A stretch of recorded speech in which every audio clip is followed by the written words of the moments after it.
time, but still sarcastically free. Irreverent humor, questionable taste, caffeine-fueled rants that you can't erase. They might insult your favorite game, but you'll laugh so hard you won't feel the shame. Welcome to the Glitch Museum. Don't touch anything. Laugh at the nonsense, the weird, the bizarre, the ding-a-ling. Fred and Jack will make you snort and scream. It's history, mystery, and digital dream. So grab your headset and sit real tight. The Glitch Museum will haunt you tonight. Expect absurdity, chaos, and fun. Because with Fred and Jack, the weird has just begun.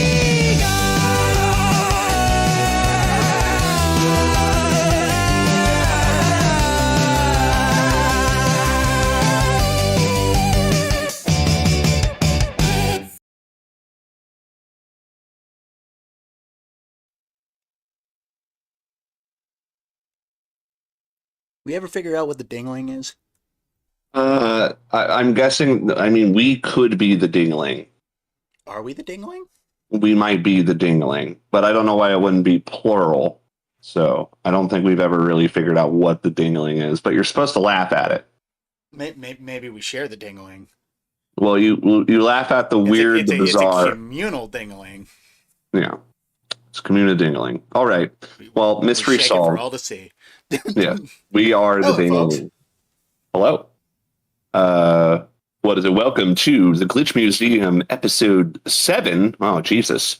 Dead Space and doing it live. Fuck it. We'll do it live. So yeah, I'm So Jack. not gonna lie. Yeah, it's not bad.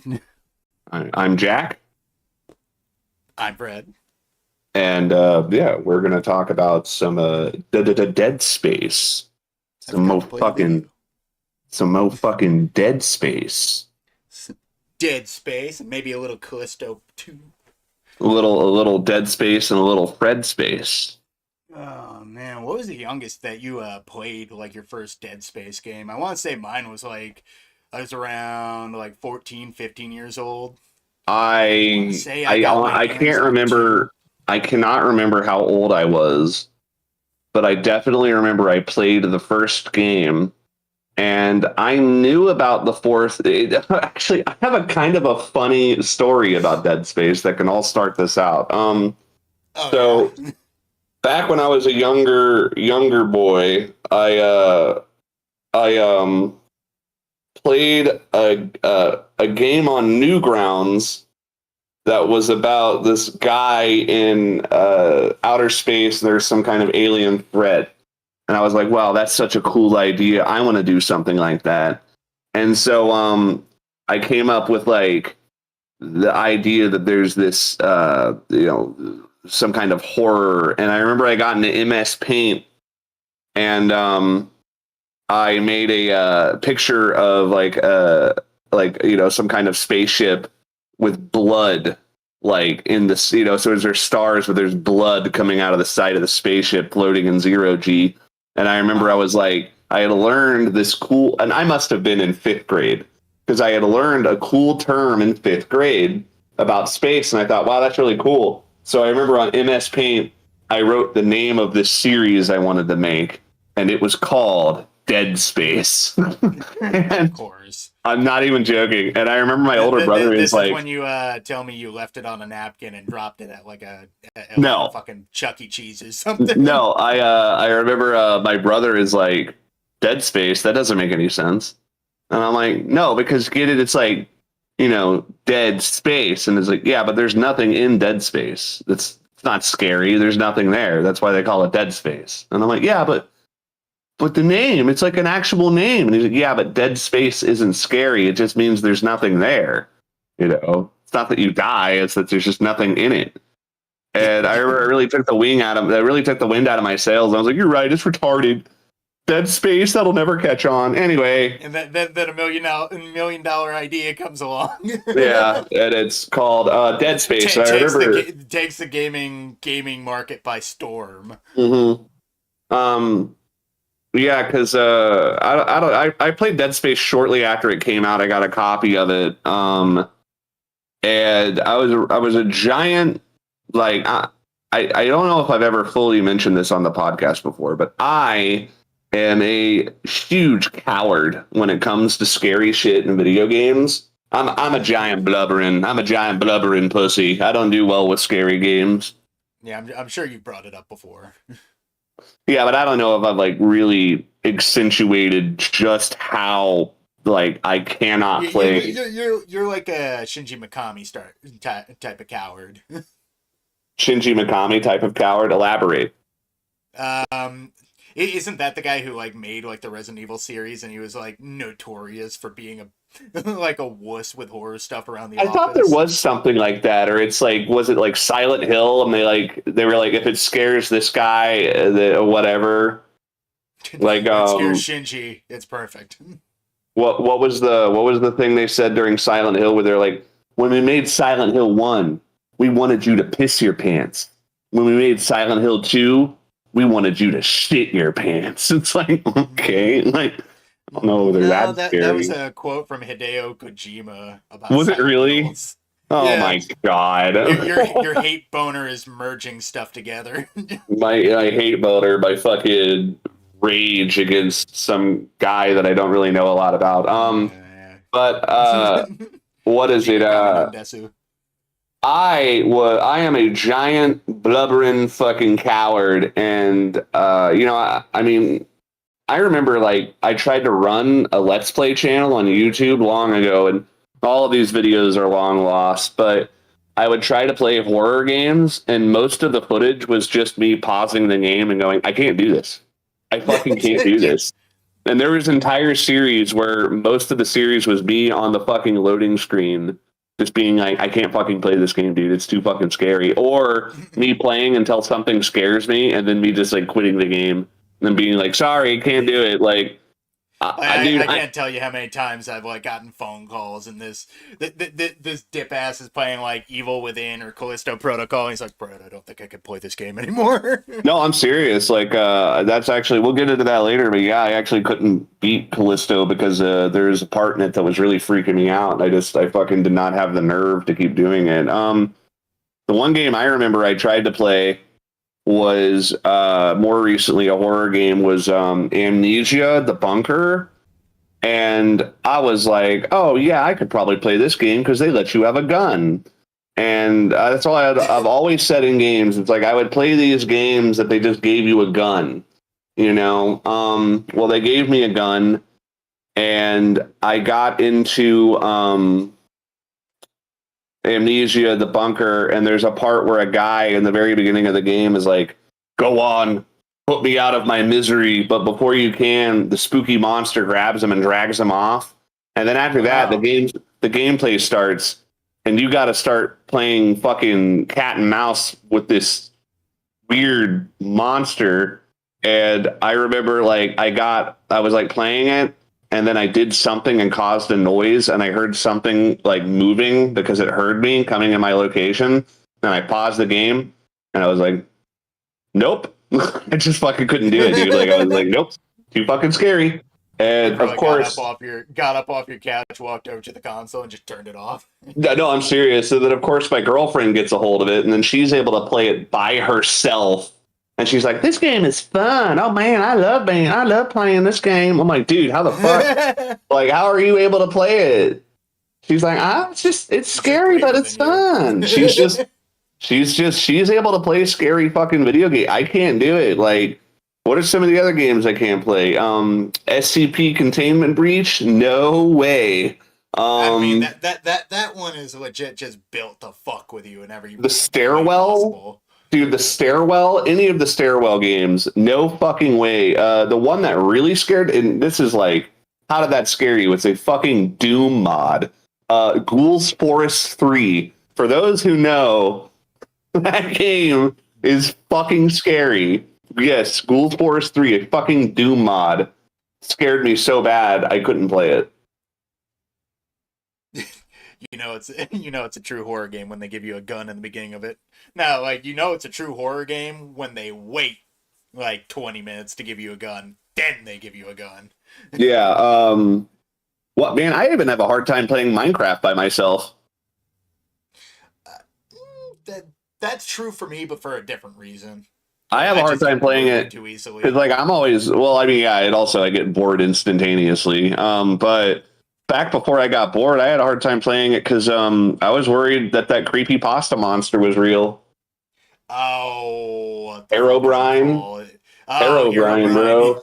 Dude, if I saw Herobrine in my fucking game, Notch's dead brother is in the game, bro.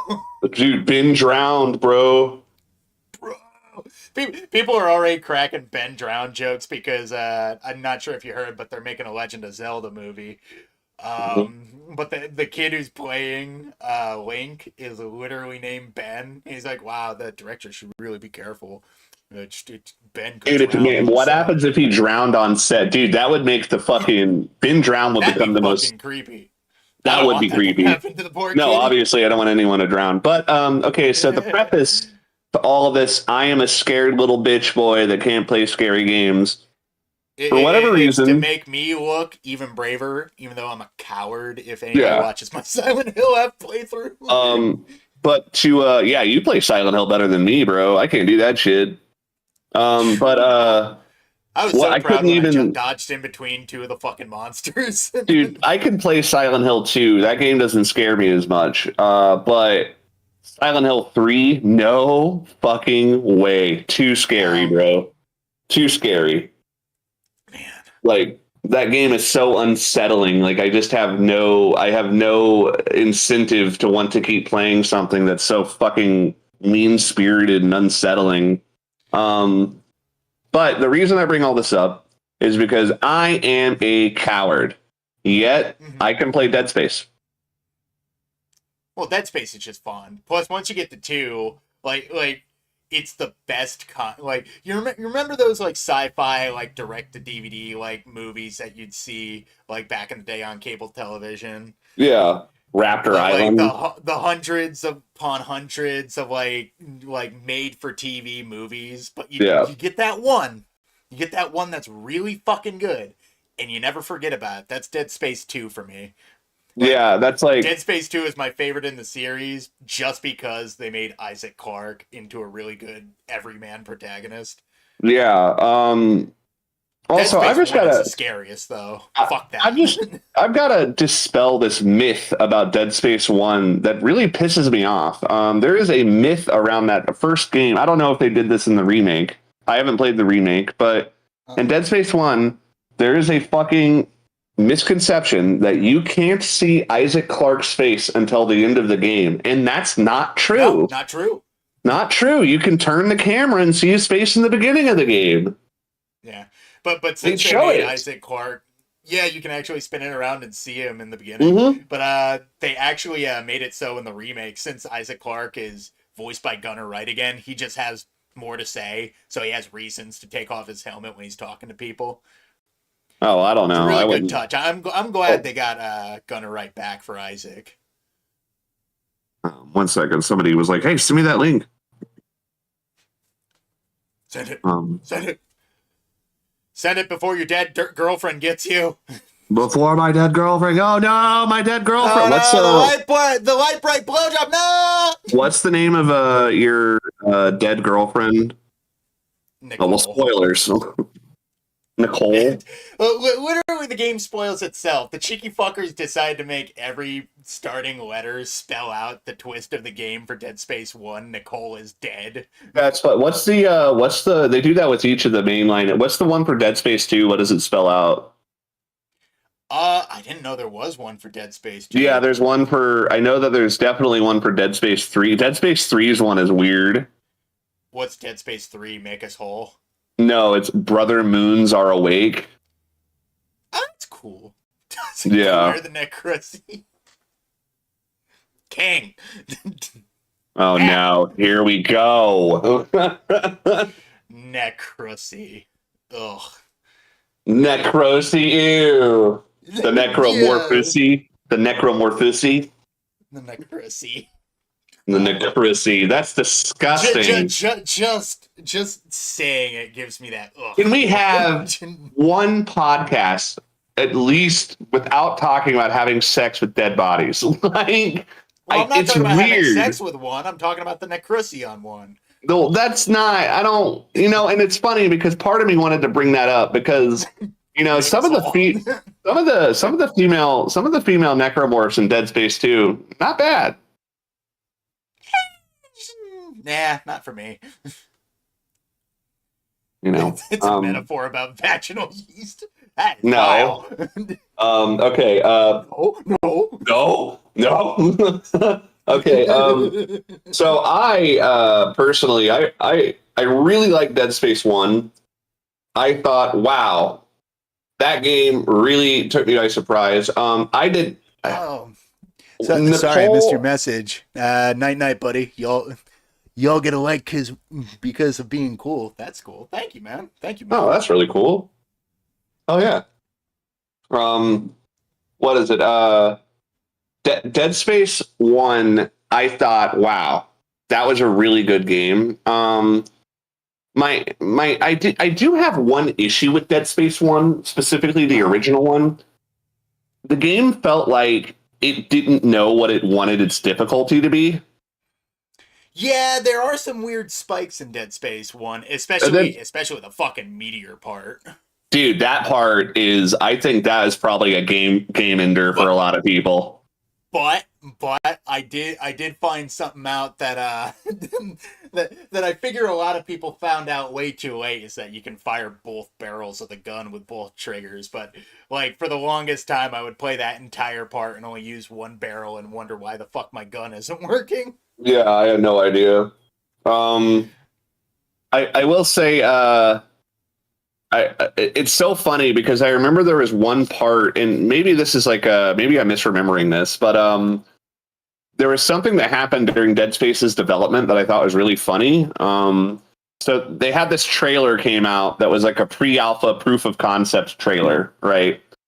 And they showed the part where Isaac gets snagged by the tentacle and starts getting dragged down the hallway. Oh yeah. And apparently, like everyone was making the game and they're like, wow, that part's awesome. And they're like, yep, now we need to get it into the game. And they're like, what? It's like, yeah, you guys need to program that into the game though. And they're like, this is really difficult to program. Like, apparently, the fucking tentacle dragging sequence, apparently that was fucking arduous to get working. They had not seriously, to mention they completely changed the aiming style for that part. yeah. To where in Dead Space 2 they literally just said, yeah, fuck it, let Isaac aim. Yeah, the tentacle drag sequence in the first game was really strange. It was cool, but apparently it was really tough to actually get made. Okay, so before we get lost out here in the Glitch Museum, ooh, the Glitch Museum. What are there any glitches? Well, let's get to the questions, but real quick, maybe we should start doing this for every podcast, being like, what are the glitches you've dealt with Dead Space? All right. Dead Space. Mostly just the usual standard fare of like buggy ragdolls and stuff. Mm-hmm. What's that? Oh god, not that this is a glitch, but do you remember the original Dead Space demo? Yeah, do you remember how fucking mean that demo was? Yeah, because like no matter what, you get murdered at the end of it. Yeah, like you play the part where you're literally stuck in the room where all of like the enemies come popping out of the walls to attack you, and then literally right after that, you walk up to the door. And it opens up, and it's got the Regener right there, and he instantly murders you. Yeah, I remember they did something like that for the Dead Space 2 demo. Oh no, the Dead Space 2 demo, that fucking one crazy-looking Goliath thing shows up and screams at you. Yeah. Oh man, I remember playing that demo hundreds of times. Yeah, Mostly I because it had the remember Smashing Pumpkins song in the beginning. that was one of the last demos my dad played, and I remember he got attacked by a puker and got killed by the puke, and he was like, "Oh fuck!" Like Oh, did he he get the was, cutscene kill? yeah, he got the cutscene kill with the puker, Oh, and was like, "That is the fucking nastiest thing I've ever seen in a game." dude, the way they kill Isaac, and hell, even in Callisto, the way they kill Jacob, the team knows how to do one thing. It knows how to make you feel bad for letting your protagonist Now, die. I don't know all of the kills from Dead Space, but I definitely know what my favorite one is. I know The one that exactly what really you're gonna say. the one that stuck with me the long, it was the fucking head in Dead Space 1. Yep. It would pull your fucking head off and then take control of your body, which was so fucking creepy. Well, it's like what's funny is like in the Dead Space remake, they made that part even cooler because now all the monsters have like locational damage.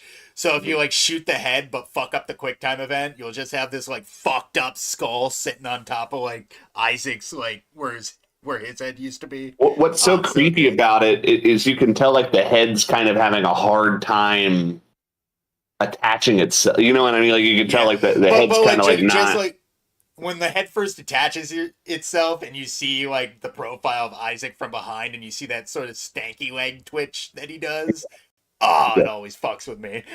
Thank you. I like how the head attaches itself to his neck stump, and then like the arm comes, like his hand comes up and like sets it on straight. Like, up there you go. Come on. Hey, Yeah. a whole new It's, meaning to giving somebody a head. oh Hey. God. Hey. Hey-o. Okay. Thank you, Pete. Very So nice. pull up your sex space, Dead Space questionnaire, and Alrighty. let's hit the slopes on some questions. Yeah, let's bomb run this shit. All right. Yeah. First question. What do you think made Dead Space stand out in the survival horror genre when it first released? I know this is going to sound old hat, but being able to like move your character while aiming in a Resident Evil game was pretty new. Yeah, that like when a third person was finally coming into its own. People Yeah. forget about that. Like before like Resident Evil 4, people didn't exactly have like the standardized like movement for third person No, like games yet. go and play a game like Grand Theft Auto 4, and then like that's a game that definitely came out before Dead Space had a really Yeah. you can feel how they did not have like there wasn't that big paradigm shift in fucking game mechanics. But Resident Evil 4 came out, and there's also a game very similar to Resident Evil 4 that came out that everyone said was shitty, but it's actually awesome. Um, do you remember the game that was like Resident Evil 4? And I think it came out before Resident Evil 4. It had a laser sight and everything. Mm, It's actually kind of similar to Dead Space too. what's the game? Cold Fear. Oh, cool. Where you're on the boat. You're on a boat, which is similar to Dead Space. You know, you're on a fucking ship that used to have people in it. It's completely abandoned. Cold Fear is. Just the ride up to the Ishimura in the beginning is so fucking I think. like I think the problem they is. got the like for as dark as those games are, they got really good like environmental lighting in all of the Dead Space games. Yeah, no, Dead Space always looks great. And I love that with the Ishimura. One thing they did was they saw a little tiny movie, and everyone says, "Oh, Dead Space is based off of John Carpenter's The Thing." And I'm like, yes, that's very true.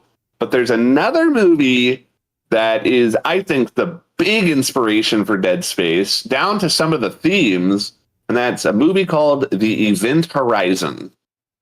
Yeah, Event Horizon, Because definitely. the Ishimura looks like a fucking rib cage floating out in space. You know, like it looks like carnal.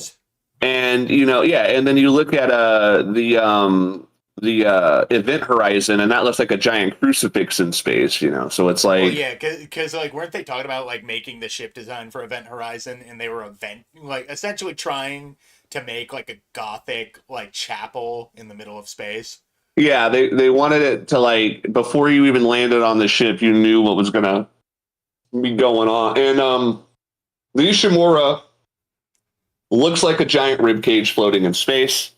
Um, I really think that the idea of being alone on a spaceship full of monsters, that's really what set it apart. Because the original Dead Space, before they went and they lightened it up because it was too scary, it looked fucking terrifying. Like, Oh, there yeah. were entire sections of the game where you were bathed in pitch blackness, where you'd have to use Isaac's suit and flashlights to like get through the air, and they took almost all of that shit out. There's still some sections though. They added like a lot of them back into Dead Space 2, but that's because they figured out, oh, Isaac has this giant glowing fucking light bulb on its face. Yeah, We don't need a flashlight. yeah, but Dead Space 1, it feels like a game that right before it came out, EA was like, it's too scary. You guys need to make it not as scary. People aren't going to want to play it. Yeah, And shut the fuck up, EA. I mean, but they did. They went back and they lightened the game up, you know? I mean, like, there's not a ton of super... Everything is pretty well lit in Dead Space 1. I mean, there are some issues to Dead Space 1. Like, I have some issues with the sound design, particularly. You're gonna have to explain that one to me. What's the issue with the sound design? I don't think the necromorphs screaming like Spartans is very scary. Nah, they go blah. Nah. It's like, that's not scary. That's like, You turn around and you see a Spartan banging on his shield at you. yeah, but essentially that's, I'm surprised they didn't add that into Dead Space. Fucking You see, I never Spartan. heard the necromorph because the whole entire orchestra dropped their fucking instruments at the same time. But specifically the slashers all having the like, it's just not scary. I mean, that's just monster noises, though. That's gonna be hit or miss regardless. Yeah, but it's like, you can say the best monster noise is the fucking lurker. oh, the one where like it chirps at you like a fucking cricket. No, that's you're thinking of the stalkers. I'm talking. No. I'm thinking of the stalkers from the second game have the cricket chirp, but the divider, that one like moans. It's like wailing. It's like moo. It's the one that turns into the head. Oh, the giant tentacle one. Okay, yeah. Yeah, I remember when when that thing first fucking comes out, you're like, what the fuck? Well, it's like you see this giant thing, and then you shoot it, and it falls over and breaks apart, and instantly your first thought is, "Oh fuck!" What's your? And all the fucking things run in opposite directions. Yeah, no, I mean, like, that part was freaky because it's like it's the least mutated thing you come across, and then you realize actually it's the most mutated. It's like it subverts. My favorite is the lurkers, and I forget the exploders like actual name, but like the reason why I love them is they just coo at you, they make baby noises at you and try to kill you. Oh, I'm thinking of the fucking exploders where they like make monkey noises and have a big arm. I don't like those. Yeah, I think those are called the cysts, the ones that go ah. Yeah, the lurkers. I'm talking about the baby ones that why did they have blow up. Why did they have a giant stock assortment of babies on the Ishimura? Stem cells. For what? Mining? Stem cells in case somebody randomly gets their arm cut off. So you have to grow babies in a tank for that? It's a dystopia, dude. It just seems like it's a little unethical. I mean, babies don't seem to mind. Yeah, because they're fucking dead. Well, you see, they get their revenge when they turn into lurkers and murder that one guy by shooting him in the hand and pinning him to the wall. I just didn't quite understand why they were. And then, okay, so there's babies, whatever. That's fine. Every game back then had to have a baby monster. Spawn Armageddon had one. Dead Space has to have one too. Okay, but my favorite. This is kind of lame. I don't know what they're called, but they're like the upper bodies and their entrails have turned into like a scorpion tail. Oh, you're talking about the ones that are stuck in the wall. No, no, no, no, no. I'm talking about the ones that like crawl around on their hands. They're a really common enemy. Crawl around on their hands. They're like the Oh, torsos. you're Like, okay. No, I know what you're talking about now. Oh God, I know what they're called. Bounders.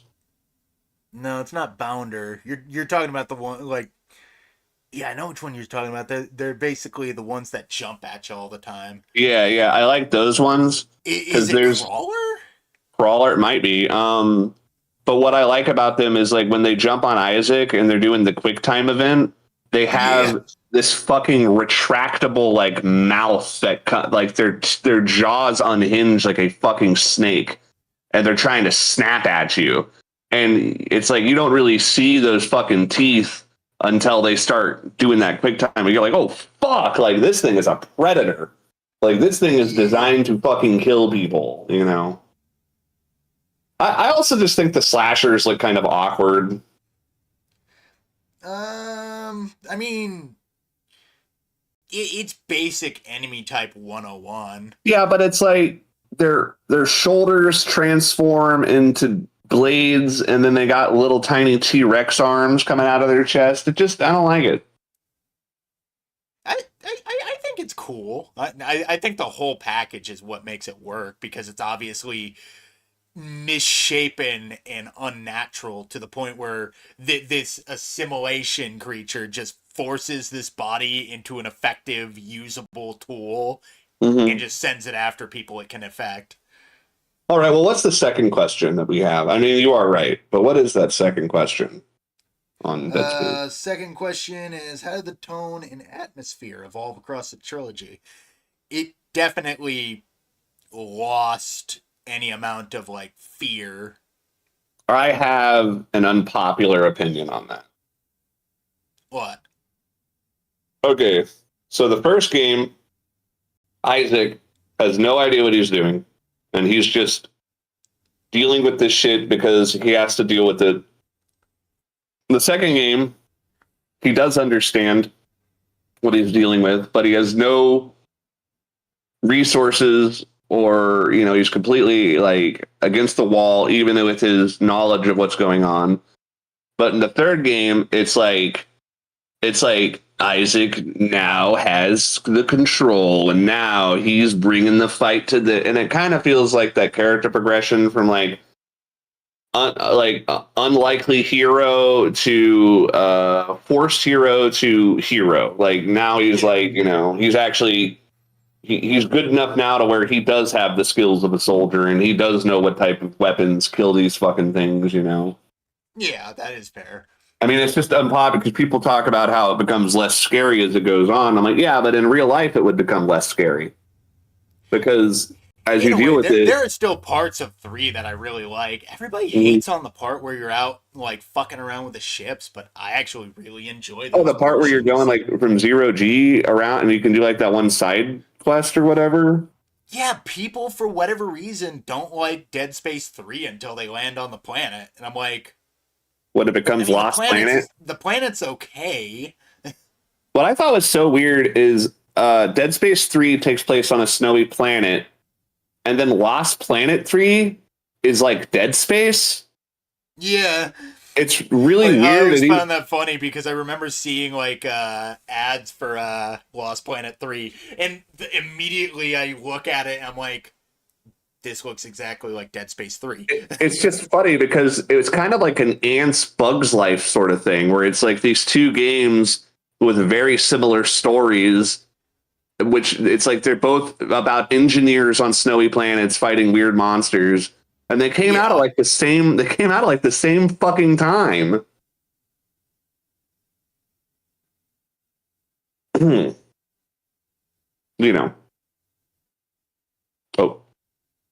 Did you crash? No, I'm still here. Okay, making sure. Sorry, I just got real quiet. No, I'm just Then reading chat everything a little got bit. quiet. Oh, okay. And then Um, everything was dead.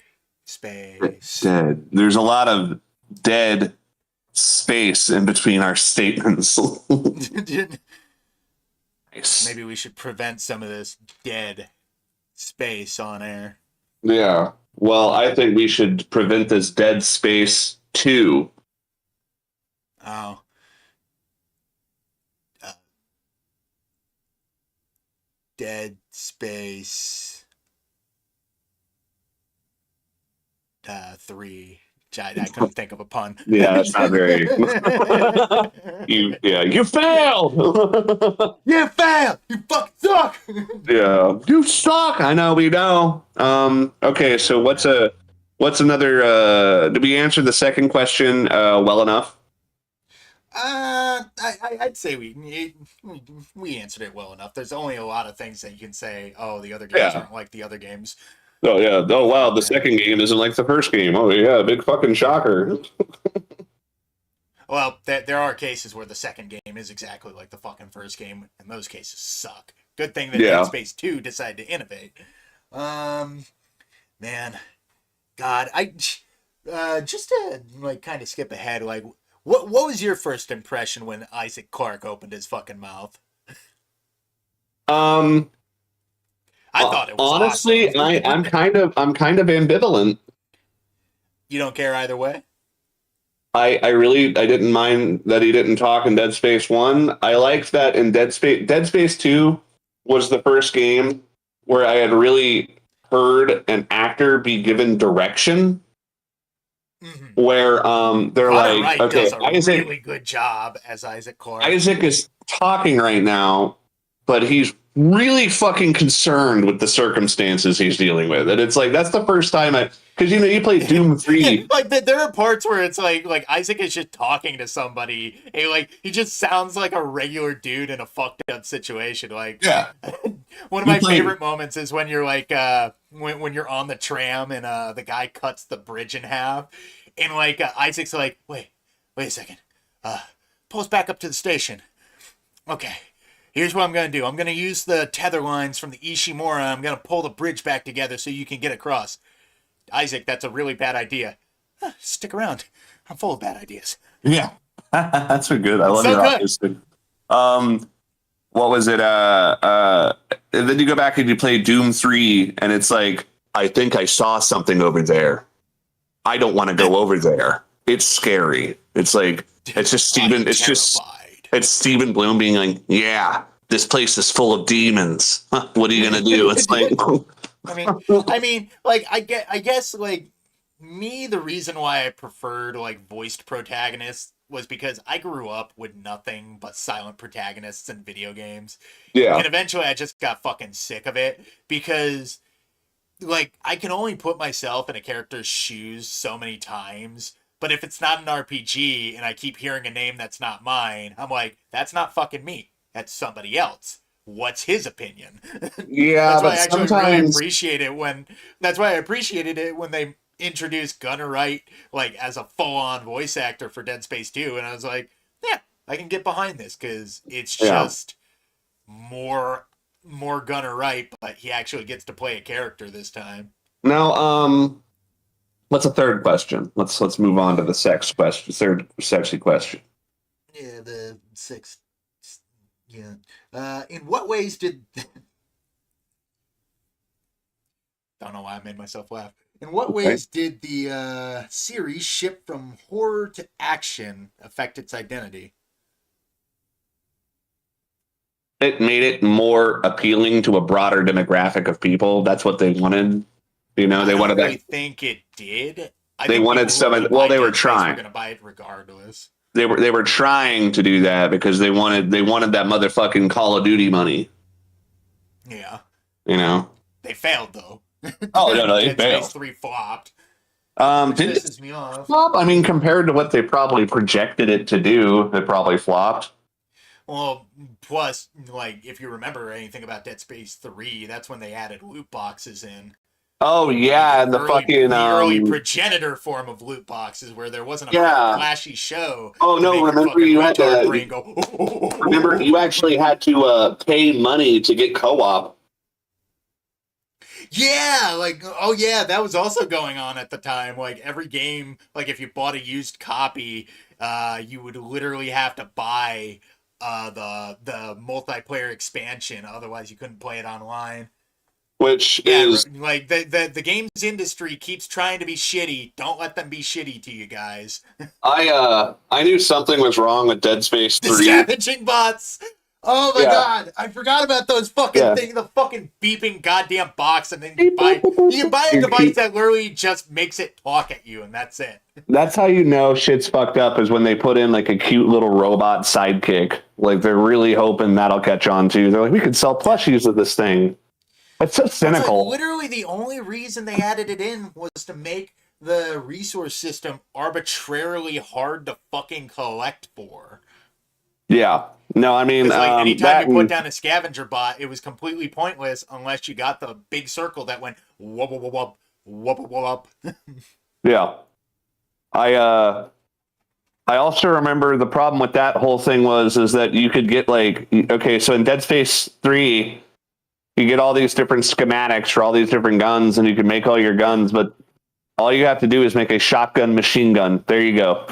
Yeah, pretty much. Shotgun machine gun. Yeah, there you like, go. I think the misconception is that people think it shifted from horror to action, but no, it became something niche.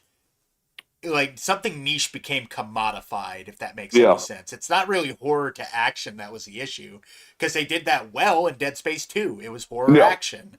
Yeah. And that game is fucking badass. And like, there are between sections where you're terrified in the dark, shooting at a bunch of monsters trying to French kiss you, and other sections you're flying through space like goddamn Iron Man. It's awesome. I even say Dead Space 1 had some stuff in it, like what is it? My favorite gun in Dead Space 1, it rhymed. It had the coolest alternative fire in the game. And when I got the same gun in Dead Space 2 and I found out that they had changed the ulterior fire to a different, I was like, no, they ruined my favorite gun. Now, can you guess what was my favorite gun in Dead Space 1? I'm trying to think which ones had a change between 1 to 2. Was it the pulse rifle? It was the pulse rifle. Yeah. Well, and it's like what I love, the part of the pulse rifle in Dead Space 1 I love is that the ulterior fire is Isaac crouches down and holds the gun up, and it shoots in a circle in all directions. Yeah, I always thought that was a cool concept, but every time I thought about it, I was like, what's that used for? Every time I would think about it for a sec, I'm like, what fucking crowds are these guys clearing out that aren't infected zombies? Yeah, it's almost like it was designed for it. But and it's so funny, like I love how Dead Space 1 lies to you, because they're like, the pulse rifle is fucking useless. It's the most useless gun ever. Don't use it. Dude, it's the one gun that stun locks the necromorphs effectively. Yeah, it was like, I remember I went through my whole first playthrough not using it, and then on my second playthrough I was like, okay, let me use the pulse rifle. And I was like, oh, never mind. It's fucking my favorite gun in the game. God damn it, I should have used this thing the whole time. Oh, Dead Space. Just watching this gameplay makes me want to play Dead Space 2. Yeah. Which is funny, because I was doing a playthrough for the channel, but I don't think I ever finished it. Yeah, I actually, I've never beat Dead Space 2. Really? That's my favorite. That's my favorite ending of the series. I got pretty far into it. So I think I just lost gumption to keep playing at some point. You got What's scared. up? No, I actually didn't. Like, Dead Space 2 scared me in a good way. I'm serious. Dead Space 2 is probably the meanest of the series, because it puts Isaac through the shit in Dead Space 2. Yeah. Well, that was something that it was like, they implied it in Dead Space 2, but then in Dead Space 3, they kind of because they're like, everything wants to kill Isaac, including, it's like God himself. So it's like, in Dead Space 2, there's a God couple interesting himself wants parts. to murder Isaac. But do you remember how, like, in Dead Space 3, it's like you have to crawl into a truck hanging off of a cliff? And then it's like a Yeah. final destination nightmare where it's like, you're like, oh, I'm going to fall. Ah. It's like, Well, it's like not to mention the fucking dumbass, like the fucking goober dude, the soldier dude that isn't Carver, because Carver's cool. I always forget his fucking name, but the goober who's fucking your girlfriend. is it like I Jacob? hate the fact that is his name Jacob? Maybe. I don't fucking remember. But I can't I always remember. got pissed at the fact that like he literally sells you out the first chance he gets. Like there's no build up to him like just all of a sudden fucking betraying you, and it always pissed me off. Because like for one, you shoot him in the face, and then Ellie has a fucking problem with you because he literally tried to sell you out to the space Nazis. Well, not only that, but it's like the space Nazis that already tried to execute him and all of his friends in the beginning of the game. He's like, hey, they guys. try to murder him again when he sells Isaac out. He's like, guys, you It's know all what? your fucking fault. I don't know, dude. I think we made out okay.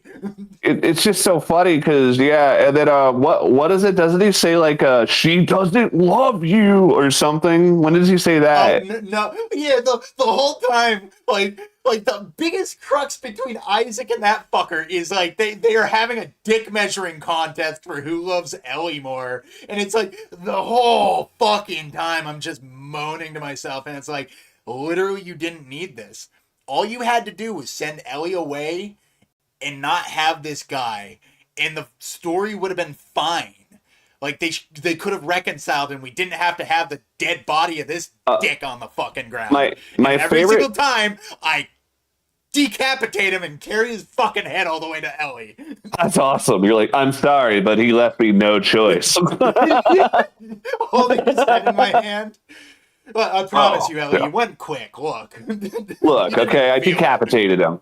My favorite part of that. He's not going to turn into a necromorph. Why are you crying? Why are you crying? You literally go through you go across outer space, light years to save Ellie and go on this fucking wild goose chase, right?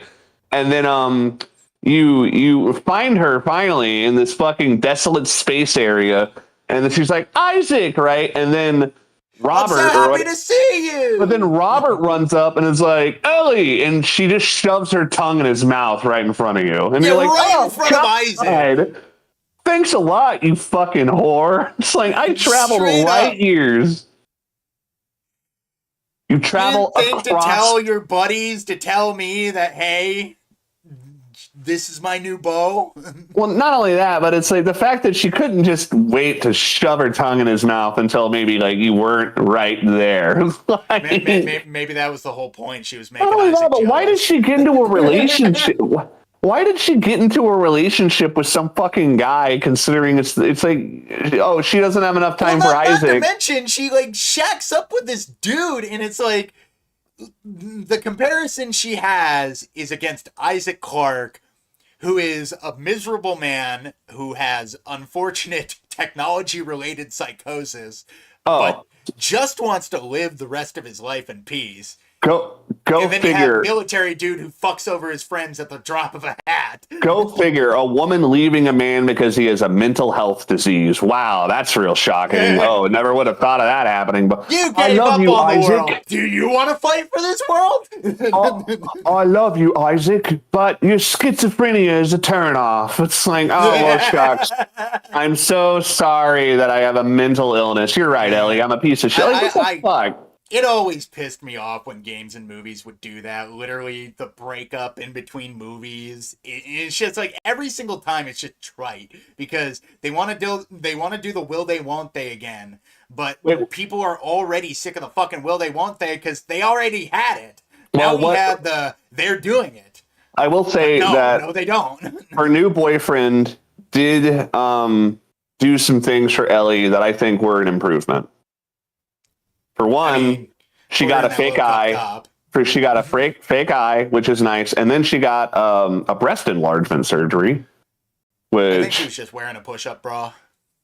I don't know, man. In Dead Space 2 or Dead Space 3, she's got Push-up some. bras are magical for the itty bitty titty committee. Yeah, but she's got some titties in Dead Space. I mean, she's letting them hang out.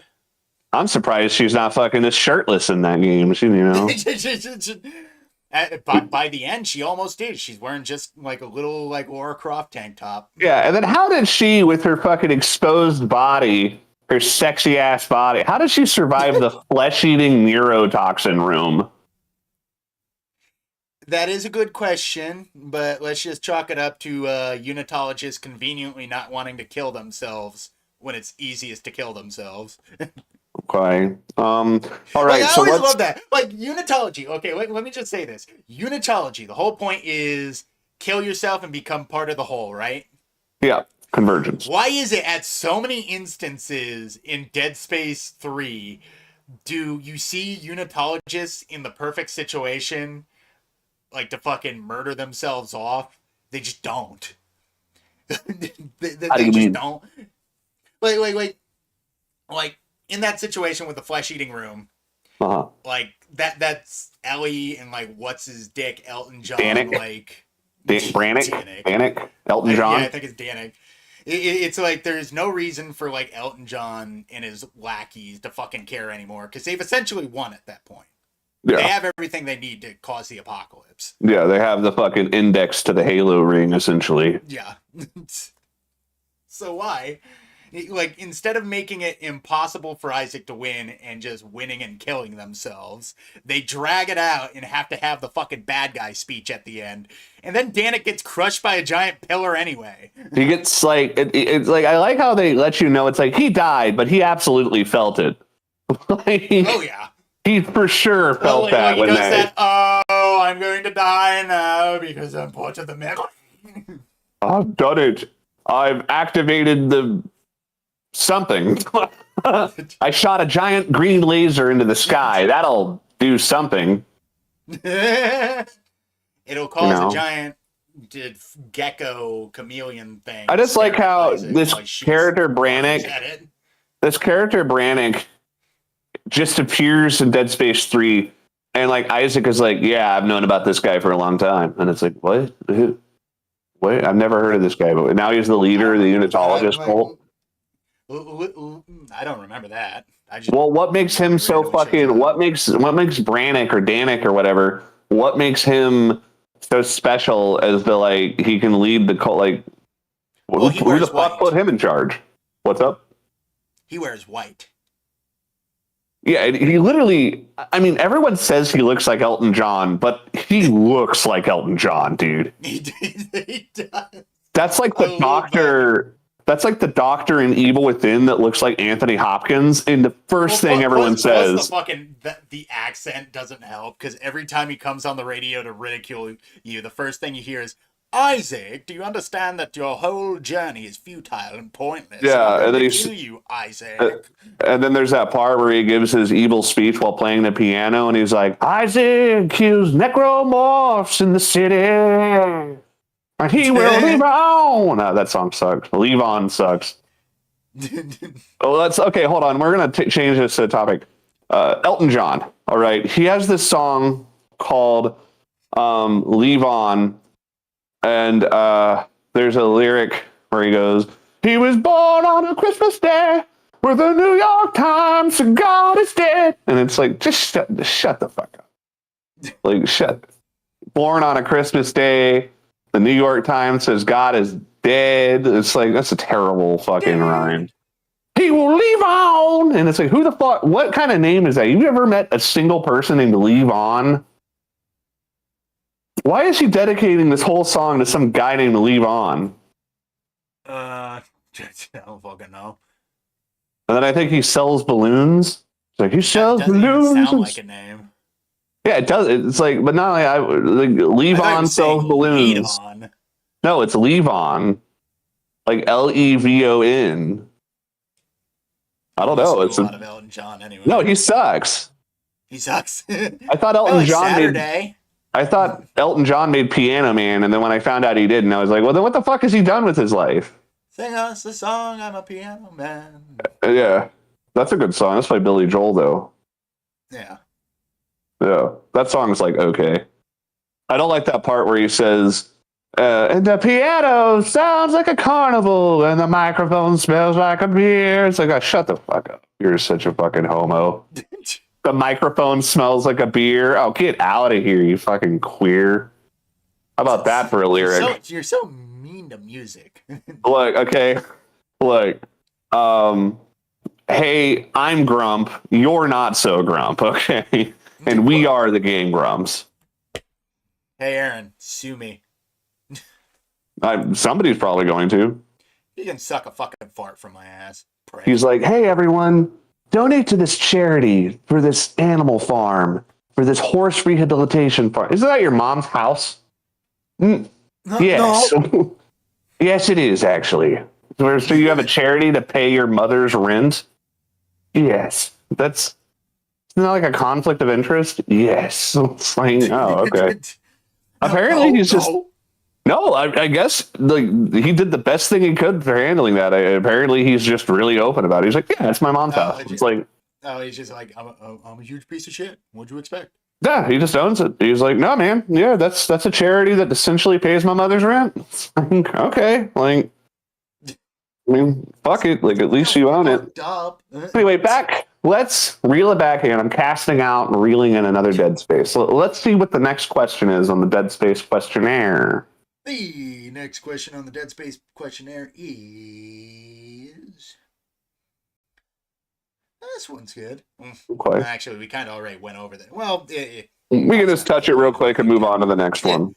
What elements of the franchise do you feel were most influenced by other horror works, such as Alien, Event Horizon, or The Thing? I think it was inspired by Alien, Event Horizon, and The Thing. How so?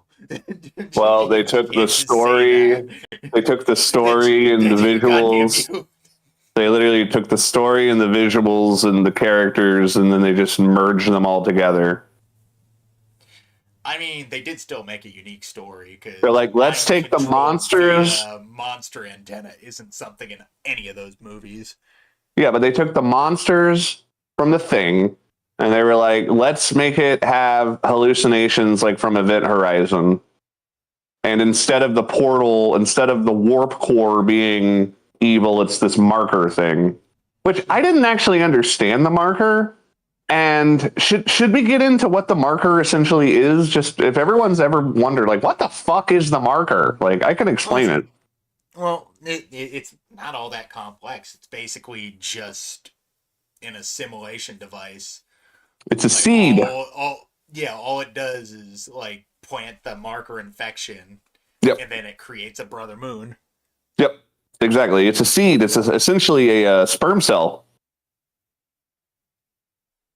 You know, it lands on a planet and infects it, and when things get near it, it turns them into necromorphs, and then it eventually turns them all into necromorphs until the giant planet is just a huge wriggling pile of biomass.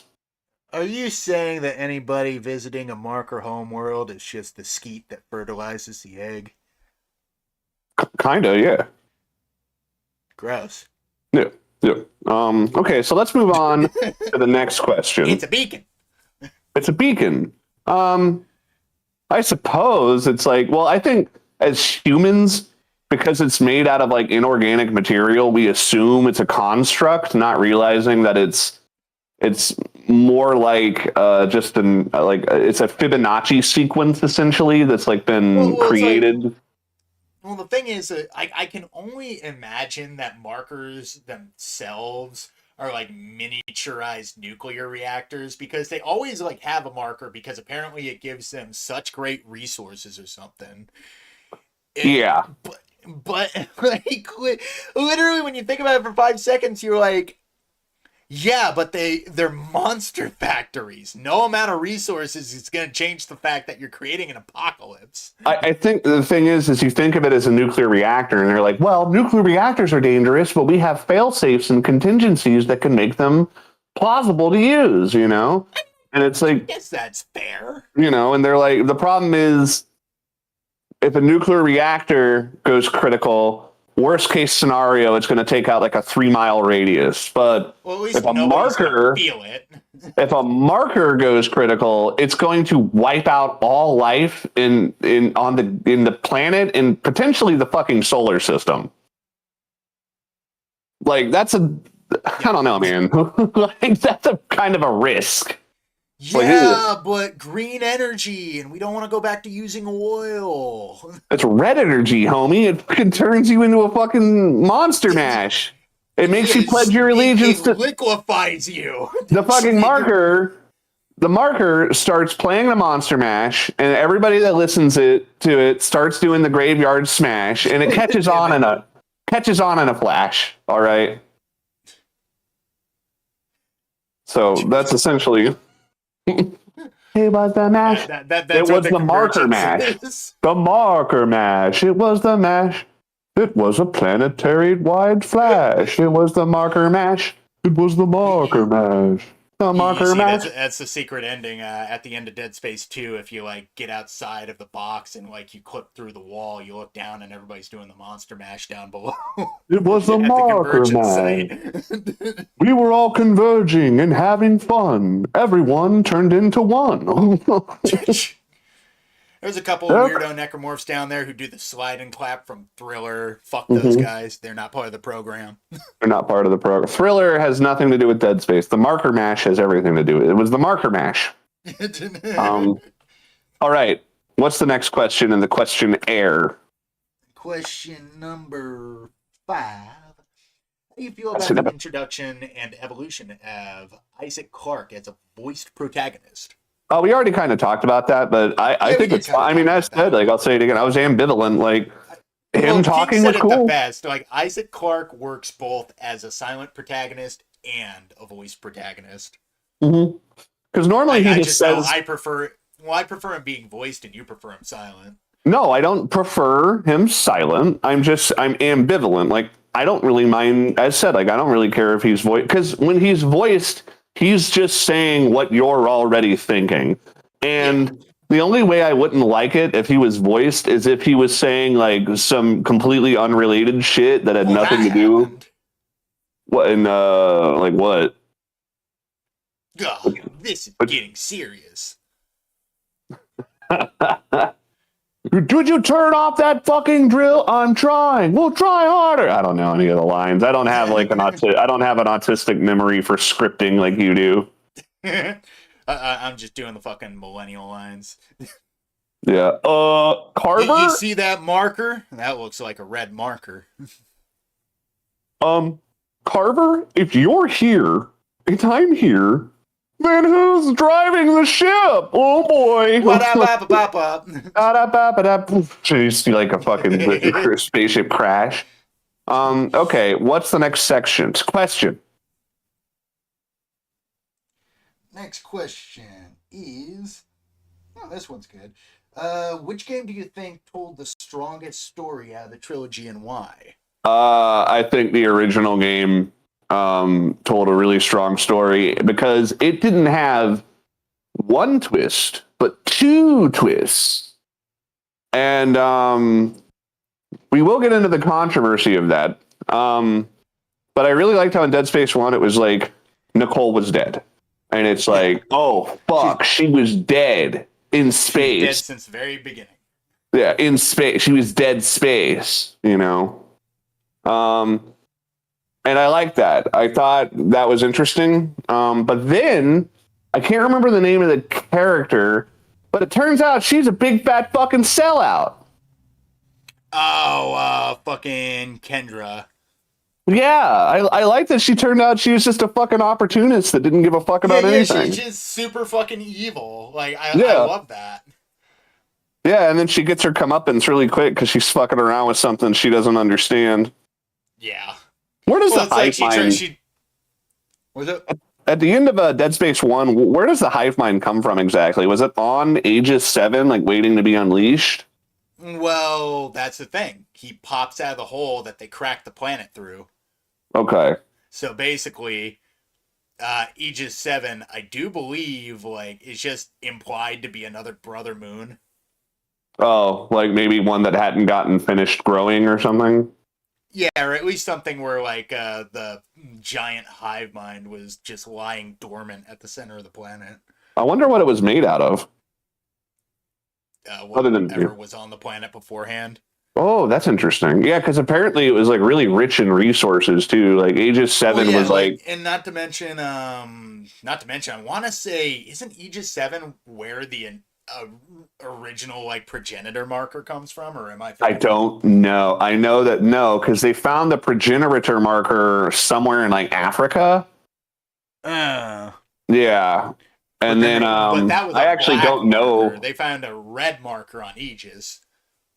Yeah. I don't know what the fucking black mark. I don't know the difference between a black marker and a red marker. I have no idea. I don't either. I just know it's ironic that they found it in Africa. Or was it that the red marker was a synthetic marker that they created and then they shot out to Aegis because it was bad? Probably, honestly. I think maybe the red marker, they were trying to replicate the black marker and they ended up just creating this fucking, bullshit. Ah, shit, shoot it out in the space, get rid of it. Well, thanks for knocking over that paperwork. Because what's funny is Ishimura wasn't even supposed to be at Aegis 7. They went there because a bunch of unitologists were on board and knew there was a marker at Aegis 7. Yeah, well, they also gaslit everyone because they did like a scan of the planet and apparently like Aegis 7 wasn't just like some regular planet to crack. It had like a shitload of resources. Yeah. It was like worth that is trillion. fair. Like even the place of origin in Dead Space 3 is not the real place of origin. Yeah, I honestly don't really think there is a confirmed story because they kept making it up and changing it with every fucking game. Yeah, well, Dead Space 3 wasn't really on the writers. That was when EA was fucking meddling with everything. Well, it doesn't help that they cut out the ending of the game and then sold it. Yeah, they cut out the ending and then they like completely fucked up the whole point of the game. Yeah, they literally removed the ending of the fucking trilogy. I know. And sold it back at a premium. And like 90% of the people that played the game didn't even fucking see the actual ending. Mm-hmm. And not to mention, like, the ending of the DLC is just everything's fucked. Everything's fucked anyway. Man, you want to know what have maybe gotten people to a fucking wanted a sequel to that? If they had seen the fucking ending. Mm-hmm. The way Dead Space 3 ends, it just makes you think, and the universe was saved, the end. Like, without the DLC, you may as well just assume, and the necromorphs were all stopped, and then, the end. But no, actually not. It's actually like way more like the whole Brother Moons is awake thing doesn't make sense unless you play Awakening, which is the name of the fucking DLC, because it literally shows you that they're awake. How are you gonna know? Like, it doesn't make that would be like if they cut out the fucking ending of Dead Space 1 and you find out Nicole is dead in the DLC. Like, you buy the DLC and like all it is Isaac walking around the life pod, like avoiding Nicole. That'd be awesome. I know you're not real. Not real. Zach. No, you're not. You're not real. I'm going to come back as an 8mm film projector. Rawr! I'm a projector. I got projector eyes. Ooh. Yeah, like everybody says, like the opening to Dead Space 2, where Nicole climbs onto the table. Everybody's like, "Oh, that's the scariest fucking thing in the world." Up until Nicole's light bright face starts going off. Dude, wouldn't it have been so funny if, like, after that, Isaac is freaking out or whatever, and then it shows the doctor outside of the room, and you think like and then he's talking to weird projector face Nicole, and he's like, "Look, I understand good cop, bad cop here during the sessions, Nicole, but you got to stop climbing on the table and doing the projector eyes and face. Okay, it's freaking out my patients. They don't like it." So I thought the projector eyes would, yeah, I get it, but it's like they're already crazy. Well, can you just not cover yourself in blood and walk up to people like you're the spawn of Satan? You don't crawl onto the table. You're crawling onto the table like it's a piano from a noir movie, okay? It's fucking weird. People don't like it, and I have to sit there and pretend like I don't see you doing it. Please, she's in the room. I don't know what you're talking about, Isaac. No, it's just you and me. Jesus. You're just having a psychotic break, Isaac. Get off the fucking table. Just get off the table. Get off the fucking table. Stop doing the projector eyes. Who even gave you that fucking augment? Why would they Look, give you that? Stop. Grabs her up, puts a pair of glasses on her face, and walks her out of the room. Okay, enough. All right, I told you not to do the fucking projector face thing. You did it again. I get it. You're trying to do good cop, projector face cop, but it's just not. Well, I know you said I know you said you graduated medical school, but they teach you these things in medical school. Could you imagine the projector eyes? If she had been there, like during that one thing where it's like, "There's a demon, man. There's a demon." Really? You see a demon right now? Where at? Huh? She's on the table. Huh? Oh yeah. You see a demon on the table? She's doing projector eyes at me, man. I don't think there is a demon. I don't think there is one. I think you're just making it up. No, look, she's right there. This is somebody who's pretending to be crazy. Badly, I might add. We've all seen this strategy before. The detectives are employing good cop, projector face cop.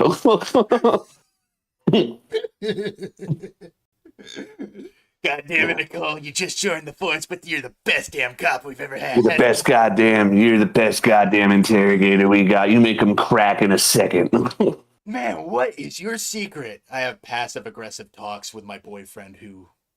Yeah, I blame him for my suicide that I told him not to feel sorry about.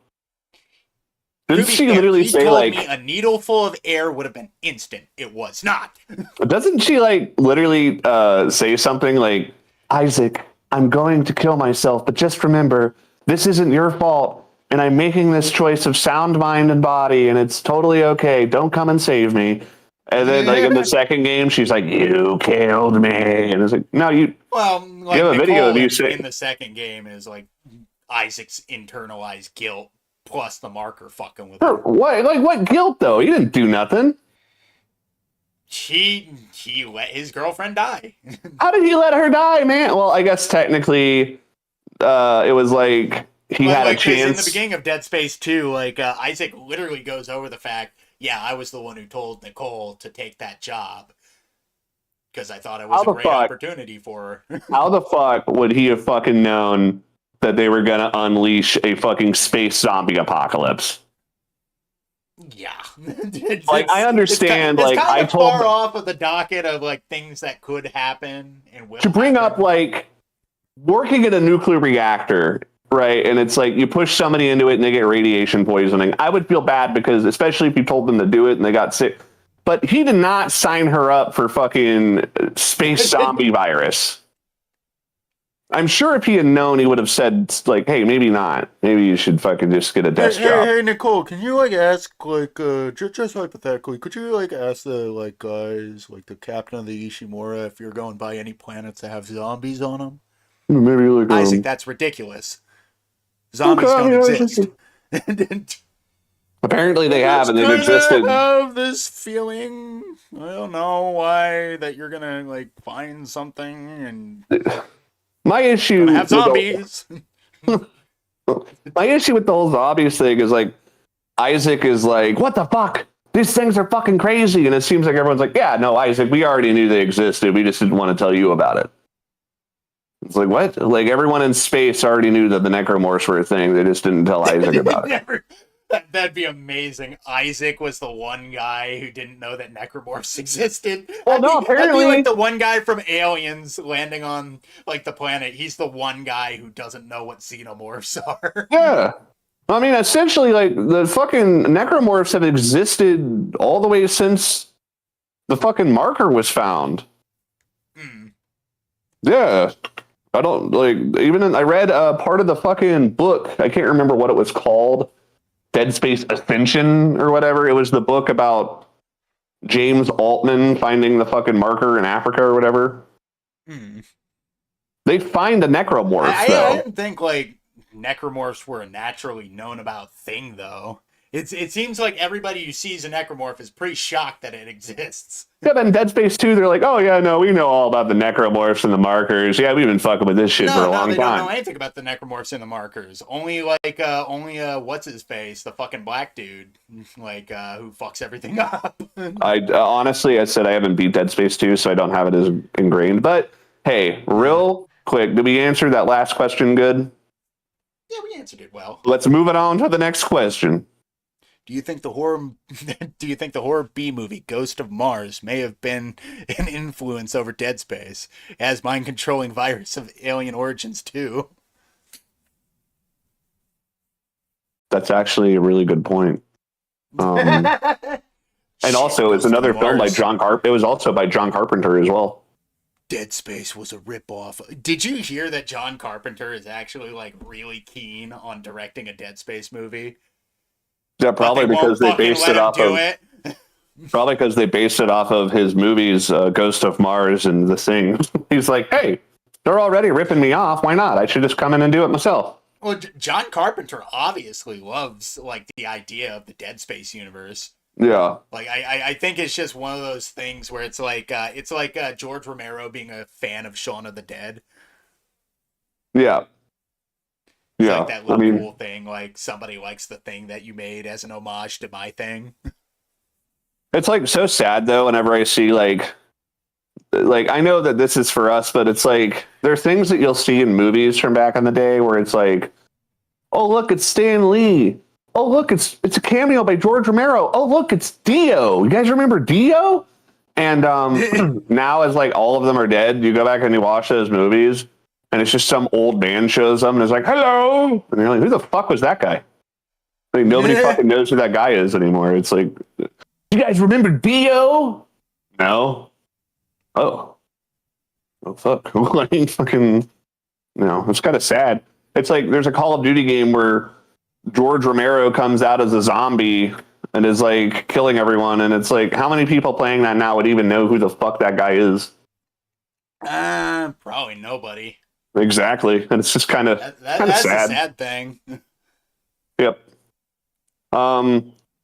Regardless, let's okay, Ghost of Mars. I actually thought that movie was decent. It was the first time. It was the first time I'd ever seen. Seeing that movie. It was the first time I'd ever seen people using saw blades as like throwing weapons. There's like, it's essentially about. You remember that movie Final Fantasy Spirits Within? Yeah.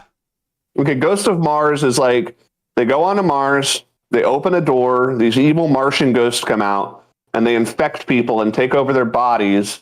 And then the people that are infected mutilate themselves to look like these fucking wild men. And they're like possessed savage zombie guys. That's cool. Yeah, it is kind of cool because it's like they mutilate themselves to make themselves look more alien. So they have like scarification and their teeth filed down. And yeah, it's pretty. And they use like work tools like saws and fucking saw blades and shit as like tribal weapons. Kind of interesting. Regardless, when movies were creative. Yeah, it was also by John Carpenter, which I think it was his last movie. I think he like directed that movie and everyone gave him such a hard time. I think he like fucking stopped directing after that. He was just like, fuck you guys. Yeah, because he went from being like a top praised director to just like like nobody liked that movie, which is cheesy. But what John Carpenter film isn't a little hammy? They're all hammy. Yeah, like they're all fun. That's the point. Dude, like, I remember even this thing. Even the most harrowing moments have like a bit of levity to them. Like, do you remember the movie Halloween? Yeah. There's a part where like Laurie is running away from Michael Myers and she's like, ah! And she runs up to this person's house and she's banging on the door like, fucking help me! Help me! He's gonna fucking kill me! He's gonna kill me! And you just see them shut the lights off. It's like, yeah, bitch, we ain't opening the door for you. Like, the person's like, nope, not dealing with that. It's like one of my favorite parts in the thing. Like after the blood test scene, like when they test, I do believe it's. Oh, I already Gary, know what part you're gonna say. Like the guy Gary, like he's the security guy. Like he's sitting on the bench, and McCready tests his blood. And he looks at him, and he's like, Well, now that we're all finished, I'd like to not spend the rest of this night tied to this fucking couch. Yeah. Or like the part where Wilford Brimley is like, "I'll kill you."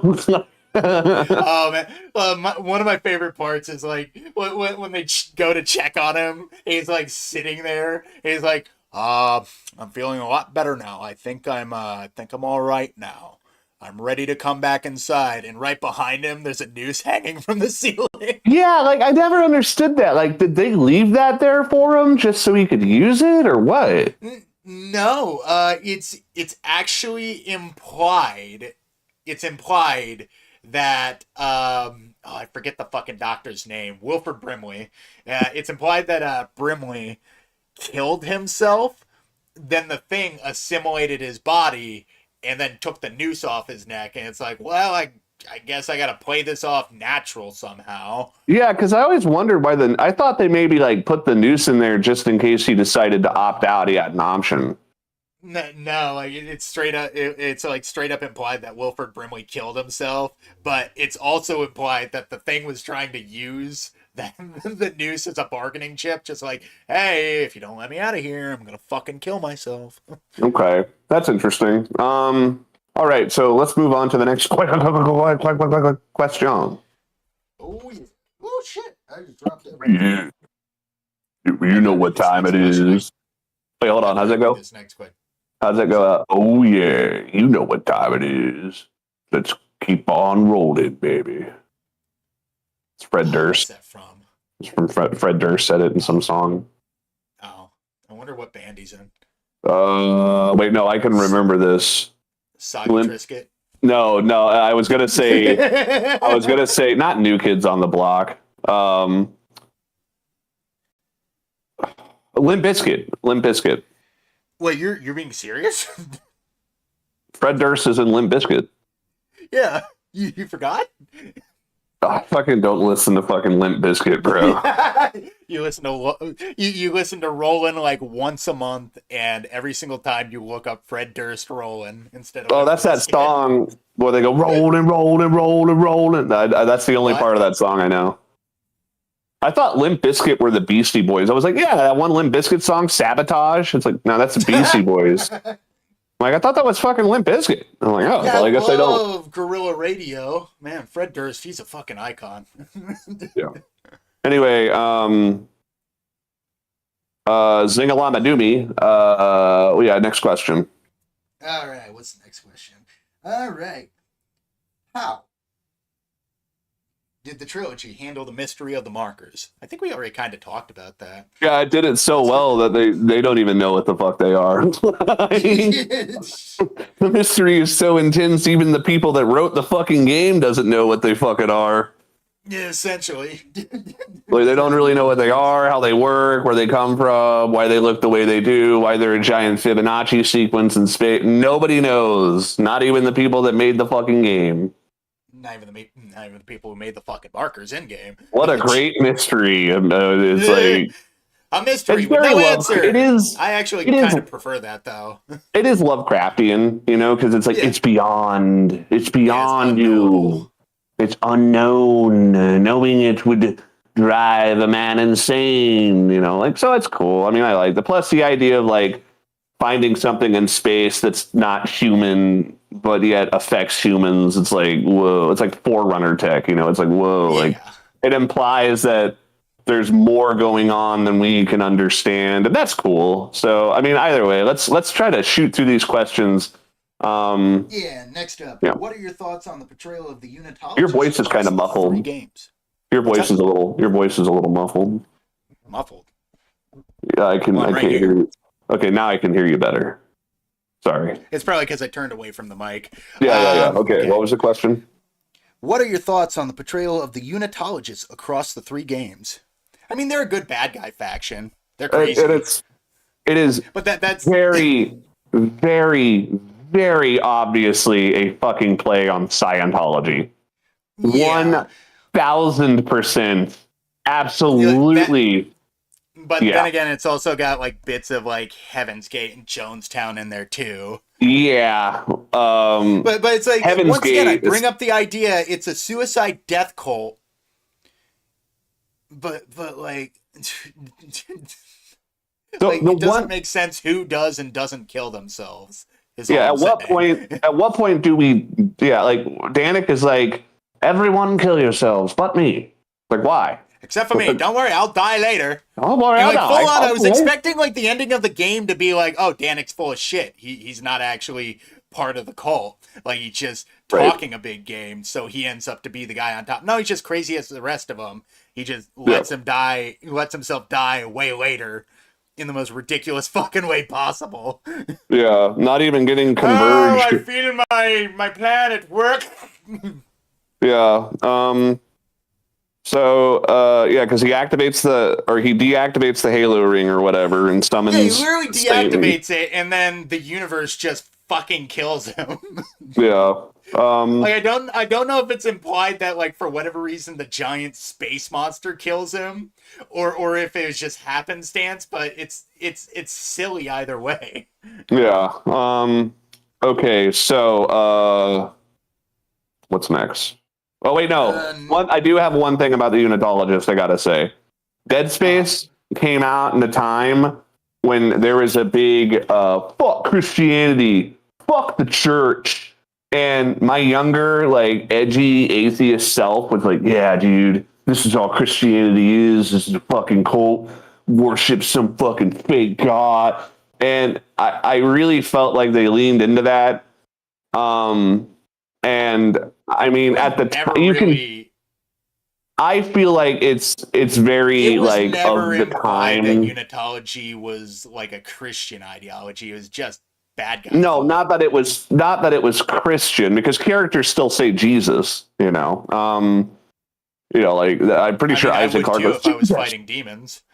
Yeah, exactly. But my point is, like, when the games came out, there was that was back when it was like full, like, oh, the fucking Catholic Church is evil. Like, we won't say words about what they were. I don't want to get this fucking stream any more flag than it is. But either way, I love oh yeah, Pepsi. should I read off that list real quick? Just read a few of them. Okay. Apple, Pepsi, Nike, Temu, Netflix, McDonald's, Amazon, Samsung, Google, Toyota, Microsoft, and Disney, and Lego, and Sony, and Adidas, and Verizon. We love. Yeah, we love. One second. We love Apple, Pepsi, Nike, Temu, Netflix, McDonald's, Amazon, Samsung, Google, Toyota, Microsoft, Disney, Lego. Ugh. We love those things. But not at the same time. It's gonna be like the Big Mac commercial.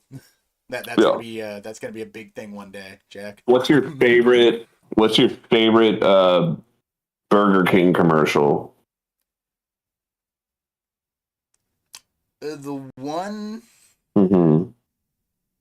where the they had king one- pops out of the trash can to hand some guy a burger. There's one called Big Buckin' Chicken, and it's like, big buckin' chicken, you are big and you are chicken, and it shows a man on a chicken costume like ramping with a motorcycle, and underneath it says, do not attempt, professional stuntman /chicken. Nice. And then, of course, the best Burger King commercial is when they got Darius Rucker to sing the Tender Crisp Bacon Cheddar Ranch song. When your belly starts a rumbling and you're hankering for a treat, just come on down and take a lounge at the Tender Crisp Bacon Cheddar Ranch. It's great. Yeah. Couldn't believe they got Darius Rucker to sing that. They're like, please sing this Big Rock Candy Mountain cover that's about sandwiches. Please, Hootie. Bless us, Hootie. Now, come on, Hootie. Actually, I'm not Hootie. Apparently Darius Rucker would legit like get mad at people because they kept asking him if he was Hootie. And he's like, no, it's just the name of the band. It's like, well, then why did you name your band Hootie and the Blowfish if there's no Hootie? Yeah. Who is Hootie? There is no Hootie. Then why name it Hootie and the Blowfish?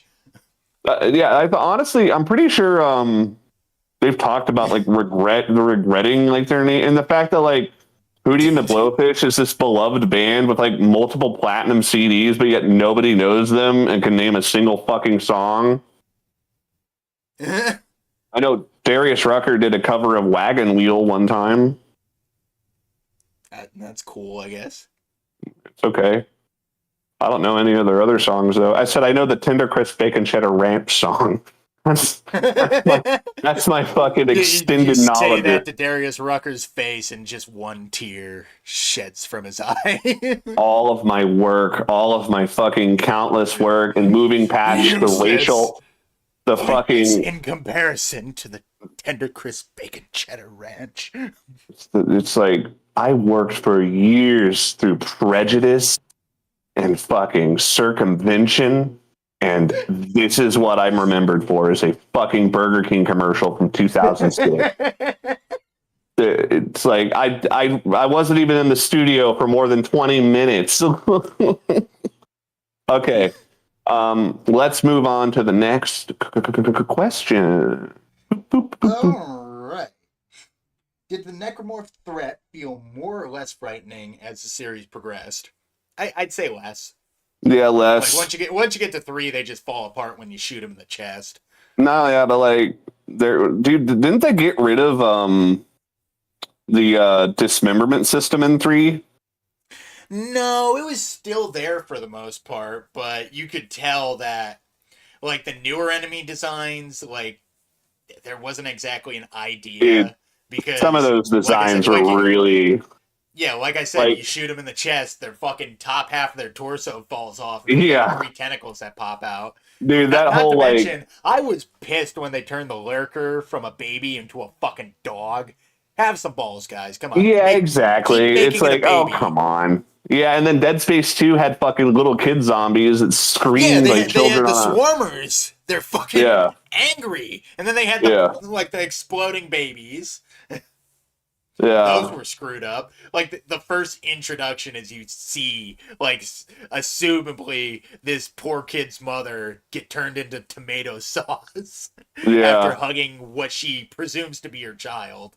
Yeah. Man, goddamn, Dead Space 2 feels like they made Dead Space 1 and 2 literally made you feel like these are normal people losing their fucking minds in a really bad situation. Yes, but I feel like Dead Space 1, they made reservations for EA, and Dead Space 2 was originally what Dead Space 1 was supposed to be. Because Dead Space 2 is scarier than 1.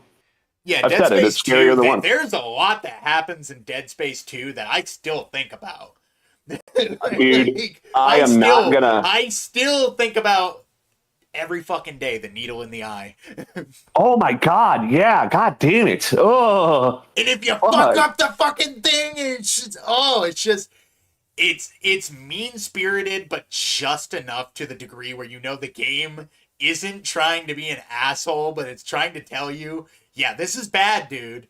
This is bad. You're not gonna die well no matter what you do, so don't fucking die. Yeah, it is more macabre. I will say, not only that, but dude, the stalkers in Dead Space 2 are a fucking cut. They took an idea from Jurassic Park 3 and they put it into a fucking... I love the stalkers.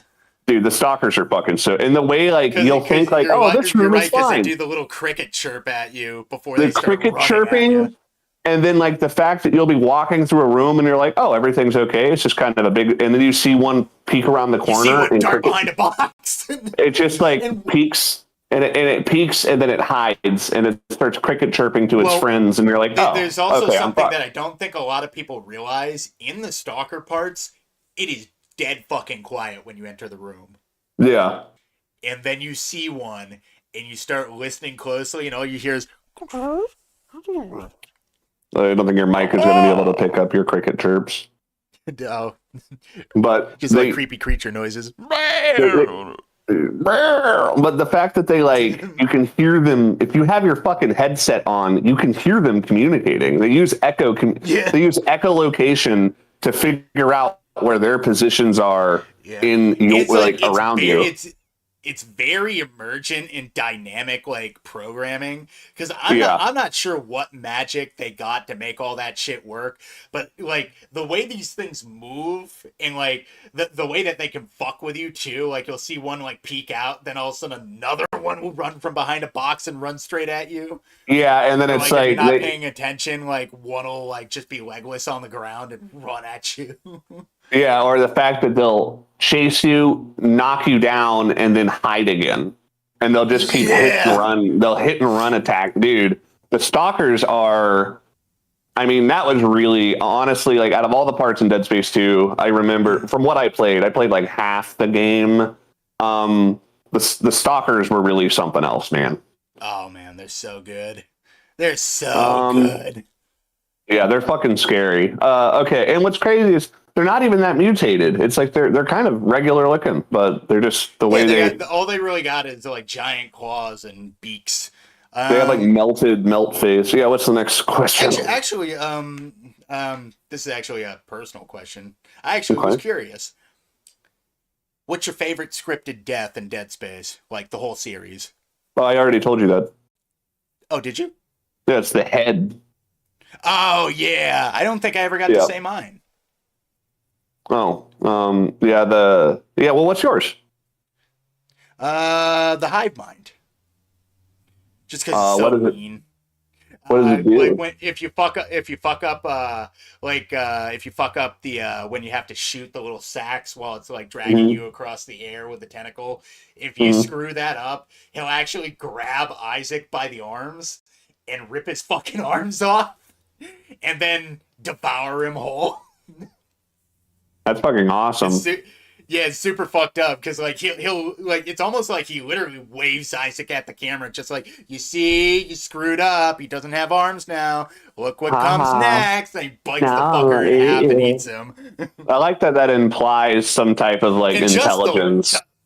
Just the scream that Gunner Wright like gives, like even though he doesn't have any like vocal lines in that game, just the way he like just the fucking primal anguish you hear on him when he's getting torn to pieces. It's fucked. All right, now what's next to the questionnaire? All right, next question is. All right, next question is: was the finale? No, wait, we actually already answered this. Was finale Dead Space 3 satisfying from a narrative standpoint? No, it wasn't really. No, not at all. It's fucking, especially considering they sold it to you really at a premium, and even then, considering there was legitimate like good parts to Dead Space 3. Yeah. Next question: what gameplay change between the 3 games was most significant? The weapon system in 3 completely fucking most paradigm. significant was the customizable weapons. Dude, it was. But then again, that the wasn't problem, really a bad thing. It's just they nickeled and dimed you for it. The issue is the same issue Fallout 4 has. When everything is customizable, that means nothing is unique. Yeah. So it's like you can get unique pieces to your guns. Like you can get like a piece of a gun that has a unique paint job, but it's not a unique gun. Yeah. Well, it's like also you can get like unique like blueprint schematics, but it's literally just stuff that you can make on your own. So what's the point? Yeah, it takes out the. There's never a moment like because in Dead Space 1 when you get the pulse rifle, and in Dead Space 2 when you get the fucking javelin launcher, those feel like now it's on, motherfucker.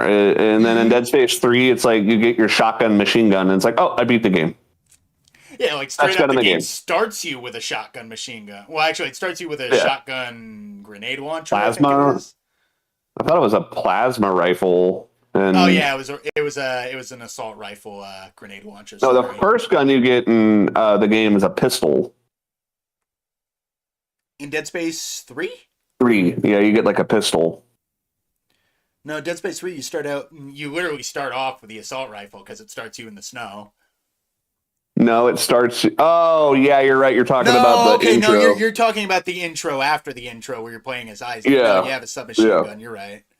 Mm-hmm. For that intro, you're right. Well, what's next? Next on the docket is All right. Which Dead weapons Space. felt most iconic to the series? I'd say plasma. Yeah, I mean the plasma gun. I mean, plasma they cutter. really. Force It's gun's such a real good. The line gun. Everybody buys the line gun when they first play Dead Space, just yeah. because It's it's just souped up plasma cutter. yeah. It's just bigger plasma cutter. Yeah, bigger Um, plasma cutter, and you I can loved lay in mines. I loved in Dead Space 3. Honestly, from like one to two, like all the guns are really iconic. I just still think in Dead Space 3, being able to finally merge the plasma cutter with the line gun, that was pretty cathartic. Oh man, I love that you can attach the plasma cutter like turning thing to the line gun. Can You you? just have this giant I didn't turnable line gun. I didn't know you could do that. I thought you You could. didn't know you could do that? I didn't think you could. I thought it was only for the plasma cutter. No, I'm pretty sure you Man. can put like the turning unit. But like what's fucked up about the turning device in Dead Space Dead Space 3, for whatever reason it's really slow compared to 1 and 2. Hmm. Well, yeah, because the button gameplay press in takes 3 is like 1 to really 2 seconds. the gameplay in 3 is really fast, like super fast, faster Oh, than yeah. 1 and 2 for Like sure. they definitely made sure that like even though all the zombies go down pretty easily, they made sure the fuckers can like clear the fucking room in 2.5 seconds. That was like so like Dead Space 1 and 2 had okay, so here I'll tell you I'll list off the twist in Dead Space 1 and 2. Okay. The twist in Dead Space 1 and 2 was in the first game, they always have two twists. First game, Nicola's dead. Kendra is a traitor, right? Yeah. Big twist. Second game, that one bitch that's helping you throughout the game turns out to be a unitologist. Yeah, the first lady. And then Isaac is the one that created the marker. Like they used his brain to create the marker that started the outbreak. Okay. Dead Space 3. And like third twist. Nicole becomes your helper, then betrays you again. Great. Dead Space 3, the twist is they put together a thing that's an alien, and they're like, oh my god, an alien. And it's like, why are you guys? It's like you guys been fighting aliens since the first fucking game. It's like, what? This is a surprise. I always love like Carver's reaction. Is like, oh, Rosetta's not a she. Rosetta's an it. She's an alien. And then Carver, without even like blinking, he turns around and he says, "What? What's that mean?" And this is after, because like in Dead Space 3, this is literally after you have found what you guys believe to be like the marker progenitor homeworld. You found a literally like entombed monster mummy on this alien planet. Yet now it's fucking strange that you see something that's not human. What I don't get though is how would you not just be like, it might just be some kind of old necromorph? Like, how would you not? That is true. Like, how would you not like instantly be like, well, it's just marker bullshit. It's just more marker bullshit. Nonsense. Yeah.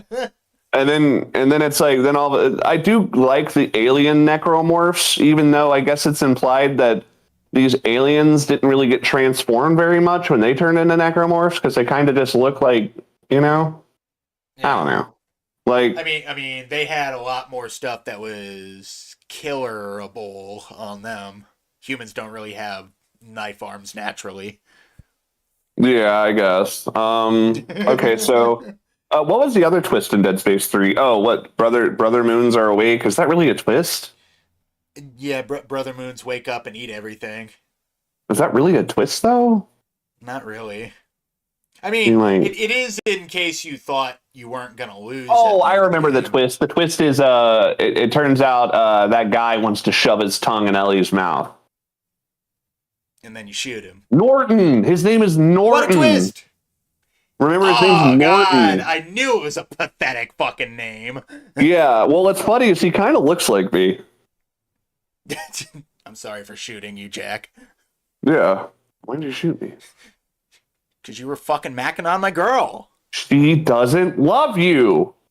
She does. She's just trying to make me jealous, dude. Use your autistic memory to play out that scene where he's like, "Should I give you guys some time?" Like, how does it go?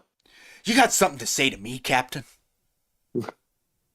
Just seems like you're awfully glad to see him, considering, should I give you guys some alone time or whatever? Enough, you two. Enough. Don't fight over me. Oh, not secretly into it or anything. Yeah, she loves it. She wants to have a, then she regretted it. Yeah, I love that she's upset with Isaac that he killed this guy that got didn't he pull a gun on Isaac? The one thing that makes me think she never really gave a fuck about Norton is because literally when you're talking to her, trying to console her after you shot him in the face. Like the main thing she bitches about is just you gave up and then I had to go to somebody else for help and then he's dead because you killed him and it's like I didn't want to be here. you gave up. What? Because I wanted to not me. Oh, my bad. I don't want to fight fucking carnivorous zombie mutants. You're right. I want to live in a studio. I want to live in a studio apartment and just fucking have a decent, quiet life as an engineer, which was my job originally. You gave up on the world. Yeah. Did you know what I've been through? Do you know the world we live in? Oh, you just gave up. That was almost like the woman is too much of a selfless, one of those things where it's sanctimonious. They contrived a reason to have them break up just so they could get back together. That's why I hate that fucking trope. It's always no matter what, it's always bad when you see it. Also, I also hate the fact where it's they just let Ellie move on sexually into it just feels so what a fucking hoe. Yeah, it's you and Isaac is bummed out, holding her picture every day, and you're supposed to think, man, this guy, he's gonna get it all back together, and then you just meet up with Ellie, and it's well, I'm already past this. Yeah, but I'm already having the project if you want. Yeah, we survived a fucking literal world-ending tragedy together that killed thousands, if not tens of thousands of people, and if it weren't for us having each other's backs, we would have died. We survived that. But I'm going to break up with you and start having sex with another guy in a rebound relationship, just because. No, man. What a typical fucking woman. It's that's just something the writers at EA put in because that's fetish. If I would have seen the girl I liked kiss another man on the mouth like that, I would have not been interested. I would have been you're a fucking skank. Then Carver has the audacity, when Isaac's why didn't you tell me? And then he just looks at him and he's like, nobody cares about your love life, marker boy. I'm what fuck you, instantaneously. Well, nobody cares about your love life. You dragged me out here to essentially die for you. That's what I'm saying. You dragged me out because you knew I loved this bitch. And you're saying nobody cares about my love life when my love life is what brought me out here, you motherfucker. Yeah, literally without Ellie, I would not fucking be here. And now that I'm here, I don't even think Ellie wants me here. That would have been so funny. She only wants me for my fucking marker brain. later in the game, Carver's dealing with the fact that he murdered his wife and child because they turned into necromorphs, and he's like, my wife, my child. Nobody cares about your family life, soldier boy. That would have been awesome. Yeah. Really stick it in his ass. Which is a problem because I genuinely like the character development between Isaac and Carver in that game, at least when you're playing co-op. Yeah. God, they should have just made that drop in, drop out, and had an AI. I just don't know why you couldn't choose. You should have let you be who do you want to play the game as, Isaac or Carver? And it's you could have chosen Resident Evil. Resident Evil did back in the 90s. With Resident Evil 3. With Dead Space 3, you miss out on a lot of really cool side missions if you don't have a partner to play the game with. Which you have to pay for. All the Carver missions are awesome. Which you have to pay for. No, you don't have to pay for the. No, you have to pay for the privilege of being able to play co-op. Oh, well, they patched that out because they knew it was a fucking bad idea. It's still glitchy. It's still glitchy as fuck. Like I've had moments where I've tried to play that co-op and it's like you do not have the right permission to do. Well, so shitty. Your internet is ran by flaming gay homosexuals. Anyway. No, I mean like even before that, I remember like me and one of my buddies were trying to play it, and it was like a giant pain in the ass to get it to work. Like I think you still have to download some kind of like exterior patch. Probably. Anyway, how long have we been going on for? Just curious.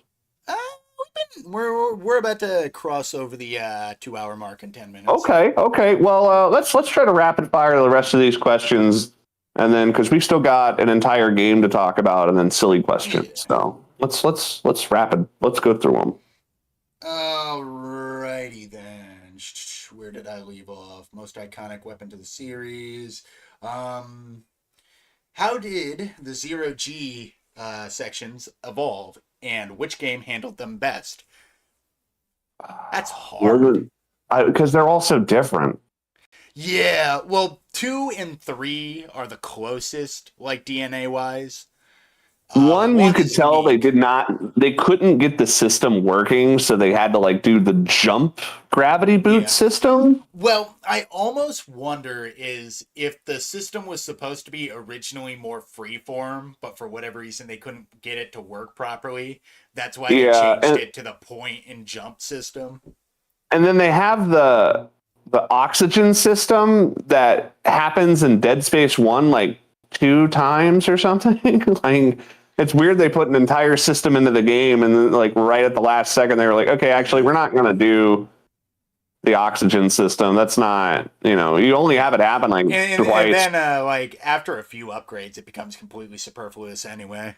Yeah, it honestly kind of felt like there's some stuff in Dead Space 1 that was supposed to. That's like another thing is Dead Space 2 is more difficult than Dead Space 1 because I feel like they pussified Dead Space 1 right before it came out. They were like, this section's too hard, this section's too dark, this section you have a less oxygen. Like we need to make this game more accessible, And then after they made Dead Space 1, EA loosened the reins and they're like, okay, make the game you guys wanted to make. And Dead Space 2, golden era of gaming when like fucking studios didn't meddle so much. Yeah, and they didn't put their fucking politics into the fucking games. Yeah. Are there any politics? Really, there's like no politics in Dead Space 1, 2, or 3. The only politics in Dead Space 1, 2, and 3 are politics in universe, which is that and it's like that's in universe. Most of the politics are suicide cults aren't very good. Yeah, suicide cults and viewing humans as disposable. That's the politics of Dead Space 1, 2, and 3. Oh, wow. I don't know, man. That's real contentious. Jeez. I mean, who doesn't want a giant laboratory that makes babies and tanks? Like, fucking, I mean, oh, man, a giant... I mean, I be... want to do the Christopher Reeves thing and crack it open like a crawdad and suck out the fucking Christopher Reeves did not do that. It's from South Park. But if he had done that in real... His name is Chris Reeves. If he had... I'm Chris now. I'm no longer Christopher. I am Chris. Pac-Man! You've gone too far, Christopher. Can't let you keep doing what you're doing. Could a weak man do this? Christopher Reeves, who was paralyzed from the waist down, is now going to lift a car over his head. Oh my God, how inspirational. Wow, he's really come a long ways. Like, he's literally becoming like an evil supervillain, and they're like, wow, wow, that's moving. Wow. Okay. So oh wow. Wow, I really wish Owen Wilson was the voice of Isaac in Dead Space. We gotta get Owen Wilson on the podcast and just say "oh wow" to him like 100 different times until he tracks us down and murders us. My favorite thing that he ever did was he was like, I don't fucking say wow that much. And then somebody linked him to... people linked him to several videos of him saying wow. Dude, there is one where it's like 30 minutes of him going... Wow, wow, oh wow. Wow. Like, yeah, it's actually quite a bit. If 30 minutes of your entire, if you can, out of your whole filmography, 30 minutes of it is you saying, wow, you say it a lot. Okay. It's like your fucking catchphrase. Honestly, I forgot that Lightning McQueen was played by Owen Wilson until he said "Wow." That's so funny. You remember that part in Cars when Lightning McQueen drives into the mechanic shop and he gets a look at the judge's undercarriage and it's implied that he's having like a prostate exam essentially. Oh, I got one better. You remember? You remember when he's like driving up to the Cone hotels, and he sees that the fucking Porsche has a tramp stamp. Yeah, dude, that's so funny. Oh, dude! Like literally, the opening of the movie, like Lightning McQueen gets flashed by two cars. Oh my god, that. Like they show their headlights and it's fine that that's their tits. Oh my god, that movie I love it. fucking It's incredible. sucks. It sucks. Oh, you don't like cars? I like cars. I like that part of the movie where he's I grew chasing up on after the. NASCAR though, so I like. I guess I I like have an that. affinity. The biggest laugh I got out of that whole movie was when he was chasing after the semi truck and he's like Mac, Mac, Mac, and the truck is like, my name's not Mac, I'm Peterbilt. I'm Peterbilt, tarnish. Yeah, that was like, God damn it, that's actually pretty funny. The issue I had with that movie was there is one moment in Cars where Lightning McQueen is in his little fucking garage thing, and they show a sticker of him on as an anime character. That's like a anime sticker, and they saw that sticker and they said, "We're going to base an entire movie around this one throwaway visual gag." And that's why the second film takes place in Japan and is the worst movie ever. Was it Japan? I thought it was like all over the place. Nah, That because movie like was it's fucking weird because Mater was a secret agent. that's retarded. It implied that like, like one of the things in that movie that I kind of felt like sort of weird towards was like they intonated that like if you get an oil leak in the Cars universe, it essentially means you pissed yourself. And like Mater essentially is accused of pissing himself on stage, but then later in the movie, it shows no, it wasn't Mater who pissed the stage. It was this guy who was the bad guy the whole time. And meanwhile, I'm like, so he pissed the stage. We're still talking about a man who literally defecated on a stage. Yeah, We're ignoring that. yeah. I just remember like there's a scene in Cars 2 where Mater goes up to like a racist fucking like sushi chef, and the chef gives him wasabi, and I'm like, wait, hold on. They eat food. They have wasabi. Like, what? So well, it's like they eat. Then another fucking thing is like he's like saying it's pistachio ice cream when it's obviously not. I love me some pistachio ice cream. Wait, so they eat organic material? So that means that they have to have cows, right? Because ice cream and was like. Well, yeah, the tractors. So they milk tractors. I don't. But with what? How do they milk them? Well, I don't get it. Anything else, Sean? You find like at least in the movie Robots, they implied like how the reproduction kind of went. I do love Robots because they essentially Build-A-Bear their fucking babies. I love the part where they have like the lug nuts and the screw in their hand and they hammer them on, and that's how you can tell it's a boy. Yeah. Yeah. Okay, so moving on. Why are we talking about Cars? Okay, so just got sidetracked again. Cars set in the Dead Space universe, and it's the Mechanomorphs. No. The Automorphs. Isaac Spark pulls off the ship. Isaac Sparkplug. Does he still need a helmet? Yeah. Wait, no. Okay. He's just built to have like the helmet. He has a face mask so he can breathe in space.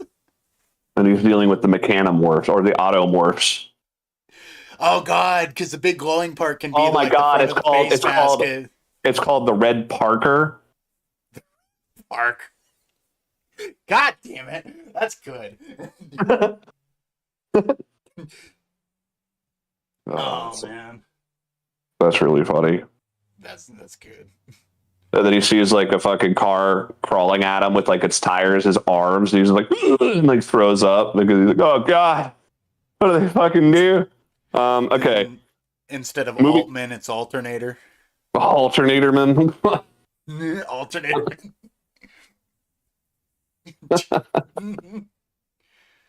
I don't know car names as much, but goddamn. Hammond is Hummer. Kendra The, is Kia, I guess. the, the what is it? The USD Ishukara.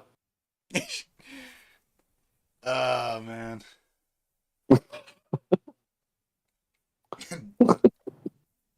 So fucking dumb. Okay, next question. Dead cars. We're getting tired and delirious already, I can tell. Yeah. I haven't even drank my THC soda pop yet. Oh man, I took a hit off my fucking vape. Well, I'll crack open my THC soda pop. Yeah, I got myself. You get toasty with It's me. called. It's called. Sober. A Green Goddess Blueberry Lemonade. Blueberry lemonade. 0 sugar, 0 dye, 0 alcohol. Nothing but fucking THC. So crack that open. Oh, I'll take a sip and tell you what I think. This one's good. That's actually really good.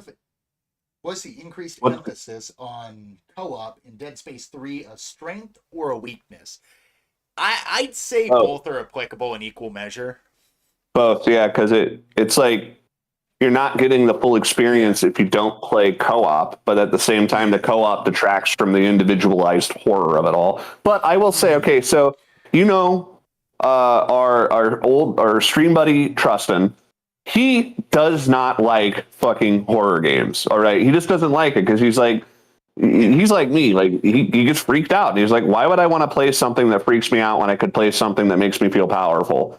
But when I played Dead Space 3 with him, he was actually like, okay, I'm into this. Like he's like, I actually am into this. Like I really am. It's like that's the best horror games at the end of the day are still power fantasies. Just look at The Suffering. Just look at Resident Evil, Dead Space. Silent Hill Homecoming. Silent Hill Homecoming. The Thing video Turok. game.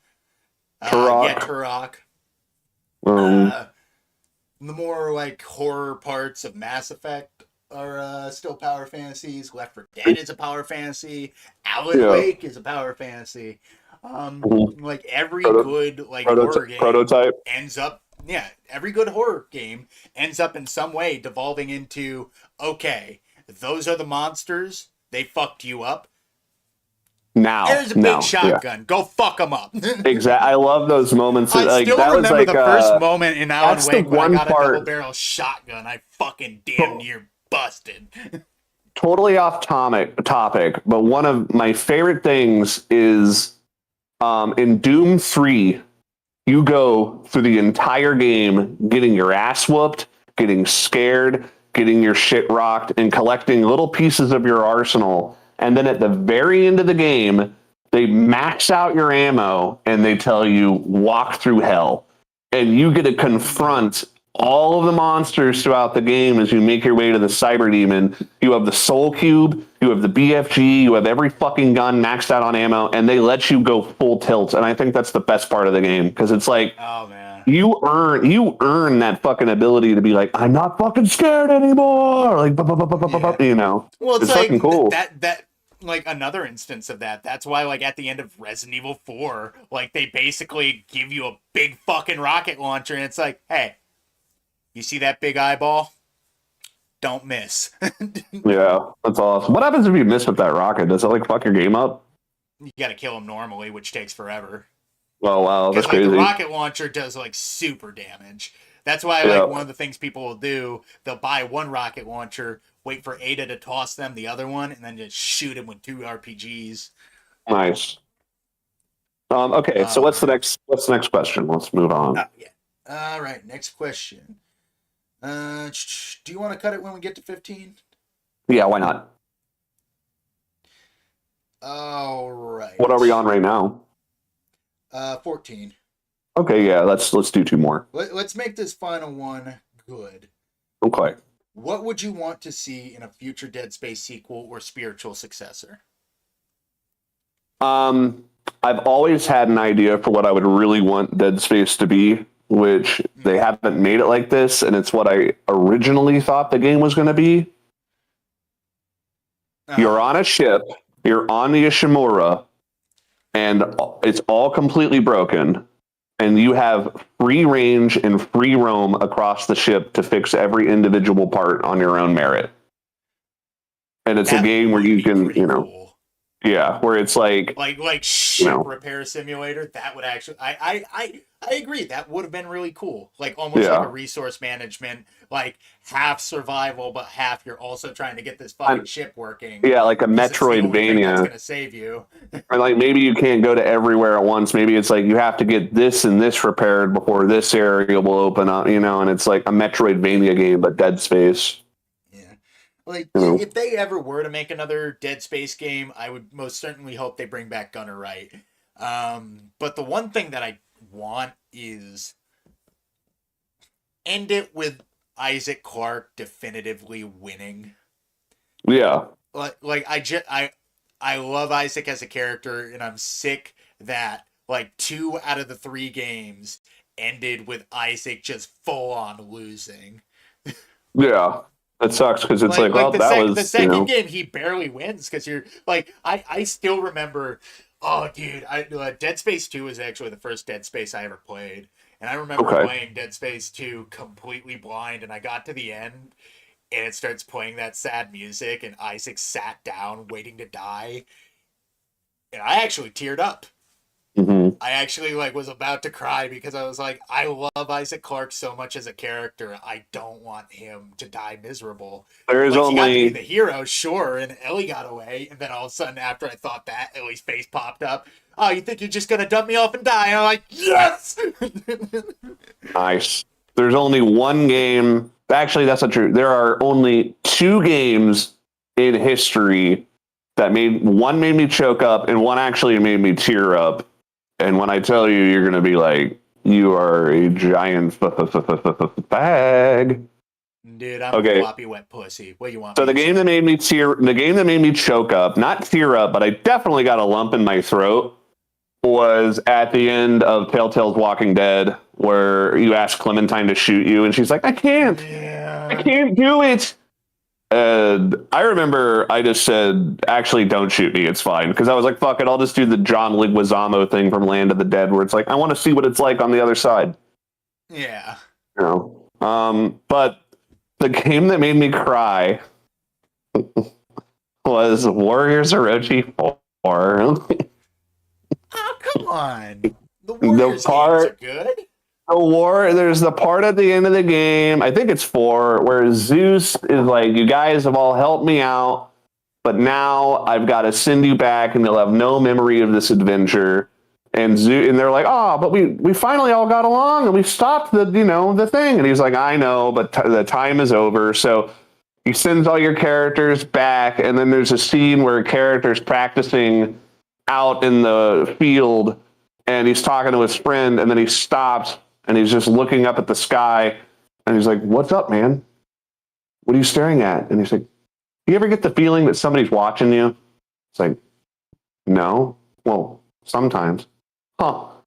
And then it pans up, and it shows Zeus looking down at them from the head. And I don't know what it was, but something about that. Yeah, it really fucking, I got teared up. It's like, it's a friendship that's not forgotten. Mm-hmm. And even though he said once the time comes when they finally meet again, right, there's going to be no need for words. Also, a game that kind of made me get a little emotional was the ending of Lies of P, where spoilers, Geppetto dies, and that was kind of sad. Oh, dude, you want to know what's the fucking worst? What? I got to the end of fucking Like a Dragon Gaiden, the man who sold his name. Mm-hmm. The spin-off game with Kiryu. Mm-hmm. And man, I saw that ending cutscene before, but it fucks me up so bad when they give Kiryu the tablet and he's watching all these kids that he raised at this orphanage all grown up. And they find the hidden camera that's supposed to be keeping an eye on them, making sure they're safe. And they like his kids come up to the camera and they straight up first thing they say it's like, we know this is probably something to do with you, Uncle Kiryu. None of us really believe you're dead. We're Aww. worried about you. Yeah. Because Aww. wherever you are, we know you're lonely. Aww. And like the whole time, Kiryu, which is a man's man, is blubbering like a fucking baby and ugly crying, and he's like talking about his daughter's like son, and he's like, when I last saw him, he wasn't even able to walk, and it's like, it fucking rips me up inside. All Such a right. good Well, ending. do you have any ideas for if you could make Dead Space something or other? What would you do? Any ideas other than Isaac? Other than Isaac wins. Well, like, I just essentially either bring it back to that like sort of like bring it back to like basics and like try to make like try to get what made the atmosphere of Dead Space 1 good right again, or just go balls to the wall and do another Dead Space 2, because the most fun thing about Dead Space 2 is it threw everything on the table and it's like, let's see what we can make work. Yeah. It's a wonderful game. I love Dead Space 2. All right. It's my favorite in the franchise. What do we need to talk about now? Are we going to talk about because there is a controversial thing I want to bring up about Dead Space. And then I want to talk about Callisto, and then we got silly questions. So what do you want to do next? Do you want to just run through some silly questions? Sure, we can run through like a couple of those silly questions. Let's do the silly questions. Silly questions time, the best time. 10 silly questions about the Dead Space series. Oh, wow. Right. First one. If the plasma cutter is a mining tool, what other everyday construction tools in the Dead Space universe are secretly weapons of mass destruction? Hold on, I got to get my butter cutter, and it's just like the fucking guillotine that's on the table. Hey, can you throw a pot of coffee on? Oh, by the way, don't stand in front of it. It'll take your face off. It's like a fucking ion laser that heats up the coffee. Yeah, like if you're looking at the coffee, like this, the way they now heat coffee is they blast it with like an infrared like radiation ray. But if you're looking at the coffee pot, it just irradiates your eyes and makes you go blind. Yeah, actually, in 2570, we started constructing all of our equipment out of knives. So. Yeah, this everything's made out of knives now. Everything's made out of knives and sharp-edged razor blades with plasma. Sir, can I file a formal complaint? Sure. Can we get new bath towels? Why? Aren't the ones we have perfectly fine? I mean, I like that I can shave and dry at the same time. I think I went a little too deep. Oh, jeez, man. I did the flossing thing where you take it and put it between your legs. Oh my god. Yeah. Well. Yeah. But as said, like it would just like, some of the equipment they have is like, oh yeah, you have this little handheld device that's a plasma cutter. Oh, I cut my hand off. You what? I cut my hand off. There's some things in the Dead Space universe where I'm like, okay, I could understand how that could be like a mining tool, like the force gun to like clear away debris, or the contact beam to like melt your way through a wall.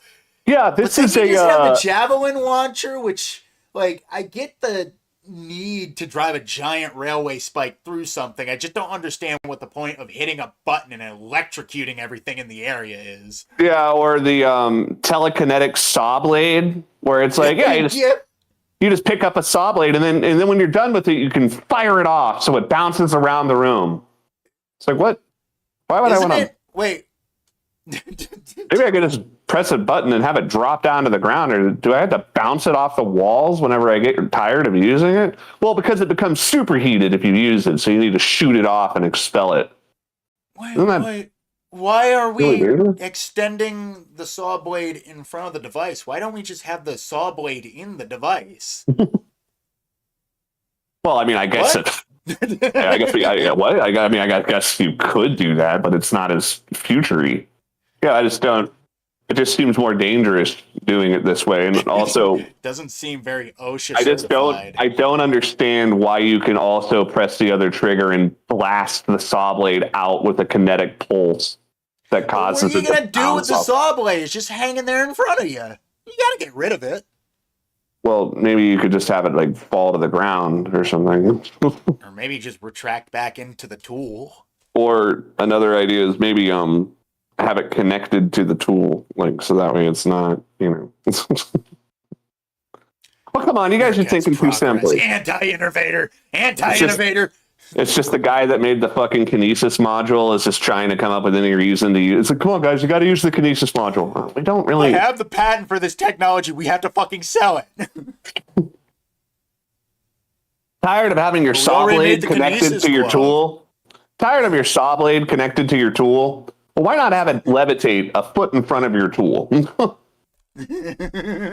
That way you have zero precision, acuity, or accuracy, and there's a chance that it might superheat and explode like a grenade in your face, unless you shoot it. Sending shards everywhere. Yeah, as it bounces off the walls. Perfect for your fucking interspace fucking saw. I just love I love the the idea that like there's just this fucked off shop class and like everybody's trying to like work on their thing, and every so often you just hear a Everyone down! Fuck! Who pressed the fucking alternative fire mechanism on that saw? What, Mr. Anderson? I didn't know what it did. Well, it shoots it. Well, why are we using these?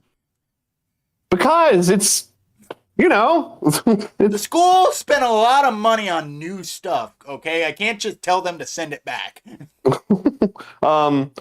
Also, like we mentioned that the pulse rifle has the ability to shoot in every direction when you hold it above your head. And then they just switch it to a grenade launcher, which I guess that's not really that much better.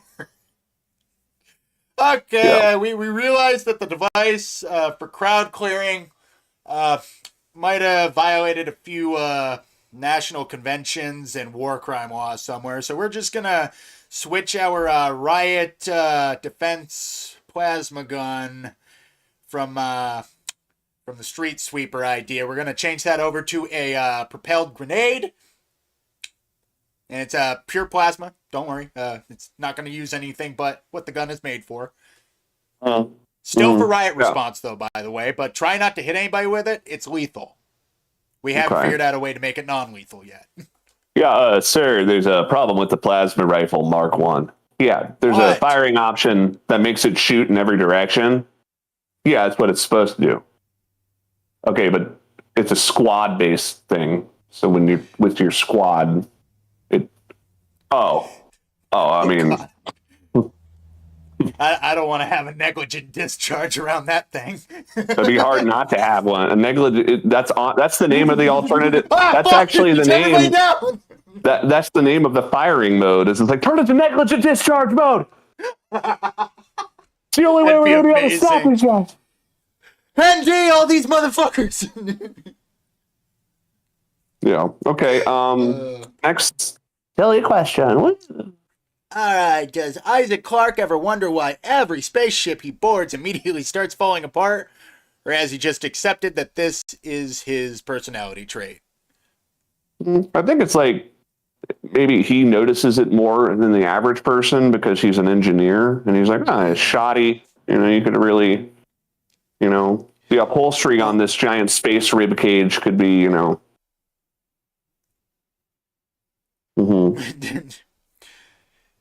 They overclocked the thruster vectors by 10%. The fuck does that mean? Well, it's just inefficient. It's really bad for the ship's engines. Okay. Okay. Okay, that's Does really that mean exciting. we're gonna blow up? Is that a problem or no? It's just it's just a suggestion. They're just kind of redlining the shock drive a little bit, but it's okay. It's really What happens- inefficient, and man, these fusion coils, they do not come cheap. Okay, what happens if it overrides? Is it going to explode in some kind of? No, I just stopped working. Yeah, it's Really. actually kind of uneventful. It's Kinda turns really off. it's the uneventful horizon. where he just shows up and the ship is just. Everybody's just sitting on a ship, just getting progressively more and more frustrated with each other. Dude, could you imagine the uneventful horizon? They go and they get on the ship, and it's like, oh my god, there was an oxygen leak, and they all suffocated. Oh, well, that sounds like the most common thing that could happen in a spacecraft. Yeah, it is. So, okay, I guess we'll just get this thing back to Earth. And then the movie is just them doing their job. What's wrong? What'd you see? It's a mouse. Oh.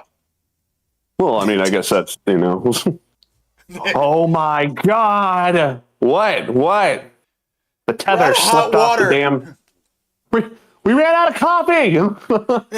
Oh my god! No, wait. Actually, no. Hold on. I found some. There's actually some more back here. Oh my god! What? It's instant. But it's all instant. That's all instant. No! The uneventful horizon. I designed this ship to be an interstellar magnum opus, and it is. It's a really nice ship. Yep. I was actually impressed. I got it finished in half the time for half the money. Okay. Well, maybe that's why it had a problem with the oxygen. Well, That's I like his. They signed the contract. They can't say anything in court. They created a warp drive in the event horizon, and they're like, "Hooray! We created the first warp drive. Now let's put it into a ship and see what it does with a full crew." So Like maybe you guys should. send like a monkey through there first. Well, that's inhumane. We're gonna send a person through first. A couple people. In fact, an entire crew. Well, where are they going to end up? We don't really know. So it's a suicide? Really bad optics, sir. No, it's great optics. You see, I designed this thing that we've never tested before, and during our first time using it, it went wrong. Okay, so then it didn't work? No, it definitely worked. You sure it didn't just not work? How do you know it worked if you've never done it before? Yeah, how do you know all of our people are just space goo out somewhere in the middle of like the Andromeda galaxy? They most certainly are. And they were. They were space goo, Fred. And they were space goo. That's exactly what happened. Yeah, that's awesome. The uneventful horizon. Hey, what's happening? Not much. Come back later.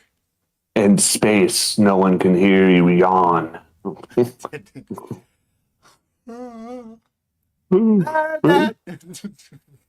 Man, this ship, I could just go to sleep on this ship. It's so boring. Dun, dun, dun. Dun, dun, dun, dun, dun, dun, dun, dun, dun, dun, dun, dun. Boring. Uneventful horizon. Yes, my wife was always afraid of my work. What happened to her? Well, she's with her ancestors now. She died? No, she's staying at her grandparents in Acapulco. It's a nice place. It's just, Oh, yes, actually, she's doing quite well. She's getting therapy and everything's fine. Oh, okay.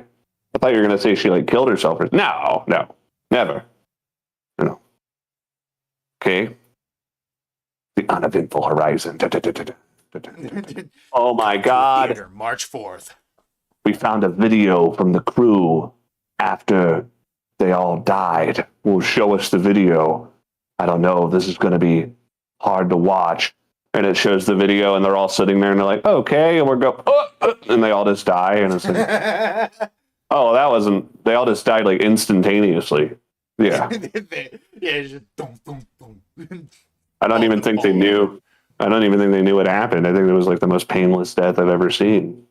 No, the first one knew, he just didn't know for very long. That's very uneventful. Dun, dun, dun, dun, dun, dun, dun, dun, dun. Hey, so what's the possibility of this happening to us? Oh, not a chance. We fixed all the air leaks. Oh my God.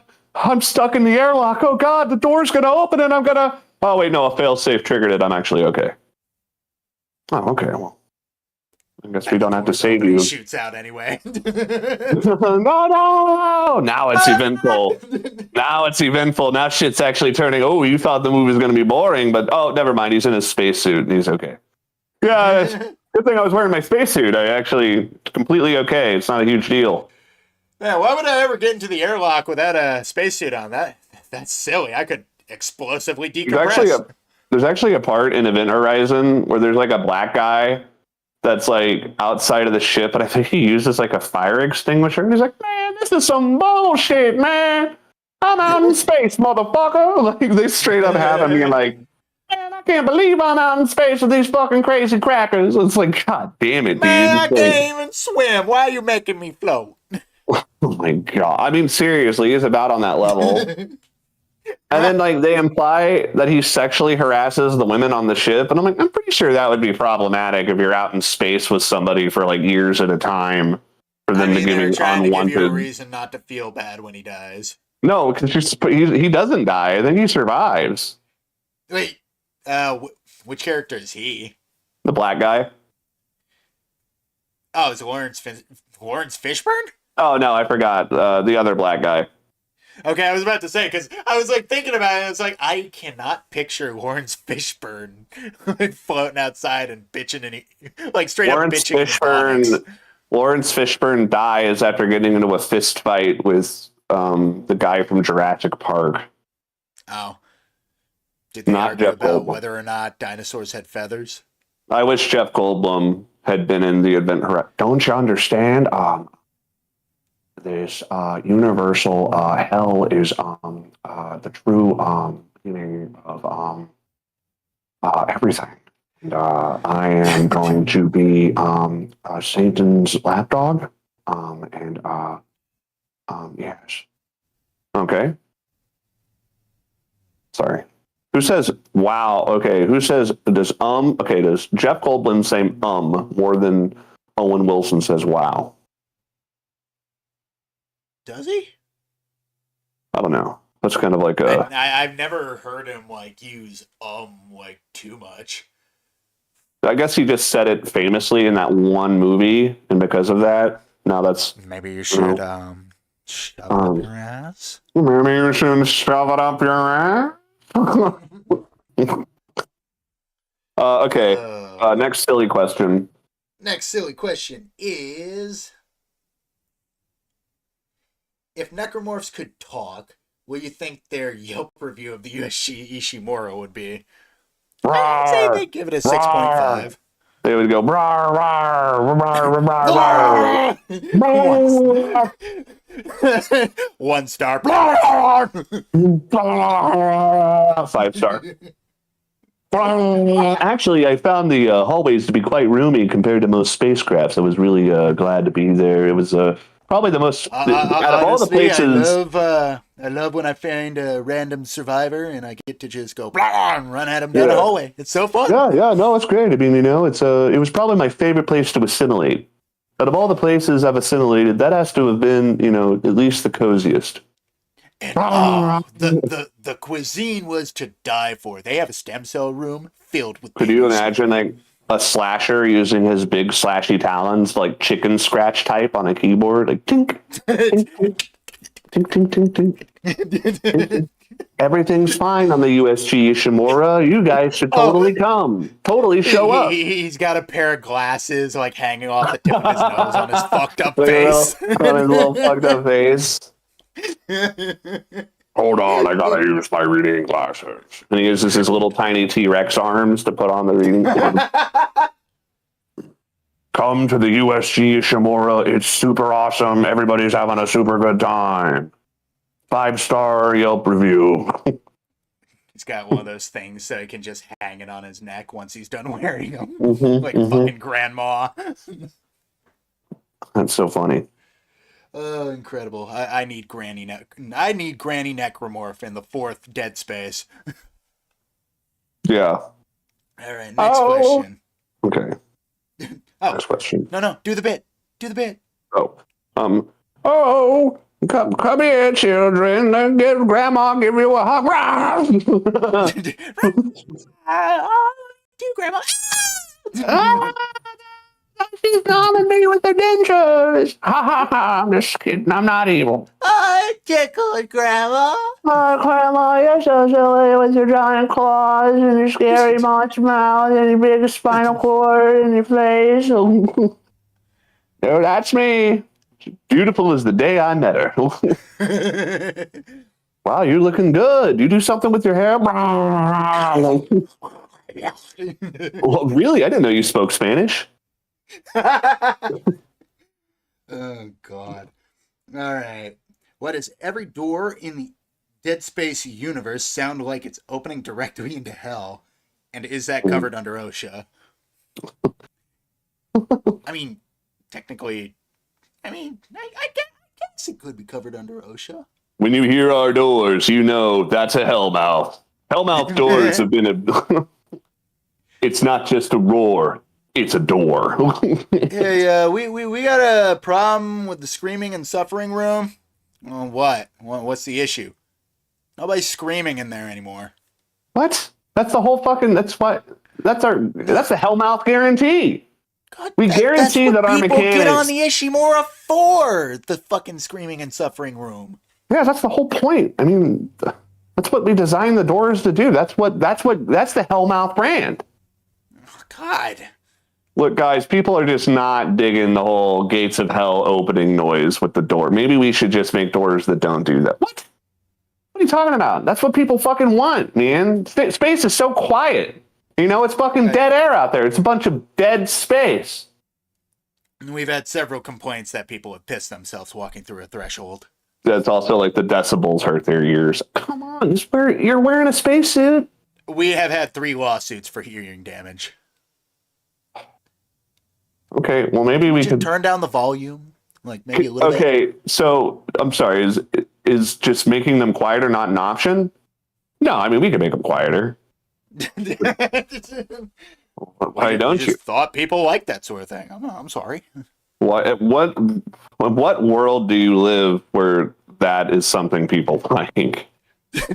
Cut to a cutaway gag. He opens up his shower curtains. It's just open up his cabinet. Yeah, that's hellmouth quality right there. Hellmouth. It's not just a door; it's a roar. cat comes through the animal door. Just They got like a fucking commercial, and it's got a Bob Seger song. Gates of hell. Oh, gates of hell.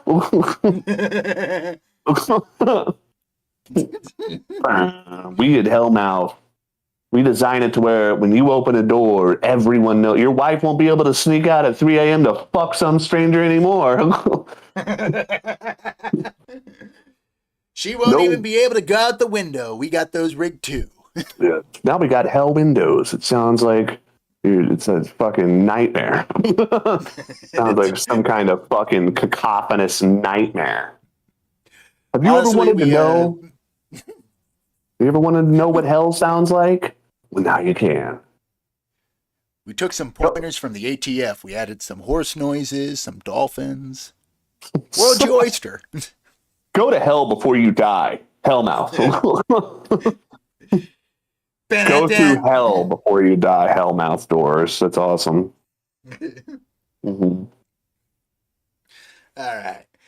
If Isaac had to pick a roommate from, if Isaac had to pick a roommate from any necromorph type, which one would cause the least damage to the security deposit? Oh man, Tough one.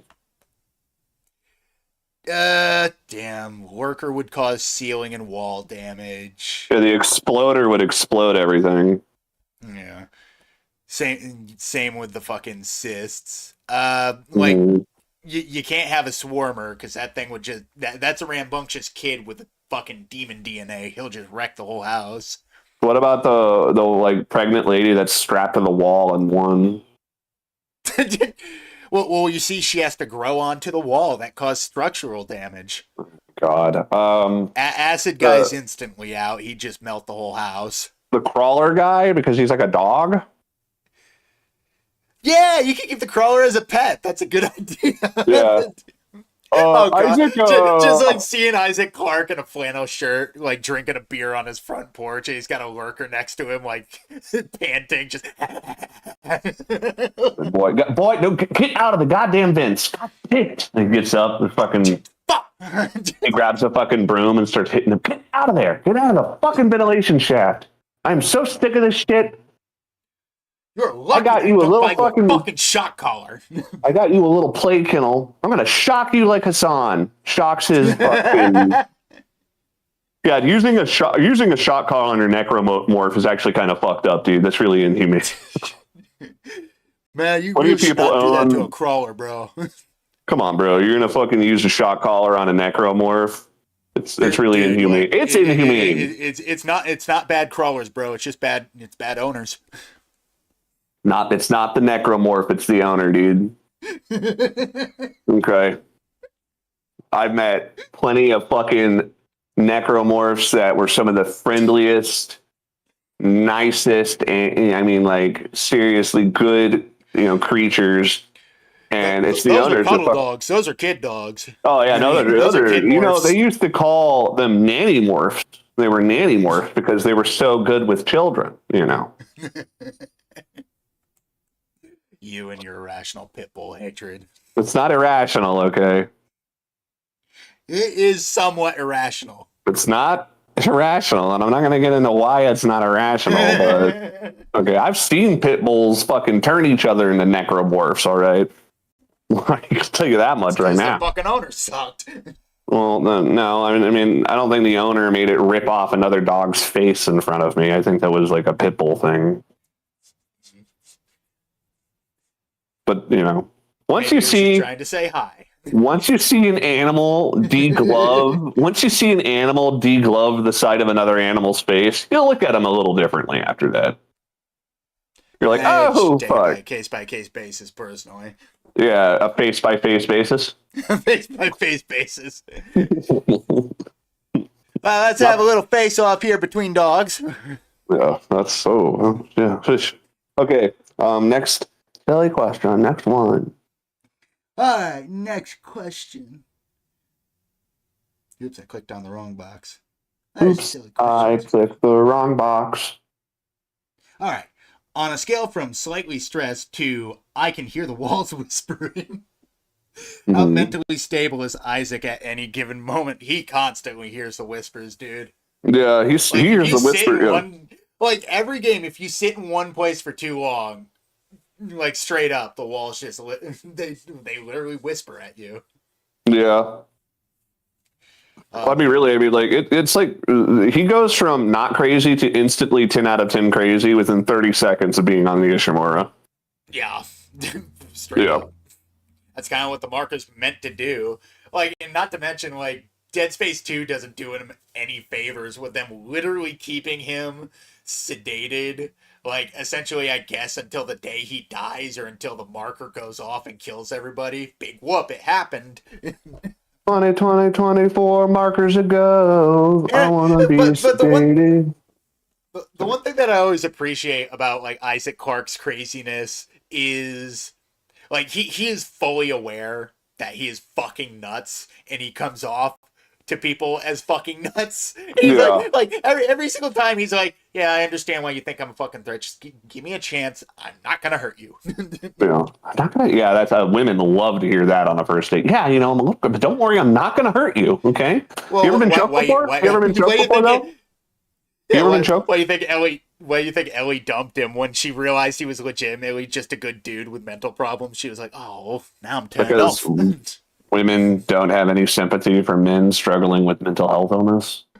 No, they have sympathy when you beat the fuck out of them. They don't when you're actually trying to be a genuinely nice human being. I just figured you could work on yourself. Okay. Okay, so I put my trust in you. I said I cared about you, and you said this relationship's not for you, and I'm not the most. You just gave up. You didn't want to keep fighting zombies.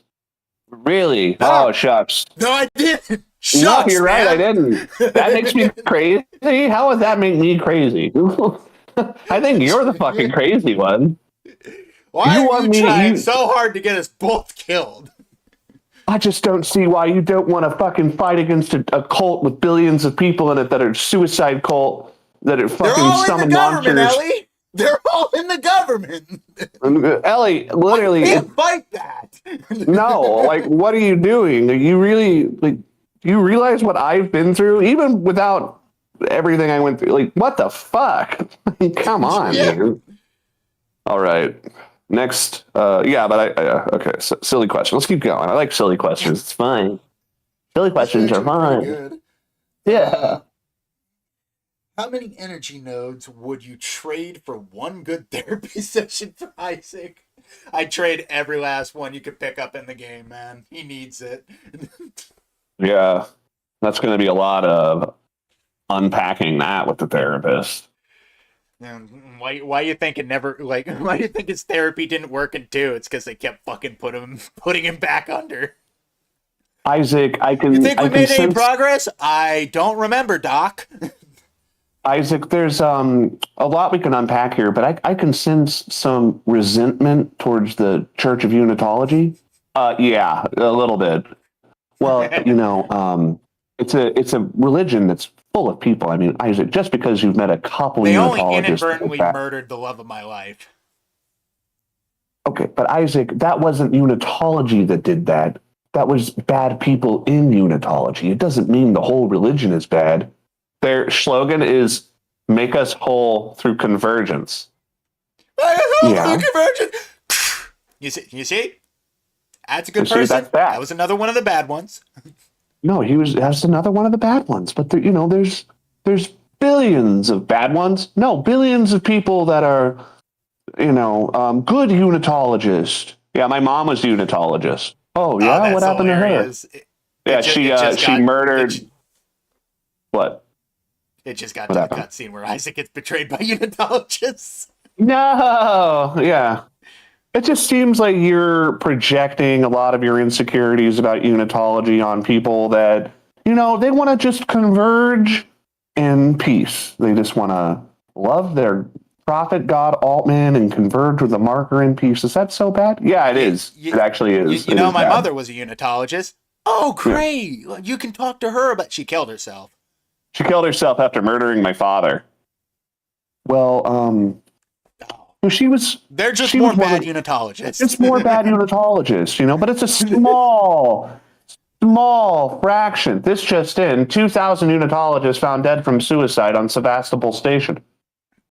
A small, incy little, I mean, it's Doc, a religion let me of ask you peace. something. Doc, what caliber pistol do you have in your desk? 357 Magnum. What? Not big enough. You're gonna want something bigger. You're gonna feel that one. Look, Isaac, I just don't understand. It's a religion of peace. Yeah, but if you kill yourself, you come back as a flesh-eating zombie. What? And then you kill what? people. You what? One more time? What was that? You come back kill as a- yourself, and you come back as a flesh-eating zombie. No. No? Why'd you say that like it was a question? That's not Did you not? what. Did you not know? That's not what Unitology's about. Hey, Craig. Yeah. Unitologists kill themselves. What happens? Oh, they come back as necromorph zombies. And they what? Yeah, Sevastopol Station. That was. Oh fuck! The moon. Oh, shit. Oh my god! Wow! Wow! Holy shit! You remember when the Unitologists were killing people and mastering a genocide and turning them into an army of zombies? Oh yeah, I mean, well, look, just a couple bad Unitologists. Okay, just Goes accept back that to there the are line. some. Just think that there are some You people just that are accept just. that Unitologists are just universally bad people. It is a religion of peace. Okay, it's a religion of peace and understanding and becoming whole. Yeah, becoming whole as a zombie. I saw a triple murder homicide the other day. Not triple murder homicide, triple murder suicide. Mhm. Triple murder, homicide, suicide, genocide, infanticide, patricide, matricide. It's just a side, all the Insecticide. sides. Literally every side there is. Okay. Well, okay. Well, how about we can agree to disagree. Are you a unitologist? No. Well, what I am isn't important to this session. You're a unitologist, aren't you? My own personal choices don't reflect my work. You just said that it's not a bad thing when it's a bad thing, and you're fucking one of them. He knows too much. Seal the doors. That's it, Isaac. I'm going to prove to It's you. not like you weren't going to do that anyway. I'm going to prove to you what a unitologist is all about. And he kills himself. That doesn't prove anything. That doesn't. You He just shoots himself, but he fucks up, and he's just lying there on the ground. It's like, I told you, you needed a fuck. you needed a bigger gun. God damn it. Why does nobody listen to the crazy person when I start talking about killing myself? Because you're not doing it for a religious reason. It only matters if you're doing it. Okay, you just want to kill yourself because you're all fucking bummed out from the zombies and stuff. And the marker brainwashing and shit. That's probably why Isaac doesn't kill himself. He's like, I'm going to do it. I'm going to kill myself. Wait a second. No, that's exactly what they want me to do. That's what I'm no better than them. fuck. Oh, okay. Silly questions. Let's move on. Next silly question. I think we're almost to the end of them. Next silly question is... If the marker had a marketing slogan, what would it be? And you can't use "Make Us Whole." Marker. I hardly know her.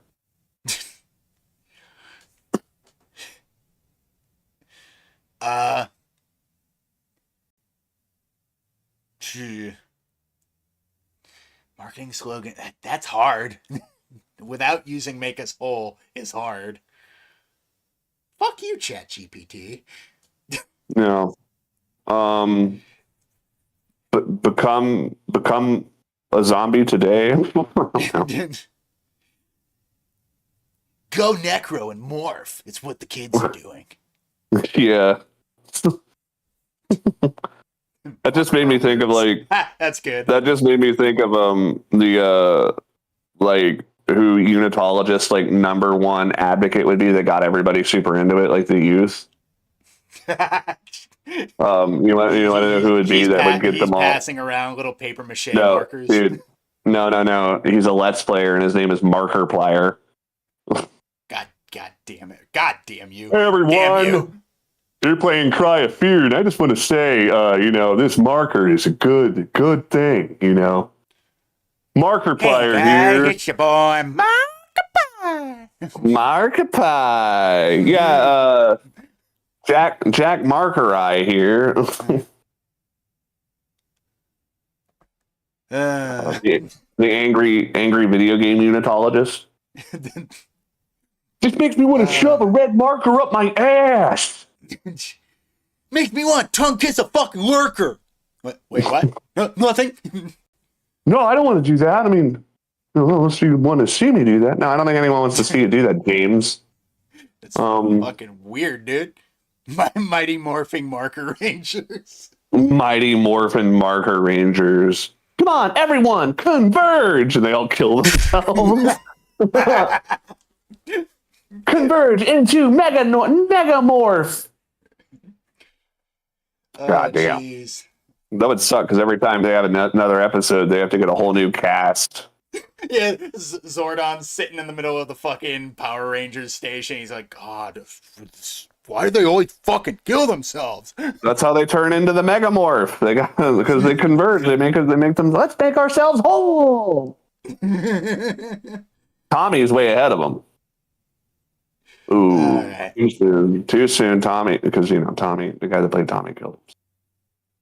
Oh yeah, that is sad. Sad. Fentanyl kills people. Fentanyl kills. Yeah. Mm-hmm. Anyway, what's next? You made me sad. Yeah, I know. Next question. Why does every futuristic corridor need exactly .003 lumens of light? Are space electricians on strike. Yeah, I mean, maybe they are. Maybe I don't know. I mean, like I honestly think I do love the fact that there's obvious harsh shadows in every hallway in Dead Space. yeah. I mean, it's hard to believe that people would be creeped out by the Ishimura after the marker. I'd be creeped out on that thing no matter fucking what. Yeah, like Creepy you're shit. just walking around this place and like other than like the rec area and like the greenhouse, like there's no areas on that fucking ship that are well lit. Like I'd be just sitting there normally looking at the shadows like in the corners, and I'm like, something gonna pop out? Is there a mouse over there? Yeah. Did we get all the spiders before we shot out into space? Am I gonna see something? You know they didn't get rid of all the spiders. Oh yeah, you know for a fact some poor fucker is just like sitting in his room and he looks up in the corner. Oh, fuck. Hey, God. there's a cobweb. What? No. No way. Are you fucking serious? No, I double checked. I triple checked. There's a cobweb. Fucking damn it. No, We there's have to fucking not. There has quarantine- to be something that's a fucking cobweb. God damn it. Dude, we have to quarantine this whole entire fucking ship now. I'm gonna get fucking talked to. You know that? I don't even know how much trouble I'm you on would get. strike 3 with the fucking company, dude. We We cannot let this get out of this room. we accidentally introduced a fucking foreign species to another planet. What? Another planet? That's bad. Like, we accidentally introduced cockroaches to Mars. We actually introduced cockroaches to Mars, and now there's 100 trillion of them. Okay. Oh man. Yeah, Imagine like just sitting on your space vessel and you're just looking across a news article. And, like the first thing you read is, oh, hey honey, did you know that brown recluses can survive on the surface of Venus? Huh. Oh shit. Yeah, that's not good. Yeah, you're so distracted by that, you forget the news that says marker converges moon into fucking living entity. Nuh-uh, man, the shit they That get away happens with every other printing. day. Oh my god, we got like 4 of those hanging around the atmosphere. So what? They ate Alaska. Who the fuck cares about Alaska? Okay, is that the end of the silly questions? There is one more. Okay, that better be good. It's probably gonna be a stinker. Hmm. If a necromorph joined your, that's funny. If a necromorph joined your podcast as a guest, what question would you dare ask it first? How do you pee? I don't. Well, of course you do. You're a fucking, Which bathroom do you go into? Unisex. Of course. Dude, did you hear about that in fucking the Dead Space remake? Yeah, all the bathrooms are fucking unisex now. Like, Oh my god, what a fucking desperate... But you know for a fact, like somebody brought it up, and then like EA was like, "Well, now we have to put it in the game. That's controversy. People watch controversy. People like controversy." It's a game about cutting people into pieces with fucking weapons. That itself is controversial. I just hate... Okay, now we're... fucking silly questions. Fuck that. Okay, well, hold on. We'll lead into more podcast. I think the first thing I would ask it is, how do we kill you? How do we kill you and keep you from killing us? And I think he would probably respond with... Jump the table. I would love to see... have, like random like utility tools around to hack it to pieces. I would love to see a necromorph in the UFC.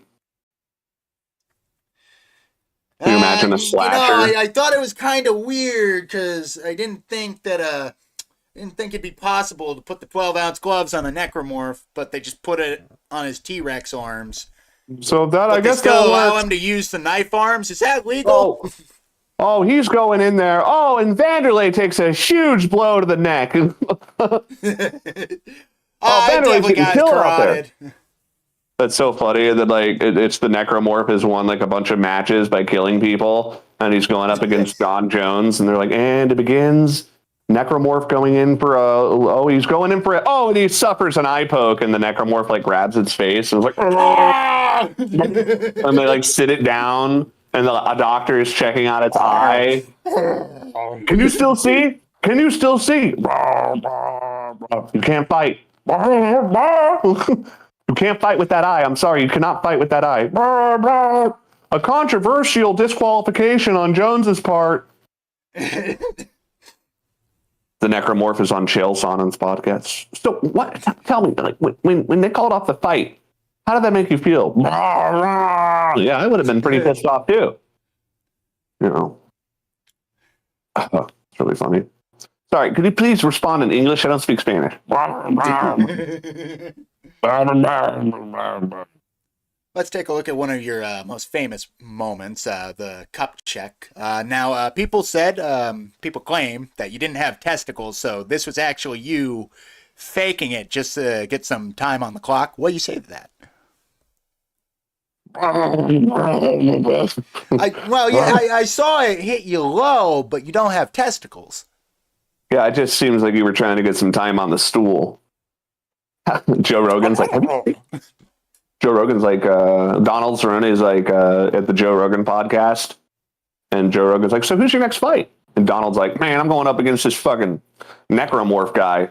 And Joe's like, are you sure you want to fight that, Don? Yeah, no, I could fucking kick his ass, bro. Have you seen this guy fight? No, I haven't seen this. Here, pull that shit up. And it's the Necromorph ripping someone in half. You're ripping him to pieces. And Donald Cerrone all over the ring. Donald Cerrone just goes ghost white. It's like, well, yeah, no, I mean, I wish a motherfucker would, man. I mean, this guy is a real killer. And Joe, you say that about everyone, but Jesus. Yeah, I mean, look at the way this guy goes in. He goes in, boom, hits him in the throat with the fucking claw, kills him. I mean, that's one of the fastest knockouts I've ever seen. You know? The problem is, like, the slasher is really good, but then, you know, it's like the slasher is going up against Khabib Nurmagomedov. Oh, and Khabib pull guard. Oh, and he's got the Necromorph down. Come on, get him, slash him. He can't do anything. Because fucking Khabib is just wrestle humping him. He loses to Khabib because he was like, God damn it. We fucking trained. Why? Fuck, I thought you would be better on the ground. I thought I would be too. I didn't think I needed. I think it would be so hard to get away. It's like you think all you had to do is stand up, but it's a surprisingly fucking dominant strategy. I have 2 sets of arms. I don't know how I lost. Yeah, exactly. I don't know. He out-grappled me. That's awesome. Fucking Necromorph in the UFC. Yeah, that's awesome. Fucking hell yeah. Okay, we do have some controversial things to say, but I want to... Okay, so first we're going to glaze, and then we're going to get into all the controversy. Okay, so I want to glaze something. Callisto Protocol. I played it. I liked it. I thought the melee was good. I thought the environment was cool. I had a couple problems with the game. I didn't beat the game. The reason I didn't beat the game is because I got to a part where I needed to figure out some type of puzzle. I didn't understand what I was supposed to do. And I think it would spawn a monster every so often. And I don't do well with enemies following me throughout levels when I'm trying to figure out how to do stuff. And if you kill them, they keep respawning. The Suffering did shit like that, if you remember that game. And I didn't like it then, and I don't like it in Callisto, and it just freaked me out, and I got really frustrated, and it started giving me a headache, so I quit playing it. It's the honest to God truth. Is it a bad game? You were like one of the first people to stream that fucking game. Yeah, I beat it day 1, and I beat it on the hardest difficulty before any patches. Yeah, that's impressive. That's like my fucking strength run through Elden Ring without a patch. Fucking dick. Nobody's better than me at video games. No, well, I mean, okay, guys, you guys don't know this, but the main character from Dead Space looks I'm not even trying to make a joke. It looks like you, Fred. You look like that actor. You I don't absolutely see do, it. dude. You absolutely do. And Maybe a little bit. whenever I was I playing don't that think I look game, like Josh Dumas. I was like, dude, I'm playing fucking Fred Space. Like, it's Fred Space, homie. It's what it's called. It's fucking Fred Space. That's all I could think while playing it is I'm playing because he even reacts to things like you, and he uses his upper body strength to solve all of his problems, just like you do. Like, you know, it's like it's just Fred. It's Fred the game. I have some complex thing I need to do. All I do is just put it between my pecs and flex. Is that what you That's say awesome. Essentially, yeah. I do? When in doubt, you smash stuff with a fucking crowbar. Okay. I liked Callisto. I thought Callisto's twist is. I liked it more than any of the fucking twist in Dead Space. It's pretty good. Finding an interstellar squid alien thing underneath the ground of the moon Callisto. I thought that was like, that is a fucking cool twist. Because, like, what? They're stuck in the solar system. We can't leave the solar system. So they're doing whatever they can to get supplies. It's like we can't survive in space for very long. And then they find this thing that's not from our solar system, which proves this thing can travel, through solar systems. And it proves that it's possible. We just got to figure out how to, like, backwards compatibilize this thing. I thought that was so fucking cool, bro. It's like the idea of finding a giant space whale underground. It's like there's something so cosmic about that. Like it's not some intelligent being. Like, because the marker doesn't make a lot of sense because it's like, who the fuck made the markers? Nobody knows. But a giant intergalactic space squid? I mean, that's plausible. We might find something like that on fucking some planet sometime. Probably. I mean, we could. Hopefully it doesn't do what that fucking game has it do, where it turns everybody into fucking crab people. Straight up fucking just I don't even fucking know. Like some of the I love the name. some of the enemy designs from like Callisto were just kind of lame. I'll just say that right out. The two-headed man. Two-headed dude, dude who has stuff growing on him, dude who has even more stuff growing on him. Isn't the final boss of the game? I guess the fucking weird like isn't things the, that like chased real you on all fours was cool. I thought the final boss of the game, like in the DLC, is just a two-headed man. It's basically a variant of that, except it's the doctor lady that you meet. Okay. Yeah, Dr. Mahler? Wow, what a subtle name. Yeah, Dr. Mahler. At wow, the end of the game, what a she's subtle. the last thing you fight, but then it turns out that she's not really dead. It's Jacob who's dead.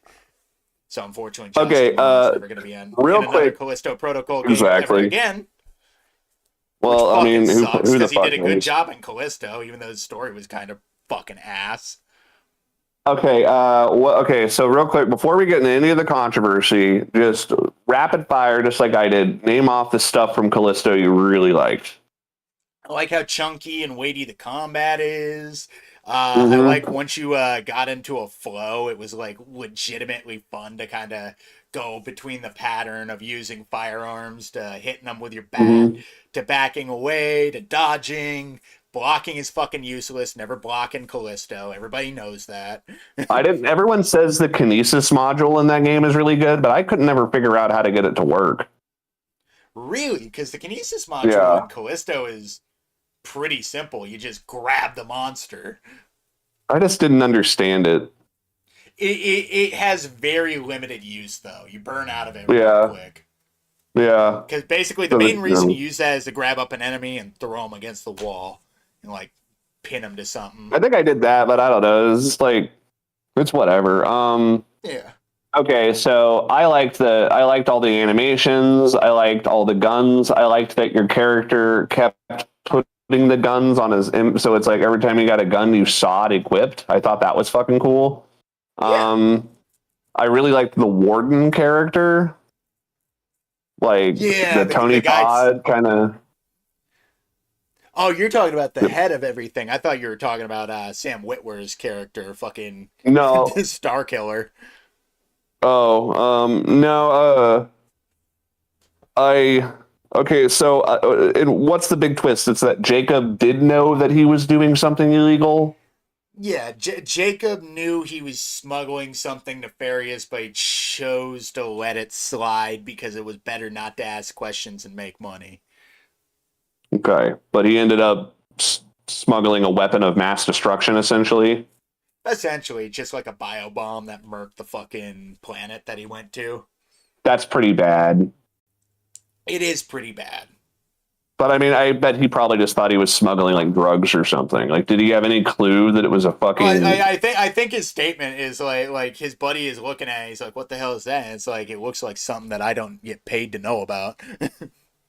Yeah, but Which is it's a just, reasonable response, like to something that at the it's same like, time, like best I not to fuck with understand, it. like smuggling drugs or maybe smuggling like a crate of weapons or smuggling like a mech suit or something, but a fucking nuclear warhead. What do you think they're going to use that for? I think it's intonated that he doesn't even know what the fuck it is. He just knows it's not something that was in the shipping manifest. I don't think he actually knew that it was like a virus that was going to wipe out a colony. I mean, that's a pretty big deal.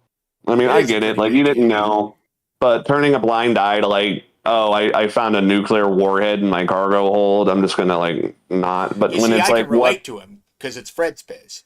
It's Fred space, exactly. Where you're like, I don't get paid enough to fucking. I don't get paid enough to deal with this bullshit. I don't fucking care. Just like Fred. It's not my fucking job. I don't fucking care. It's probably just some stupid thing that's going to a pharmaceutical company. I don't fucking know. Oh, it turned out it was actually a fucking biophage nuclear weapon that fucking wiped out. Okay, you were right. All right. So that's all good.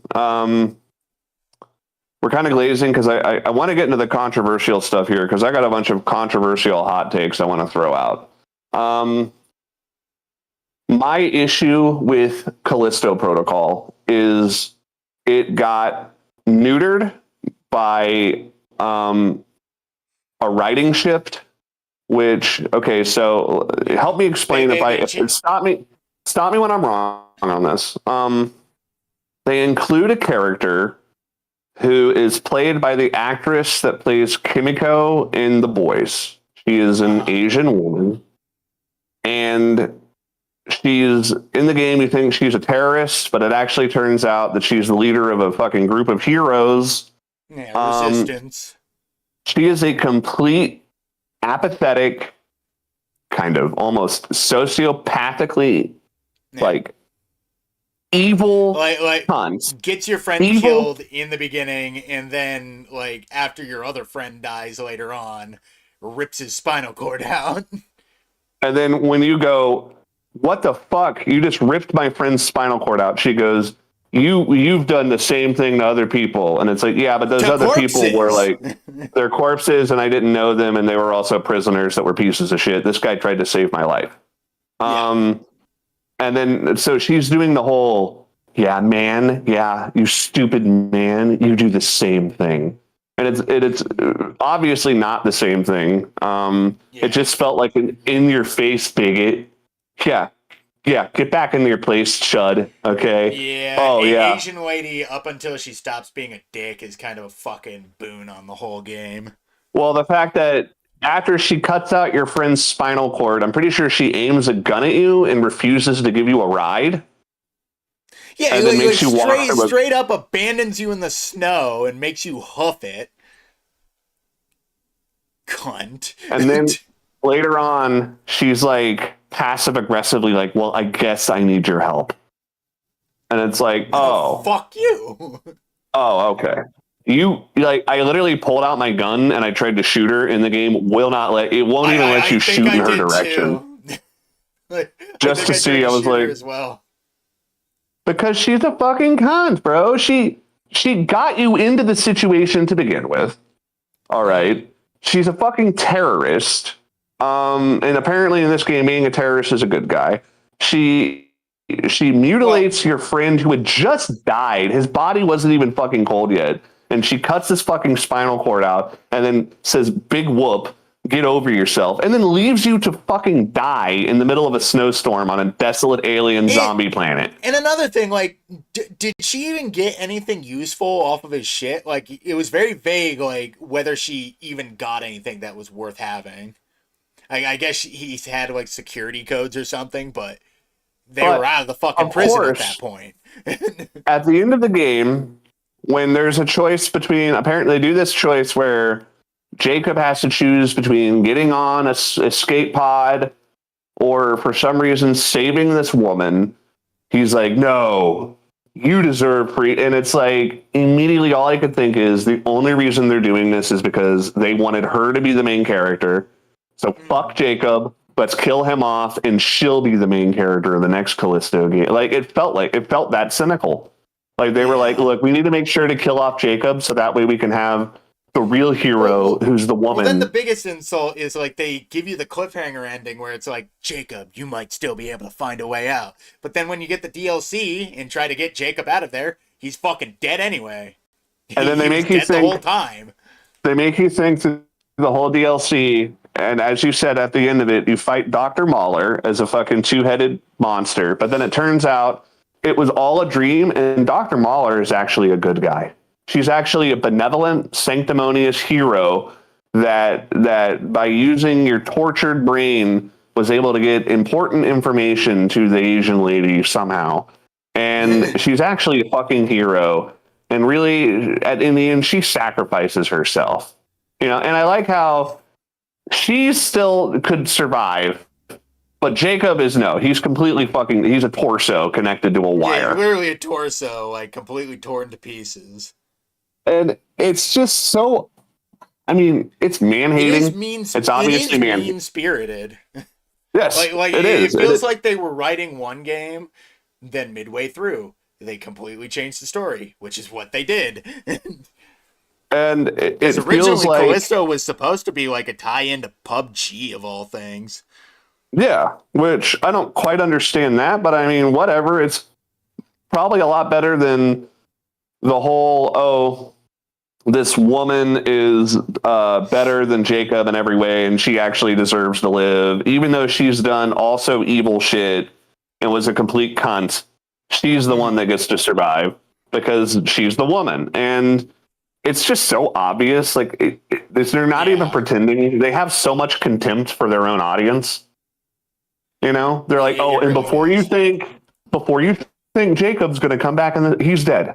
Okay, so you already know if we make a second game who the real hero is, and that's the woman. And it's like, God damn it. You want to know the thing that kills me more than anything? The moment EA saw that Callisto flopped, they instantly killed the Dead Space remakes. Yeah, exactly. They basically said, well, we don't have to waste any money on this fucking stupid shit, and killed it. EA is like, an example. Smothered it in the fucking crib. They're like, oh, well, okay. We just wanted to release like that's Dead the biggest Space remake. Problem, I legitimately liked Callisto as a possible foil to like whatever EA was going to decide to do with Dead Space. Yeah. But unfortunately, but it got a hold of by committee. Yeah, it got ripped apart by focus testing, and unfortunately, some of the things in the game were a little more half-baked than others, and the launch was just abysmal. Nobody can take that away from them. The launch was terrible. And the fact that they just could not fucking help themselves, and they had to put in political girl boss identity, like feminist politics, which has no place in a fucking, like there have been plenty of, like look at Alien, you could say that's a feminist movie. Like you have Vasquez in Aliens, who's a woman that's like wields a bigger gun than any man. And you have Ripley, and it's like you can have strong women in these scenarios, but I just don't get why they're like, make her act like a complete fucking like awful sociopath, and and then actually it's like, she's justified. it's the lack of confidence in their characters, so they just always go back to the default of "you just don't understand me, Dad." Like straight up, Yeah, that's you're all just these a characters stupid are. man. It's just an edgy dickhead being an edgy dickhead, and nobody likes when an edgy dickhead is just being an edgy dickhead for the sake of being an But then edgy they get rewarded for it. They never have they to deal with always the get rewarded consequences. for it. They're Like she rewarded gets the for it. cure, They, she gets sent out into space, like for her awful fucking attitude towards a guy who was literally just doing his fucking job. right. And then not only He that, didn't but know that he was transporting a virus, and you're treating him like he's a terrorist. yeah. But of course, anytime she does something evil, they'll sit there and they'll justify it. Like they'll keep trying to justify why that's okay, why that's well, okay. I had It's fucked actually up okay. things happen to me. Doesn't mean you should do fucked up things to everybody else. I don't see at any point in time how leaving a man to die after ripping out his friend's spinal cord and telling him to get over it. Yeah. How is that? Plus, it just doesn't strong? make a sense when you're in a survival situation anyway. You would want everyone you could get on your team. Yeah. You know, it's like, oh wow, this guy Jacob managed to survive all the way out here. Well, maybe you know what? Yeah, it's like, look, I don't necessarily trust you, but I don't really have a choice right now. You know, like 28 days later, like you know, the character's sitting.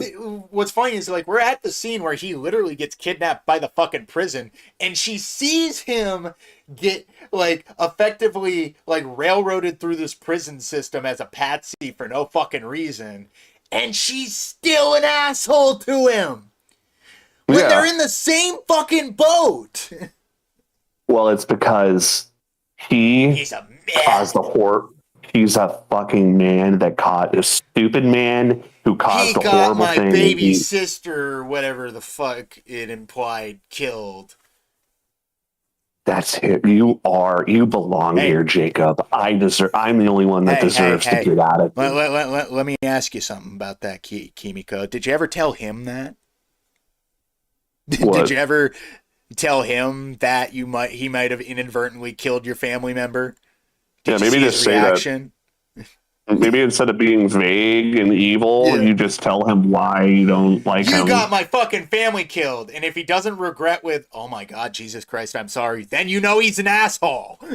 Yeah, but no, instead just be vaguely evil and sadistic and leave him to die a fate worse than a regular death.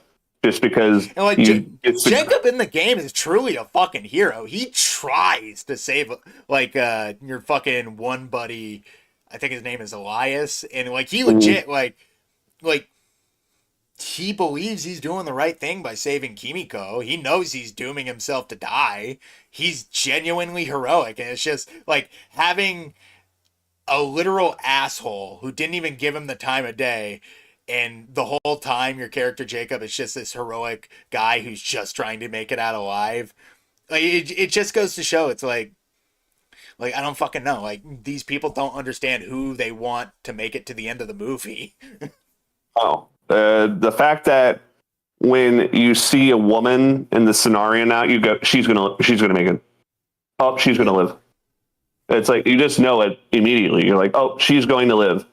Why? Because it's a woman. Because it's a woman in the game. You know right off the bat she's gonna live. She's not actually the bad guy. The man should always die to save the woman. That's what he was to do. Of course. Die to uplift women. You know. You know what would have fucking blown me away is if she had pushed Jacob into the life pod and then let herself die, and he was like, "No." That actually would have been incredible. What are you doing? Like she just looks him in the eyes and he's like, she just says, "I had you all wrong." Yeah. No, and then it shows him I deserve it. It should have been me. But no, they couldn't do that. Oh fuck no. Which is why I want to bring up the other controversial thing. So, Dead Space remake came out. Yeah. And they had the unisex bathroom thing, which is fucking obnoxious. It's like, oh, watch out. It's pointless. And then they took. It's literally did for you nothing know, more than making people clap. They removed. Cared otherwise. They removed the term necromorph from Dead Space. Did you know that? What? Why? Because it's technically a transgender slur. Apparently, necromorph is a slur against transgender people. Predated trans people. You don't get to steal that, you fucking axe wounds. No. No, we made a mistake, just like with Tomb Raider. Okay, this I is wish problematic. these people were bankrupt. I wish they didn't have any Oh, they fucking will go say in back. They already anything. are, man. They fucking lost tons of money. The thing is, they're losing so much No, money they they lost can't even that's hide it the anymore. issue, Jack. That's the issue. They lost their fucking companies a bunch of money. These people will have more money than we will ever see before our fucking deathbeds, dude. And that's what's fucking Probably. annoying. It's a bunch of Well- bad people in control of every fucking facet of media, every fucking facet of government, and they're just ripping it all asunder because they are fucking morons. They don't know how Yeah. to make anything good anymore. Yeah, and they're so fucking They're ruining it for brainwashed. the rest of us because they won't let go of the reins. And it's like they're trying to just exhaust us through like this constant barrage of their Yeah, point. it's like a battle of fucking listen attrition. to But the us. problem is, we care. They don't. Yeah. And what that brings me up to my point, which I remember getting so fucking butthurt at this. Like, I don't actually exactly know how they changed it, but in the Dead Space remake, they had to include some fucking woke politics shit, right? So they had to make sure that the captain of the ship, the black man, doesn't die the same way. Now he dies a hero's death, and he has a gay relationship with. Didn't you see Talking they about Hammond? completely changed? Hammond dies a completely different death. Yeah. Now instead of getting beaten to death and ripped apart by a brute. Death. He fought a fucking brute, like balls out. But no, because it shows a black man in a vulnerable position being beaten. We can't have that. Okay, so what we did was we made it to where he sacrifices himself for his implied gay lover or something. I don't know if they're actually gay, but I he's don't like, think they're "No." gay, but this man is obsessed with a guy you literally see for like 2 minutes in the opening. He's literally one of the fucking goobers who dies in the opening. And they tried to kinda make seems Hammond gay. give a fuck about this random Asian dude. By the way, it's an Asian dude named Chu. I guess they wanted to have a black guy have an Asian friendship because that's not normal. Yeah, right. Beyond that's the science fiction right there. But it's like literally they change his death from the cool he fights a fucking brute, but he is obviously not gonna win and gets ripped to pieces. Like they change it from that, like him literally having a final stand. Instead, they change it to Chew, you stabbed me. Oh, the brainwashing. It's wearing off. You're not really Chew. And then he just blows up.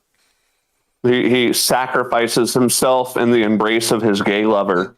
Yeah. Oh, by the way, it is implied that this fucker, this Chew is not only one of the goobers who dies in the beginning, he is also the fucking necromorph you shoot down to the planet in the escape pod. And he finds his way back to Hammond just to kill him. It's the dumbest fucking thing in the world. That makes a ton of sense. Yeah. Everybody, there were people who were saying, "Oh wow, I actually prefer that to the original." I'm like, "Fuck you! It was stupid. It's retarded. It's contrived. It was fucking dumb."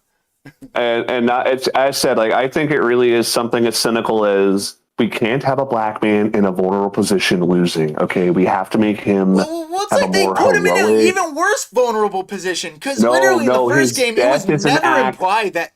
It was never implied that Hammond was brainwashed, but for some reason in remake, all of a sudden Hammond's brainwashed. No, his death is an act of love. Okay, it's not an act of desperate. It's an act of desperate love. Okay, not violence.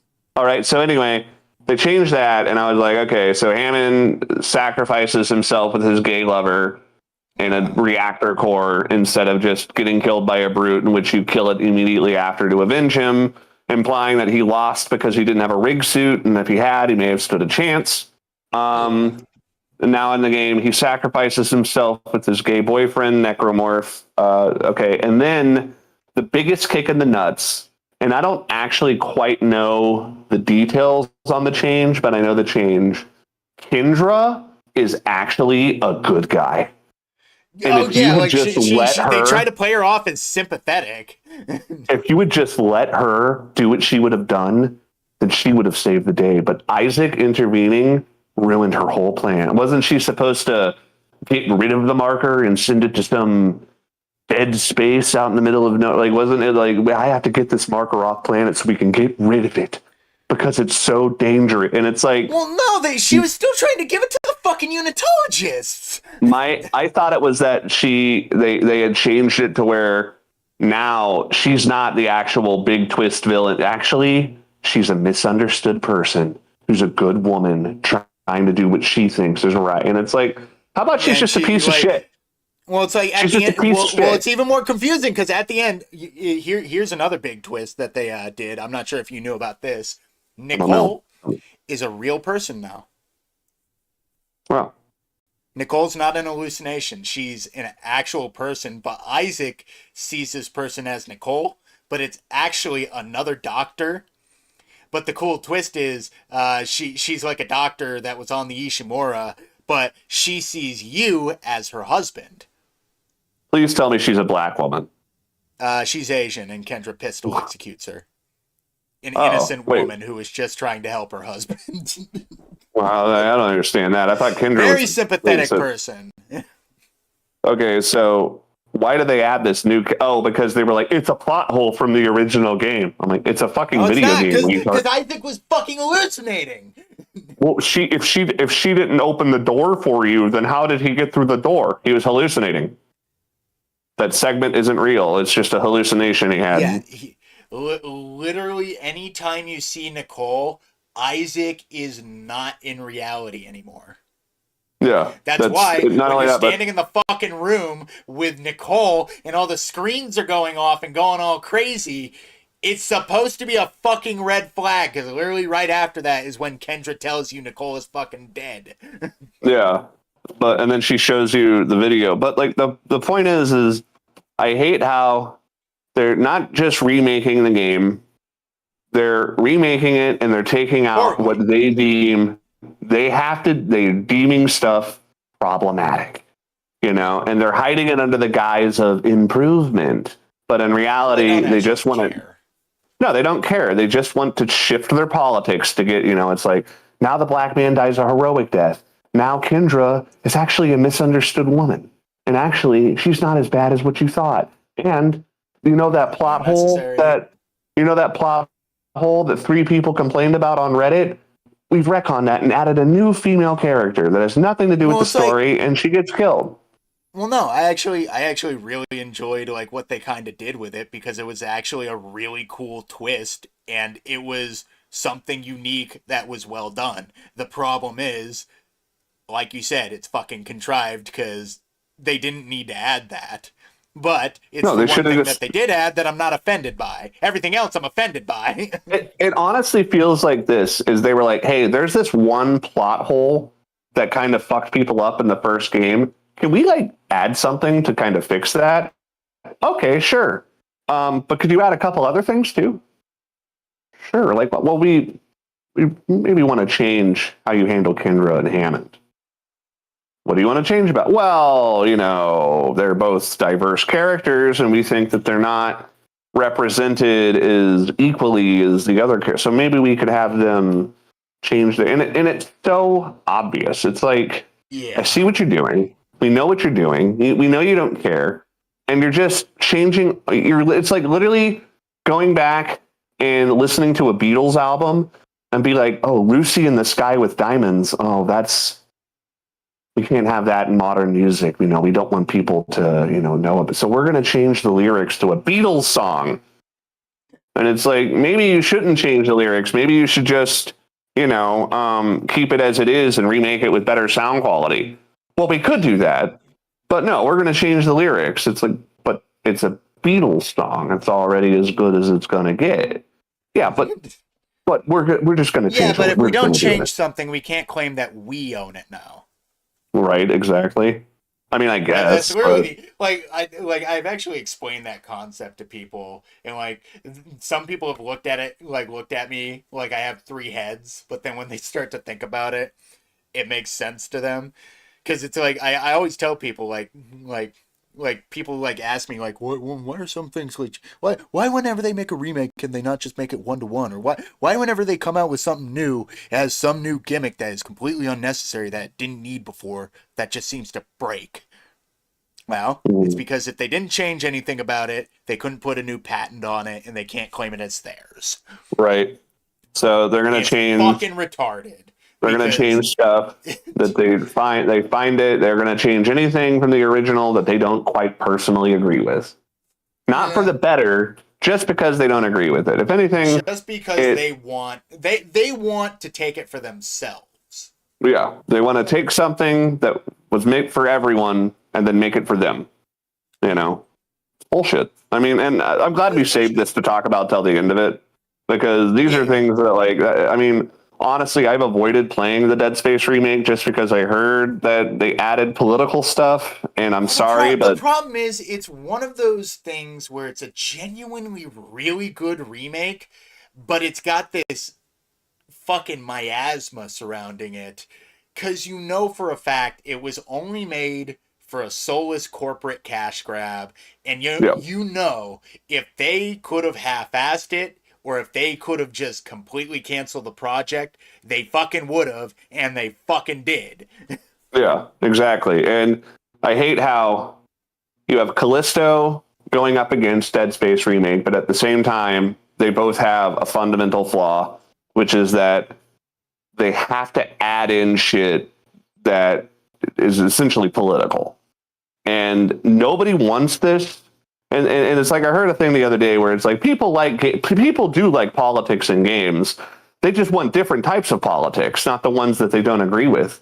And I'm like, okay, no, I don't really want any politics in games, you know? Well, it's like my prerogative is it's got to fit. It's got to make sense. Because if you're just adding politics for the sake of fucking politics, that's called shoehorning.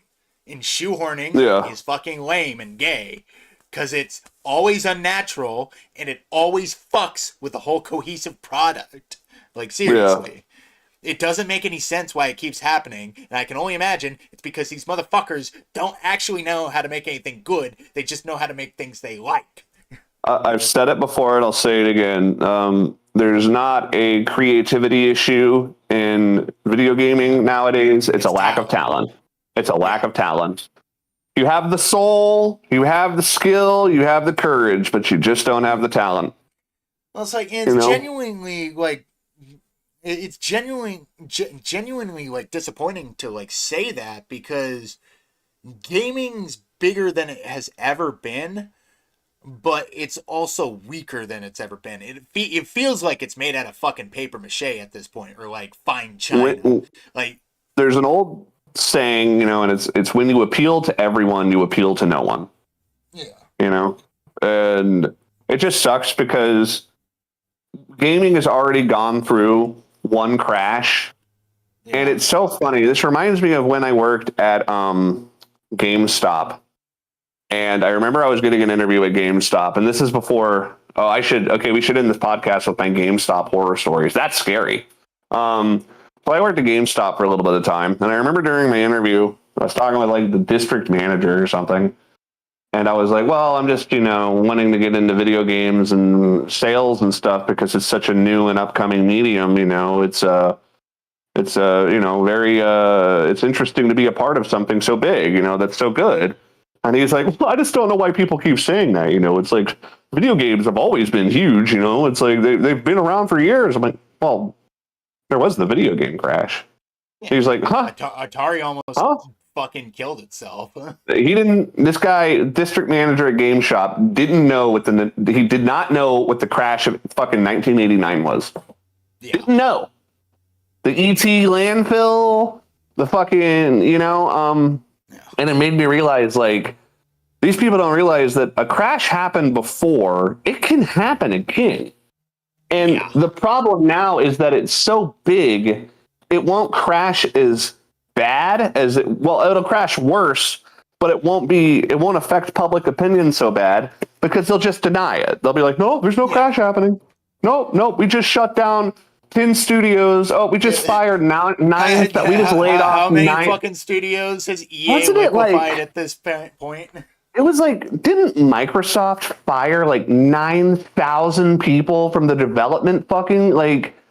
It was like seriously, like Not that's from HR departments. Always no, of development. course not. And then it's like Disney and Microsoft and Sony liquidating all these jobs, all of these video game fucking journalist websites getting shut down or bought out, and what was it like? There was recently some gaming company where the person was complaining. They're like, every single buddy that worked here lost their job. I'm like, yeah, because it's fucking crashing. Because you guys crashed the fucking industry. Yeah, and they're liquidating. People literally fucking ruined it, and now you have nothing to say other than, why is this happening?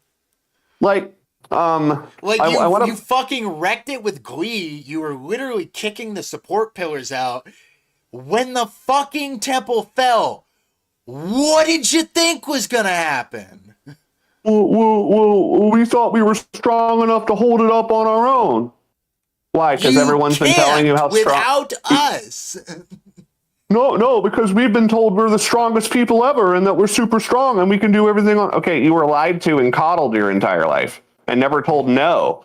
And never told that, it's like, literally all these people go from fucking high school to college to video game development. None of these fucking people actually had to struggle. There's a single word that is the catalyst for what caused video game in the industry to fucking die. A single word, and that is nepotism. Nepotism fucking ruined video. If you don't think nepotism has an effect on video games, go look up fucking the entire corporate world. Like every industry is suffering due to nepotism because it's putting morons in positions of power that they would have never had before. It's like you're some rich guy that made your money on fucking Wall Street, and you have a son that you can't connect with and you don't raise appropriately, and he becomes this fucking super crazy, posh, liberal, artistic, hippie, fucking hipster, soy face, cuckold, feminine freak, right? Who's transgender. And he has to get a job eventually, right? Well, he ain't going to go work in Wall Street because he sucks. And so you ask him... And he won't survive working a 9-to-5 in retail or fast food. He'll fucking kill himself. So you ask him, what do you want to do? He's like, I want to make artwork. I want to make video games. So you're like, okay, you call up your cousin and you get him a job at Blizzard. And the next thing you know is that guy goes into Blizzard and he starts pointing at everyone he doesn't like and going, you're going to HR. You're going to HR. And then eventually, like Neil Druckmann, you fucking bully and fire everyone out until you're on top.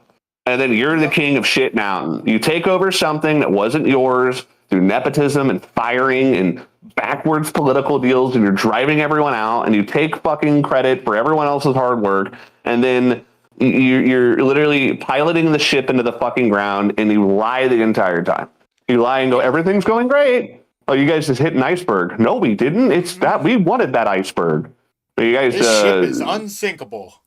Okay, it's sinking. No, it's not. It just makes it look like it's sinking, but in reality, just wait until we do our next. Okay, your ship is fucking completely sunk, and everyone jumped off the fucking ship. Well, no, we still have more to go on this cruise. And I mean, look at the state of games right now. Look at Sucker Punch Studios. I feel bad for the actual talented developers who are just riding out this shitty job until it collapses. What's that one game that just came out? Arcane something. It's a huge game right now. Andy Pants is talking about it. Not Deltarune. That's Arc Raiders. Yeah, it's that game. It's I don't even fucking know what it is. I just know it's a third person. I don't know. Look, but point is, this is an indie game, and it's got more players on it concurrently than fucking Call of Duty Black Ops 7. And have you seen the fucking nightmare that is Call of Duty Black Ops 7? Dude, I learned something today that made my fucking blood go cold. I saw a thing where you could... It's actually a sequel to one of my favorite Call of Duties, Black Ops 2. It's supposed to be a direct sequel to that. And every single time I'm just looking at stuff and it's like, how in the fuck did you get from a tightly like told story about conspiracy and doublespeak and subterfuge Your and turn favorite it actor. into where you're literally shooting Michael? Is it Yeah, Michael I knew you were gonna. Rooker? I knew it was Michael. That's A your favorite giant fuck. zombified Michael Rooker. I knew that was gonna, because you were like, man, I really like Michael Rooker, and I'm like, oh, Fred's gonna like this. And it's like a I'm giant. pretty sure Michael Rooker he played like one of your buddies in Black Ops 2. And in the best ending, you have to shoot him in the fucking face. Dude, and then not only that, but like then what's the name of the fucking guy? The dude that has the numbers in his brain. Oh, Mason, that's he gets absorbed by a giant flower and turns into like a Resident Evil Poison Ivy boss. Have you seen this? Like a giant flower eats him and turns him into like what the fuck does this have to do with Black Ops 2?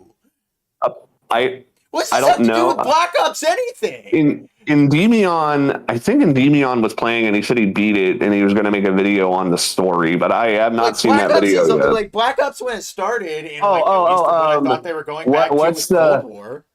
Here's the big controversial one: is Menendez is still alive. I mean, if you get one of the best endings, I guess, like you like he's locked for life in prison, which I thought was nice.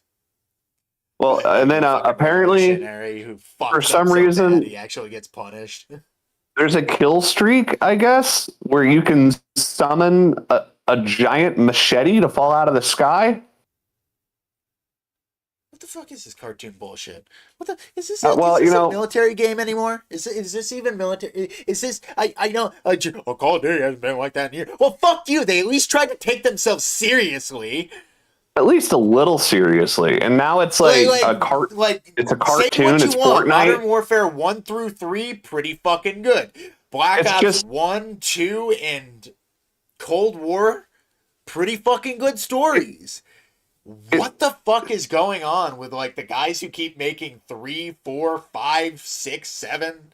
Like, whoa. It's gotten to the point to where people were like, well, Battlefield 6 might have to watch out when Call of Duty Black Ops set up. Never mind.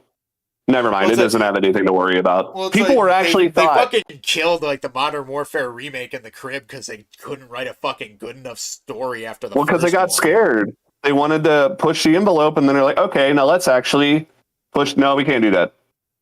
Okay, but a game from 2012, Spec Ops The Line, still has pushed the envelope more than this game, where the tagline is in your own fucking series, Modern Warfare 3, you literally see a chemical bomb go off and take out a little girl and her family. In Modern Warfare 2, you take part in a mass shooting.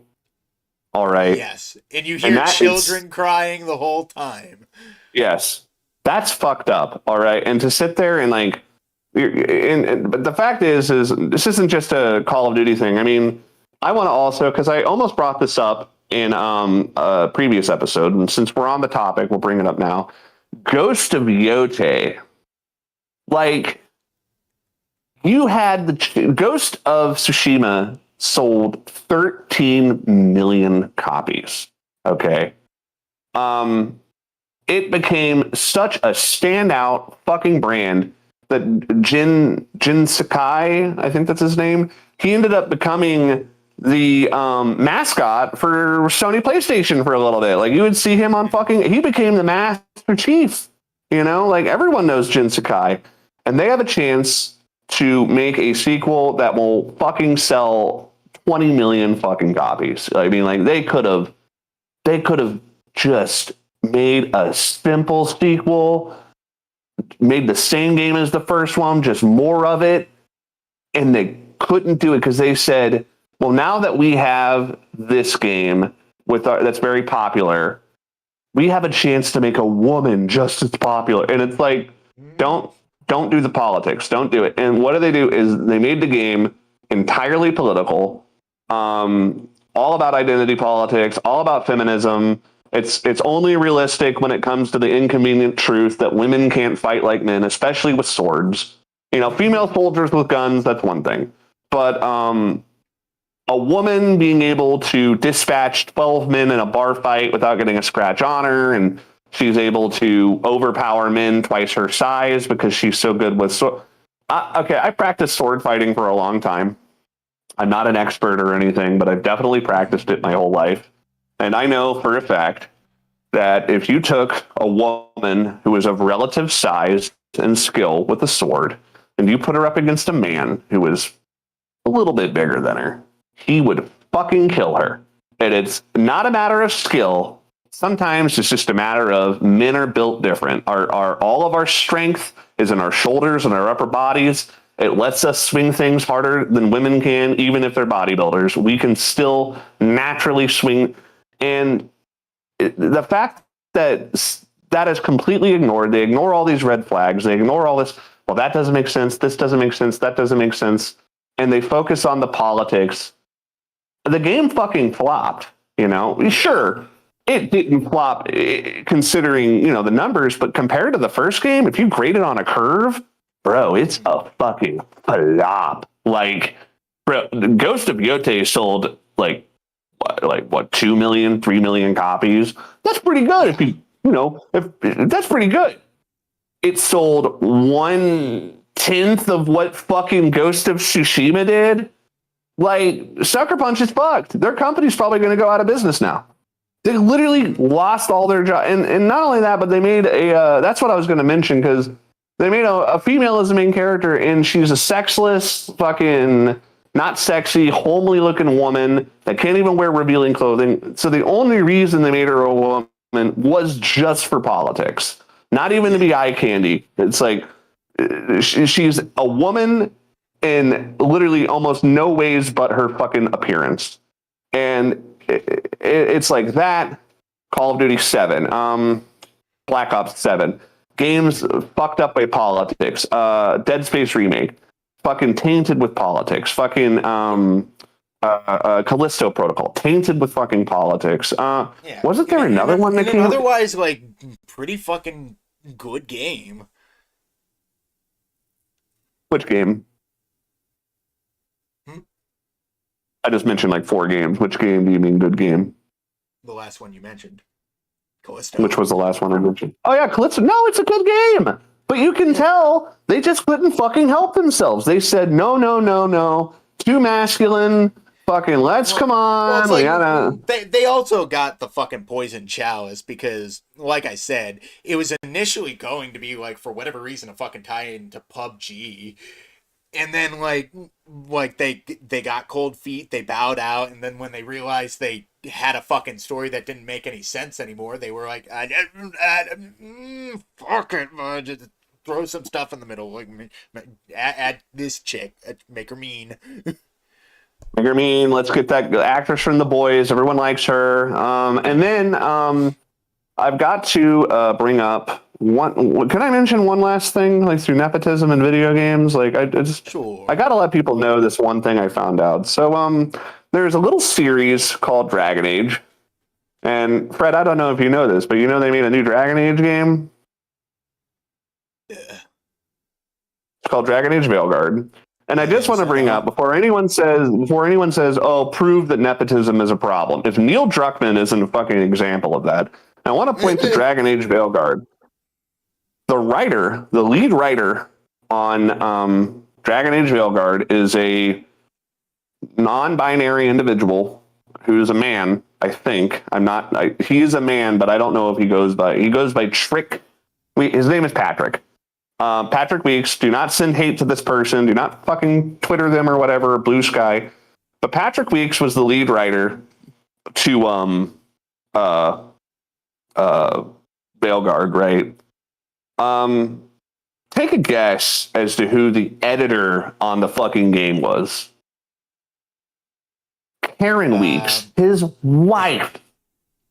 How the fuck, if it's not for nepotism, how the fuck does something like a guy writing a game and it's edited by his Yote? Go on.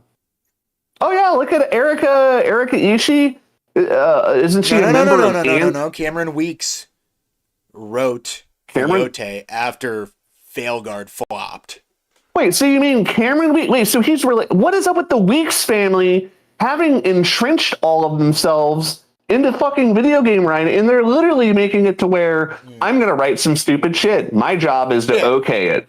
My job is to make sure I okay all your stupid ideas. Like, some people saw Veilguard flop and then saw that she jumped ship over to Yote. Everybody instantly said, well, that game's going to fucking fail too. And it did. And then, in comparison to like Ghost of Tsushima, if you sell a fraction of the fucking first game that came a sequel out for normally series, always you're fucked. A sequel always normally, even if it's bad, it will normally outsell or at least do comparative to the first one. Because I mean, it would have been like I could have understood if it did half as well, even if it did just the same amount, but barely breaking the surface. Like, seriously. And you got to remember, there's not a lot of games available on the Sony PlayStation, so it's not like people have a lot of fucking choice. Yeah, and yet, people, even with like, people don't got fucking games on Sony right now. What do they got? Death Stranding, the new Gran Turismo, I guess. And they're like, well, we have a new game, sequel to Ghost of Tsushima, Ghost of Yote, and people go, oh my god, I'm going to go play Ghost of Tsushima again. And it's like, oh, okay, well, I guess even if we give people no choice, they would rather starve than eat what we're cooking. Like, people would rather starve than eat what we're fucking cooking. Like, that's how bad it's fucking cooking us. It's rancid. You know, if they could, they would fucking go back and make it to where all of these games are unplayable. There was no backwards compatibility. Well, you dude, weren't allowed to play. It's already happened. Like, there's so many instances where I own a fucking game on 360, but because there's an HD remake or remaster, all of a sudden that game got pulled off of fucking backwards compatibility. Oh, where's my goddamn nuts? Where's my digital copy of Resident Evil 4 I used to have? Oh, it's just gone forever. Uh-huh. That's fair. You know? Just, oh, okay. That game that I owned, I don't own it anymore because I need to buy the HD remaster. That, once again, adds politics. A little less so. The only political thing I heard they added was they made it to where you can't see Ashley's panties, which is such a fucking juvenile thing to take out of the game. Yeah. And plus, it's a fucking Japanese game. You almost expect it from them. Fuck off. And then you have people like our favorite fucking... Oh, wait, shit. Hold on. We got an emergency guest. Oh, fuck. Fred, close the door. Huh? Close the door. You didn't... Hey, everyone. What's up here? It's the Ackman. And I just wanted to come in and defend myself. No. Okay. No, you got... Like, Ackman, we don't... Shut the fuck up. Okay, I'm here to defend... mate. All right. Putting in mods that allow you to see Ashley's panties in the Resident Evil 4 remake is fucking juvenile. It's disgusting. Okay? And we should not allow that type of content on the Nexus platform. Oh, okay, that's great. Okay, can you get your fucking hand off my junk? No, I've got to firmly put it there so you can feel... I want to feel your heart rate increase as I start dropping truth bombs. You're plucking the hairs off. That's uncomfortable. Okay, well, I'm not going to stop. It hurts. Anyway, shut up. Anyway, but, you know, I think if you guys... Okay, but Ackman, didn't you say... What about all the mods that turn Leon into a homosexual gimp that's shirtless and, you know, he's like... Sex mods for Leon. You see cock and balls, you see his butt cheeks. Well, that's just funny. That's funny. So it's... funny when a man is objectified sexually and humiliated, but if a woman even yes. Okay, who paid you to say that? My PR firm told me. Capcom. This seems like you're kind of one-sided here. I mean, you pretend that there's no politics in it. There's not. What, you think Concord didn't sell because the characters didn't have boobs? Well, I mean, look at how much Overwatch sold. A terrible game. Well, that, and I mean, like, Overwatch has a lucrative business, and I tell you what, it's not the fucking collectible skins. It's the fucking... the porn? There's plenty of porn for Concord. Right? Is there? Okay, so the one... You want to know... 3 terabytes? the one thing I saw of Concord, I was on Reddit, and someone was posting fanfic, like, fan images... And they posted the characters from Concord as like babies wearing diapers. And I was like, ugh, like that's What the fuck? fucking problem. Yeah, that's fucking problematic. What Like, the fuck is it? Why always fucking diapers? I don't get it. it's a pedophile thing. It's gross. It's Because a, diapers it is. imply shit. Yeah, Like every time you see a diaper, you don't think like, "Oh, cute baby." You think, "Oh, cute But- baby." That baby probably shit itself. my point is that's pretty much the only people that played Concord are people that are into that kind of shit. Yeah. Like, I guess Shit diapers. people who like shitty diapers and drawing pictures of babies. And I guess my whole point, Actman, is that you seem to only care if politics are in games when you don't agree with them. And when politics are in games that you agree with, you don't see it. Well, look at all this money I have. Doesn't that make up for it? Don't you guys wish you Not had when all this sell your money? soul. Look, there's a big man upstairs. All right. And I know when I meet him, he'll say that I did it good. I helped people. Dude, all I'm people are helping just people. asking is to knock it off with the fucking double standard. I don't have a double standard. You Look, do. I'm just one. You No, do. I'm You just fucking one. do. I'm one of you guys. You do. I'm just a game. I'm a gamer, bro. I got my I'm hands cool. on your nuts. Whoa, that actually feels. Is this what I've been doing to people? Oh my god, I'm a monster. Yeah. No, not Axeman, put fun. down the gun. Put down the gun. I'm a monster. Did you gotta kill us both, man? Come on. Oh, he shot himself. Aw. Well, that was a good guest Hey, star. hey, Jack, look at this. Hey, everybody, it's the Sack Man here. It's the Sack Man here, and I'm gonna come and ooh, what's up, everybody? It's CS Man, and I'm gonna go in my You know favorite what? joke. Part of me hopes one of these days Ackman somehow finds one of these videos and just hears about us pantomiming his balls And laughs his ass off, and is like, "That's after really." after he shits himself.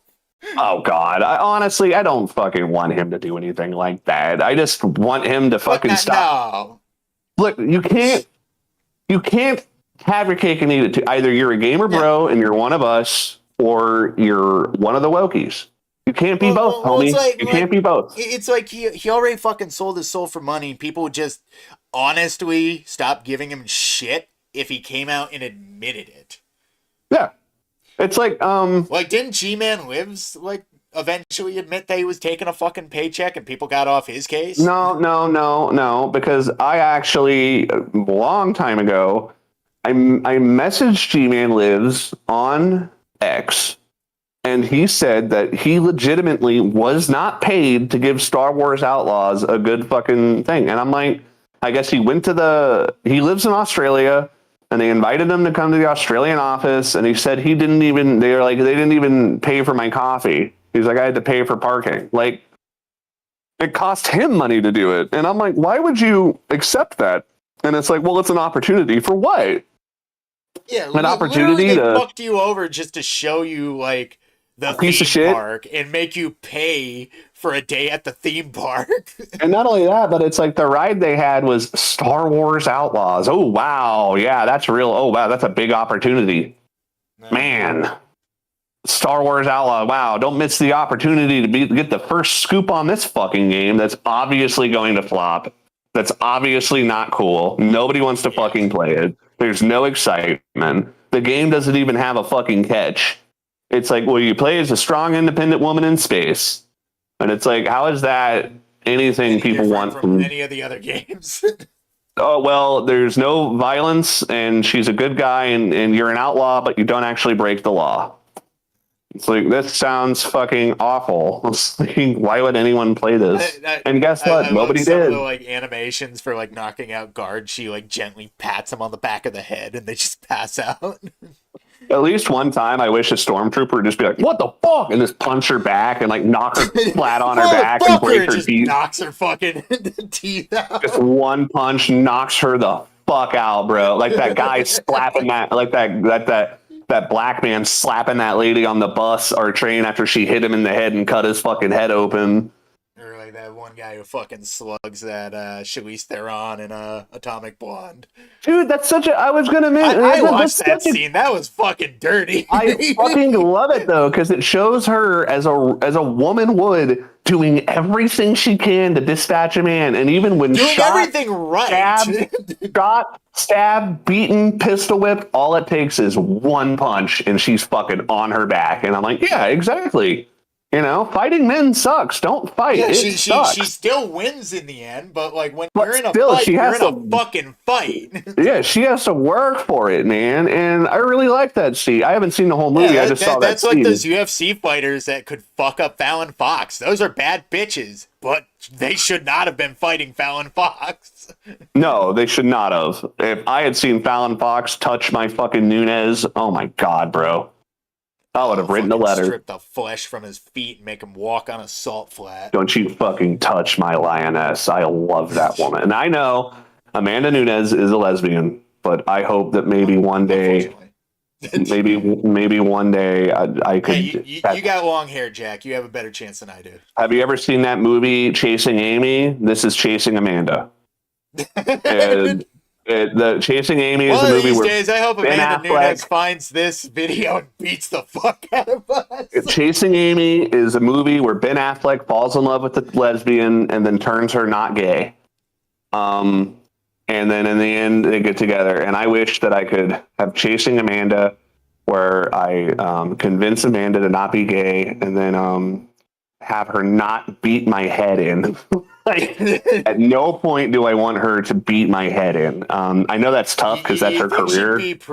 You think she'd be pretty angry after you turned her not lesbo? You think she'd be offended by Like that we and have just beat the crap sex out and of you? she's like, I can't believe I fucking did that, man. Fuck you. It's like, no, you manipulated me, motherfucker. No, Amanda, please go. Oh god, like she's riding on top, then all of a sudden she puts the hooks in, starts laying ground and pound. I'm sorry, I just can't fucking help it. I gotta go for the win. I gotta go for the win. You think I'm fucking not gay? I proved to you I'm gonna fucking kill you, motherfucker. And it's like, no, Amanda, please, I love you. I love you. Oh god, why do I think this will never go my way?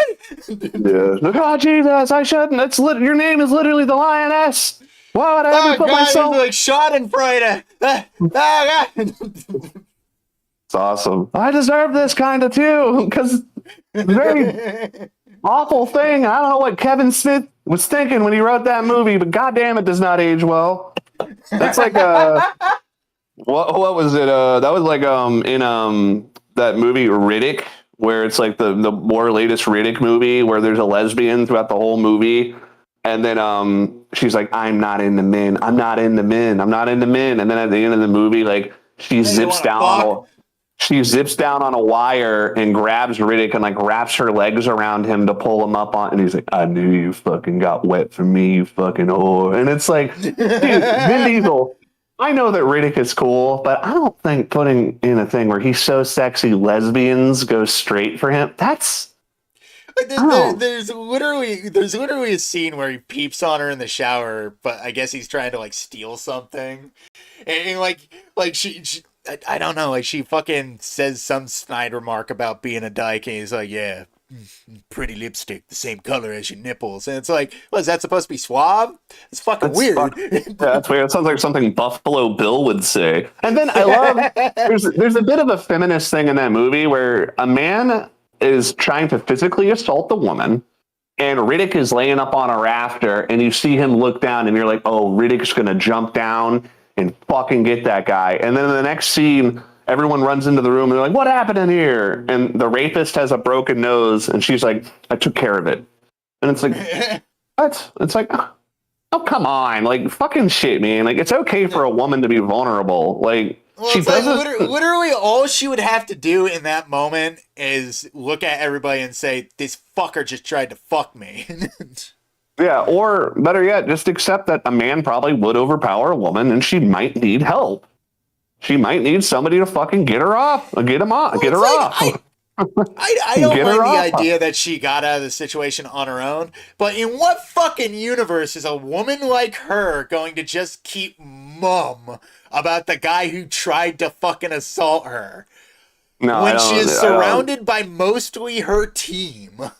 Not only that, but maybe they could have had a scene or something where Riddick drops a knife and she sees the knife and grabs it and stabs him in the fucking leg or something. You know, like Or maybe even like if it was something as simple as he like just fucking spits a loogie and it lands on the back of the dude's head and he gets distracted and then she headbutts him. yeah, exactly. But they don't actually show you how she defends herself. They just cut away and then cut back and it's like, yeah, oh man, I whooped his ass. You should have been here for it. It's like, kind of wish I Yeah, was. my issue is the implication of the fucking scene because like I said, in what world are you just going to let some dickhead try to fucking rape you and not tell your guys about it at all? I would literally, because for one, I mean, you don't know you don't know, just because he tried to rape you doesn't mean that he's not going, he could try to do the same thing to someone else, one of your You would teammates. literally try to slit your fucking captain's throat in your sleep so you don't have that support structure anymore. Yeah, it's like he's a liability. It's like at that point, it's like, oh yeah, no, this guy is a fucking serial rapist, but it's okay. I'll just keep mum on that. And then, yeah, I I'll get just it. The keep rapist, stum. Don't worry about it. the rapist gets killed in the end of the movie in kind of an over the top way. But it's whatever, you know. And I mean, there's nothing wrong with a woman beating back her fucking, but at the same time, the way that movie plays it off is so weird. Anyway, we've been talking about politics and identity stuff and nepotism and all this wonderful stuff. Kind of got away from Callisto.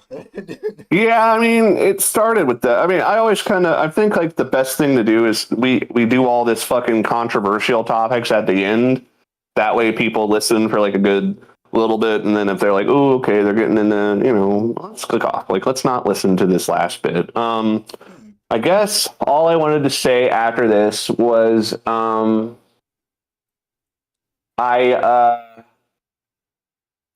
okay, what's good news? I really just hope that things start to change soon and that people who are shitty get their comeuppance. Yeah, and we can get video games can go back to being artwork, because people used to say video games aren't art, they're just trash. And now they're like, video games are art. And all the gamers are like, no, they're trash now. The They were issue art. isn't like the fact of the like the issue is, God, my fucking brain. I'm tired. The issue isn't really the fact that video games need to be taken serious as an art form anymore. I think video games have spoken their case well enough. The thing is video games have officially stopped being fun. Like, more often than not, when you play a fucking game, it's a mouthpiece for some douchebag who has it way better than you and literally does nothing for a living all day except for rant to you about you being a bad person and effectively. He's going to, his job that he gets paid exorbitant sums for is ruining your entertainment. Yeah. It's not fun anymore. Like, people are desperate to, like, take a load off and just fucking enjoy stuff. Like, I just want to be able to lose myself.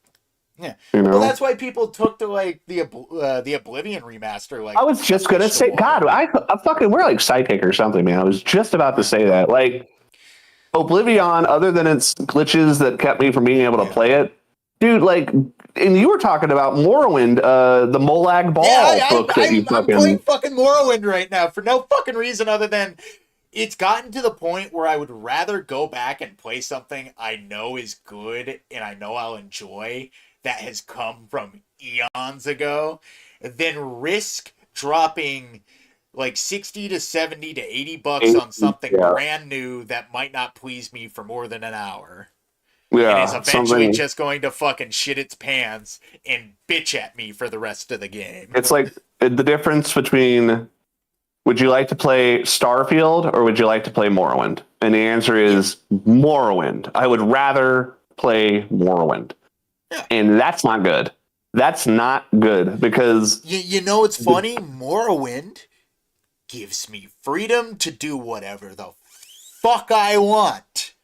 Starfield, and it doesn't have anything to say about it. Unless I break the law. Like, we were talking about how Morrowind has things that they never had. Like, they have a strip club in Morrowind. So fucking cool. I love the strip club. So many of the monsters in Morrowind are so fucking alien and weird looking. I don't like the two-legged monster things, though. Yeah, but then again, it was probably a hardware limitation. I honestly think that's what it was, and it was like they're like, look, this is like the model that works the best for what we're trying Because to do. you want to talk about like reskins. What game was it that had like 30 different variants of Wolf? It was a Final Fantasy game. I'm not sure. I don't know actually. Was it 11? I have no idea. There's too many of those games, and I've only played like one or two of them. I played. Yeah, but there is like Final Fantasy like has this thing where it's got like 30 variants for like one different enemy, and it's like, yeah, that's a hardware limitation. Not anymore. We just have those now. Yeah, exactly. I think a lot of it is that the tools for creation have become so easy that untalented people who would have never made it in the industry before fucking can make it now. Well, it's like, and they're essentially. Go on. Sorry, I didn't mean to cut you off. No, it's okay. It's just no, you didn't cut me off.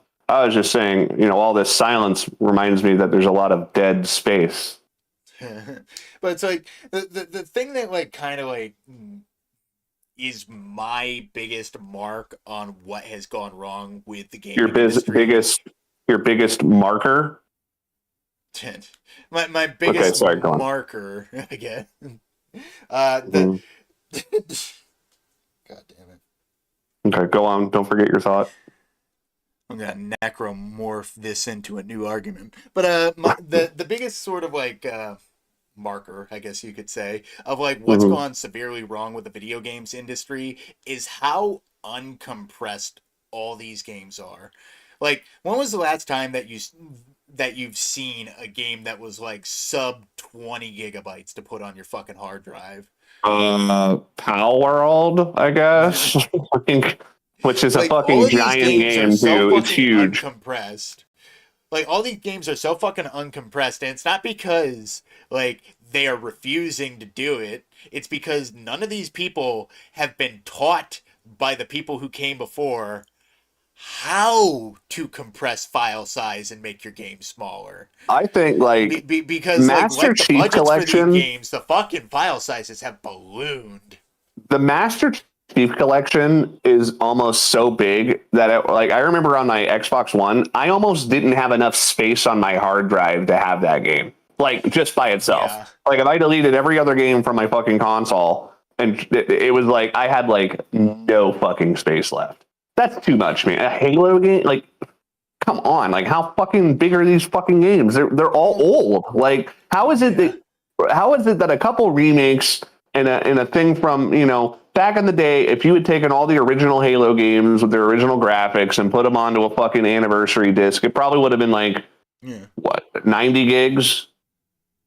Maybe all of them together? The thing people don't think about, you can play a game as long, as big, and as pretty as Halo 3 directly off the disc without an install on console. Yeah, exactly.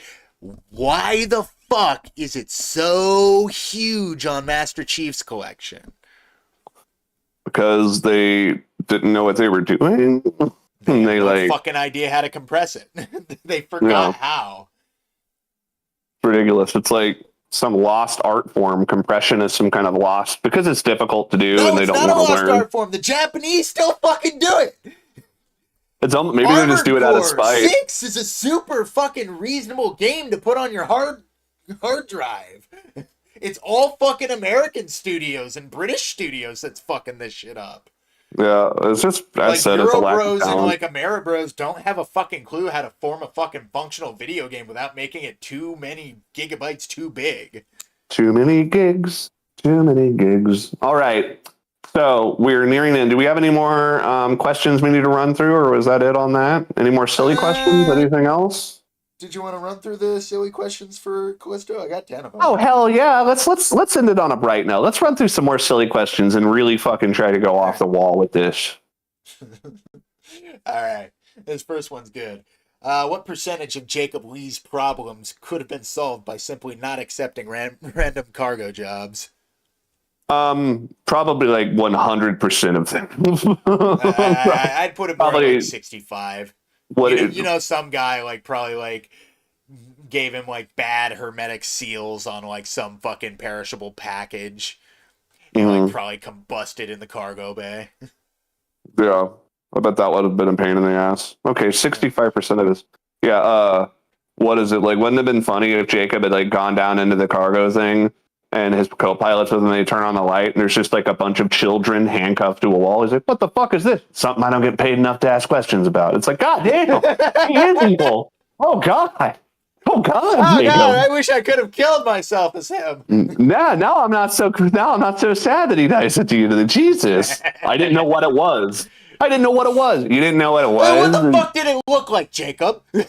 I don't know. It looked like a fucking group of school children handcuffed to a wall. How the fuck am I supposed to know that? Maybe they're criminals. They're children. Yeah, well, children can do bad stuff. Look, play that one right there. I'm sure he stole a lollipop from like a candy store. The fuck do you think kids do nowadays, Jacob? It's fucking 2777. Like, children have fucking holographic friends that they fucking play tag with now, man. They don't fucking steal it. Candy's been outlawed for the last 100 years. Every kid has a VR headset. Why the fuck? What? Is there even a candy store left on any planet? Yeah, candy was outlawed over 100 years ago, ever since the Great Rock Candy Wars of 2066-7. I shot a lot of good people over rock candy. Shot a lot of good people over that sugar mountain. Candy cave. The candy cave sets you free. You think you're sitting there on a sugar. One moment you're in the middle of a sugar high. It's bliss, and then you come down from it and you realize you just took out 10 people. Fucking goddamn rock candy wars. Goddamn rock candy wars. If candy became like a fucking dwindling natural resource, they were to be wars over that shit. I sold myself a handful of gumdrops. You don't know what I did. The gumdrops are pretty good, though. Yeah, they are. Mr. President, what? The Snickers mines have been taken over by the rebels. What? Fuck! How are we going to stave off all of our anger? We need Snickers. Snicker mines have been completely compromised. Fuck! God damn it! Oh, well, that's fine. We still have the Babe Ruth fucking fields. Actually, sir, the Babe Ruth fields are. Don't tell me. Oh my God! Oh God! In a world full of diabetics, where no candy or insulin is allowed, only one man can survive. Fat Jared Leto is. Chancellor Nestle was found dead in his home today. Cause of death seems to be strangulation via Twizzler. Chancellor Nestle, that's too fucking good. We have yet to know any information on the case. We have no idea if it was a death by misadventure or sticky foul play. We now bring you the news from President Sixlets. That's the damn death of Chancellor Nestle is as President Sixlets. I've got to say, Sixlets aren't even that good. Who said that? Who fucking said that? Sixlets are great. Their packaging sucks. You get the cellophane in your mouth because you try to open them with your teeth. You're not supposed to open them with your teeth. That's not how they're designed. Well, then what? Okay, anyway, and then it turns into a riot, and then the fucking guards search. Okay, next question. That was awesome. Eminem is there for some reason. Yeah, there's an Eminem there that's played by Marshall Mathers. Goes home and blows his own daughter. Candy shells are spilling these raps. Candy shells be spinning these raps. I'm eating the Snickers up and down this fucking choke. No, that he starts choking on a fucking Snickers. Starts choking on candy. Knees weak, arms are heavy. My belly's full of candy already. I'm fat and got diabetes. I look down, my palms are covered in chocolate and sweaty. Take the candy the moment and shove it in your mouth. Never gonna spit it up. You only got one chance to blow this bubble gum. If it pops, it'll get all over in your hair, and then you won't really like it, because then you have to cut your hair real short, get it out of your hair. In the 'cause moment it's you gonna be want hair. it, you better never let it. Goes home, is hungry, and eats his own daughter. What? Okay, that was awesome. let's God damn let's it. go to the next. Let's go to the next question. Okay. Oh, what is? God damn. Why does Black Iron Prison have more pipes than actual prison cells? Who is maintaining More the what? plumbing? Oh, Sorry. more pipes than prison shell. Yeah, Okay. why does Black Iron Prison have more pipes than actual prison cells? Who's maintaining the plumbing labyrinth? I didn't even think about that. There is a lot of like sewage and shit inside of Black Iron. Robot Michael Ironhide, whatever his name is. I'm Robot Michael Ironside. I'm Robot Michael That sounds more Ironside. like Optimus Prime. Oh yeah, hold on. Wait, I can do the I am Optimus Prime, leader of the Autobots. Let me see. I'm maintaining this prison colony that has Josh Duhamel on it. That's Josh Duhamel. I thought he was that guy. I thought he played Abraham in Walking Dead, but he didn't play Abraham. I thought it was him. Confused. I thought he was like the soldier guy from the Transformers movie, but he's a different person, I guess. He's actually a different guy. That's awesome. It's weird. Josh Duhamel has a twin and he doesn't even know. That's awesome. Okay, so why is there so much plumbing? Okay, my guess is most buildings have more pipes than rooms. You can't see my hands, but I'm doing the come on like hand gesture. Come on. Most buildings have more pipes than rooms, unless it's China and everything just has one pipe and you shit in it, piss in it, and throw your dead bodies down into it. Yeah. The rest of the house is made out of fucking clay. Yeah, and then essentially, and then you have bars on your windows to keep you from getting out, to keep the burglars from getting in. Bars on my window, bars on my heart. I like how there was like quarantines in China during 2020, and they're just like, Dude, yeah, people we're just fucking quarantining. forgot that, guys. Yeah, people just fucking forgot that people were getting blowtorched into their homes. No, yeah, like, they had people they're literally sealing the welding. doors with welding irons. That's like something you would do in like Resident Evil. Yeah, that's literally something you would do in a zombie apocalypse, because it's like, oh, everybody in there is dead. May as well weld the doors shut. What, are they just going to come and unweld them? I don't think they would just. No, that's really bad. They're not a good welding idea. the doors shut. I mean, goddamn. Oh, but don't worry, they didn't have that many fatalities. Remember, they gave us the numbers, and only like a couple thousand the people ones died. that they didn't report. Yeah, remember how Beijing finally didn't have smoke over it because the factories were shut down because of the COVID, and then they saw these fires coming from the ground. And when they asked Chinese what the fires were, they were like, "Oh, it's our crematoriums." It's like, why are you using crematoriums?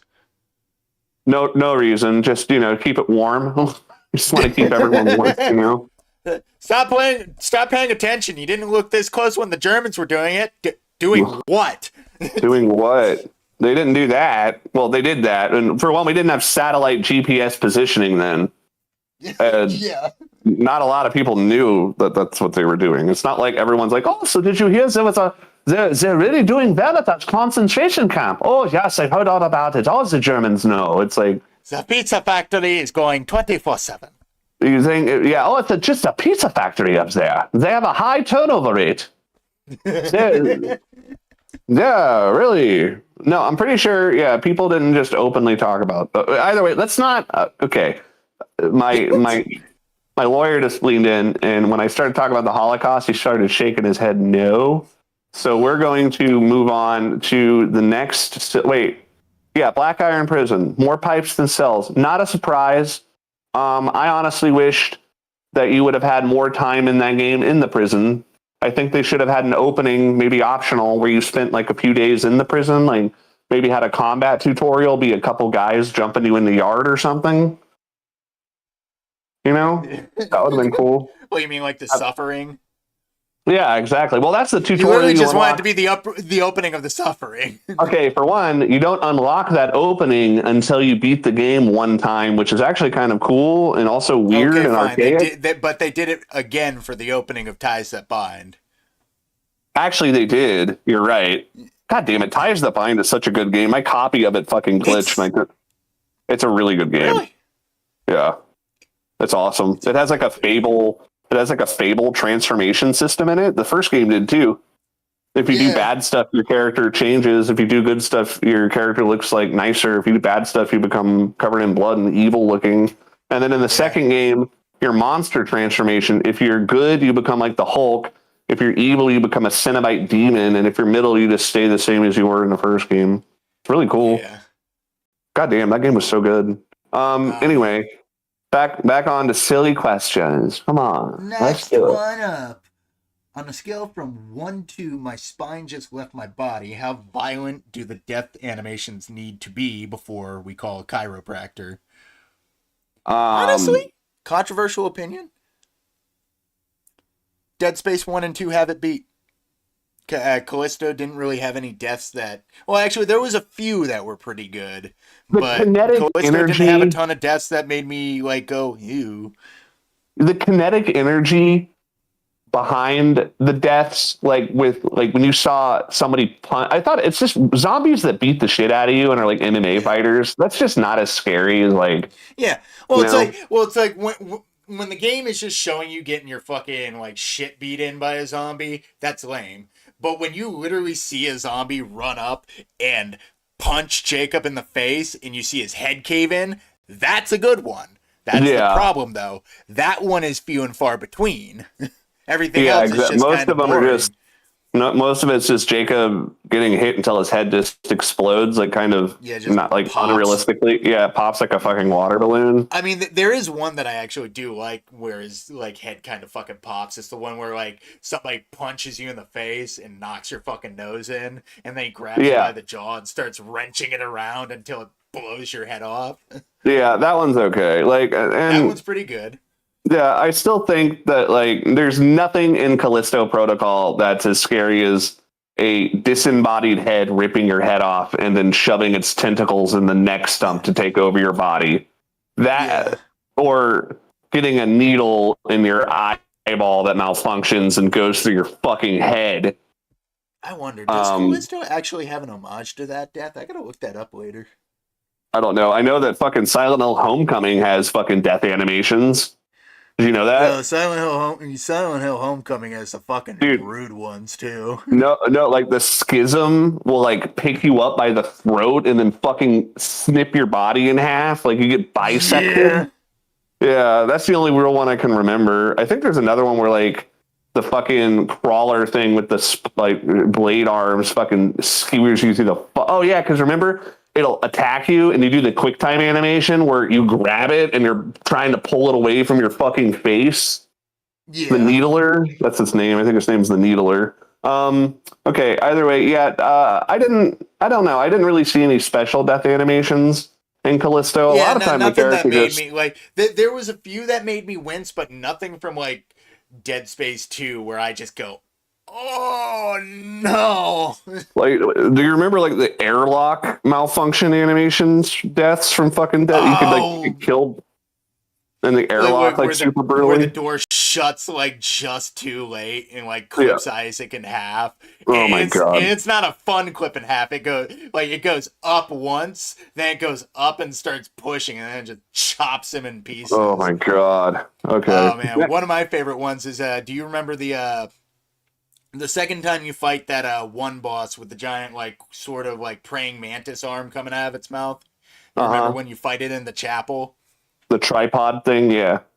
Yeah, and it's like grabbing you and dragging you on the floor. If you fuck up that like that point, and if you don't shoot its like arm in time, it'll actually drag you across the floor, knock your helmet off, and then it zooms in close on Isaac's face as the freaking praying mantis arm goes into his throat and out the back of his head, and then it just flicks his fucking head off. That's fucking awesome. It's fucked. I think I know an animation that would have fucking definitely made you not want to get killed in Callisto. Okay, you ready? What's that? Okay, so you play what's the main character? Jacob. Okay, you're Jacob. Josh Okay, Duhamel. and you're Jacob, and Josh Duhamel, and I'm a zombie. Okay, so I'm coming at you. Rawr, you're low on health. Yeah. Okay, so you. Yeah, and I got my bat.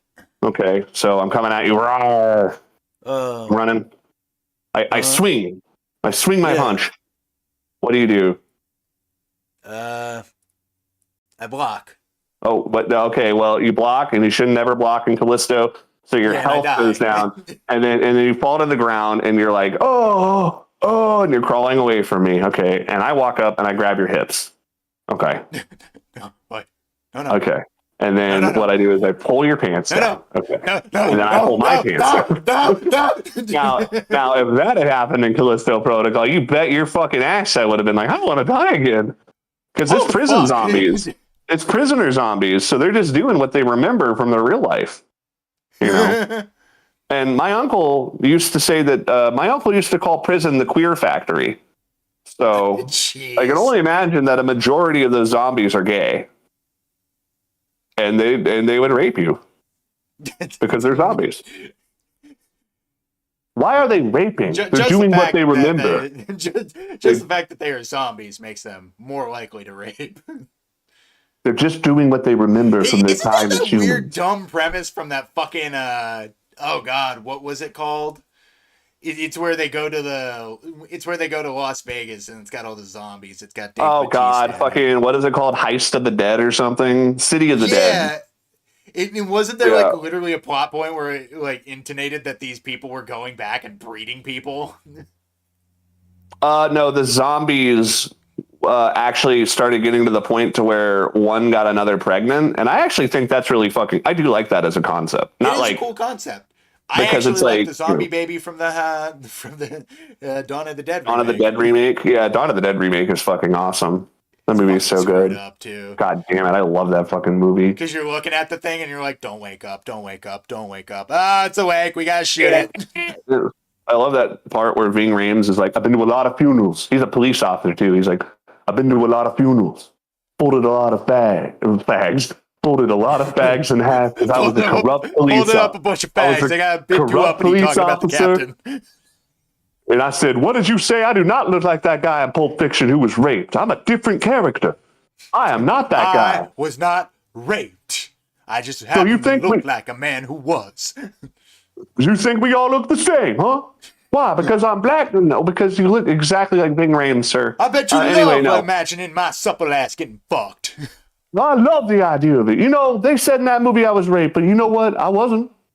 Oh. No, I wasn't. I felt in character. He was not. I was, we actually method acted that scene. Oh, no. Quentin Tarantino's that's why Bruce Willis that's why Bruce Willis kind of sidesteps into the room, just like, hey, we cool? Yeah.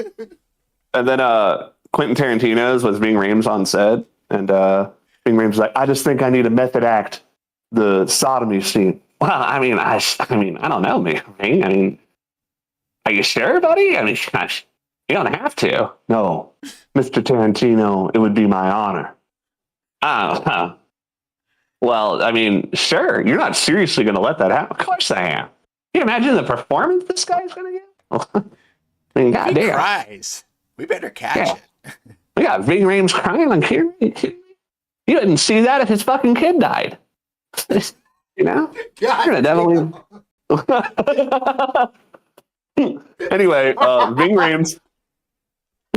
Ving Rhames is in Dawn of the Dead 2004, and he's like, been to a lot of funerals, folded a lot of flags, told a lot of people I'm sorry.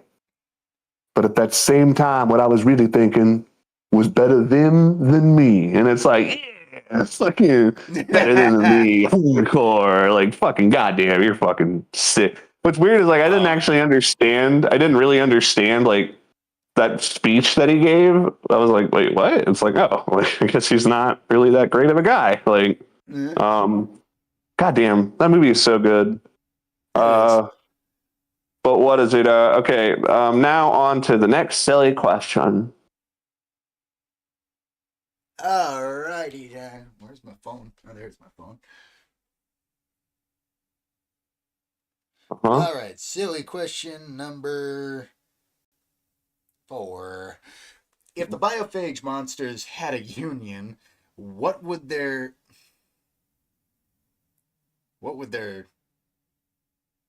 fucked up? Okay, let's try again. If the biophage monsters had a union, what would be their top workplace complaint?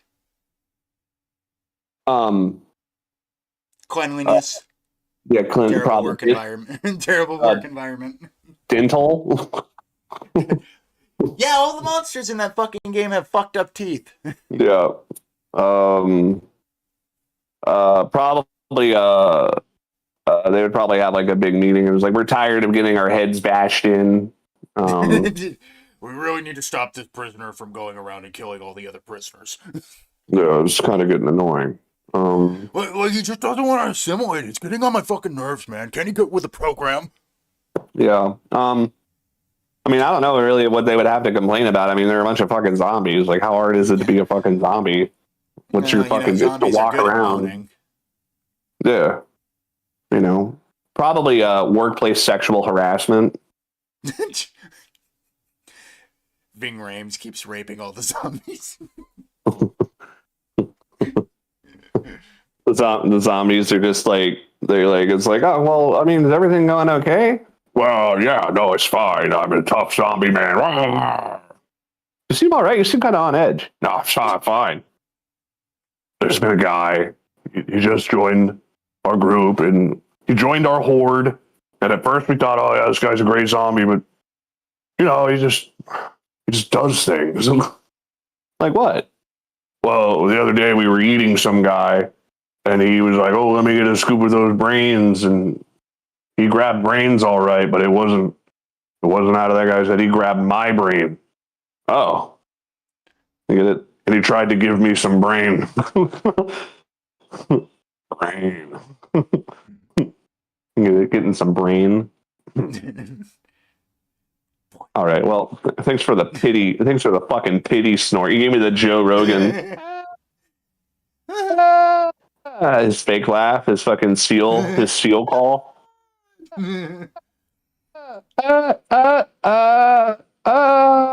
That's Joe Rogan's fake laugh. Do you ever want to see Joe Rogan fake laugh? Anytime Duncan Trussell is on that fucking.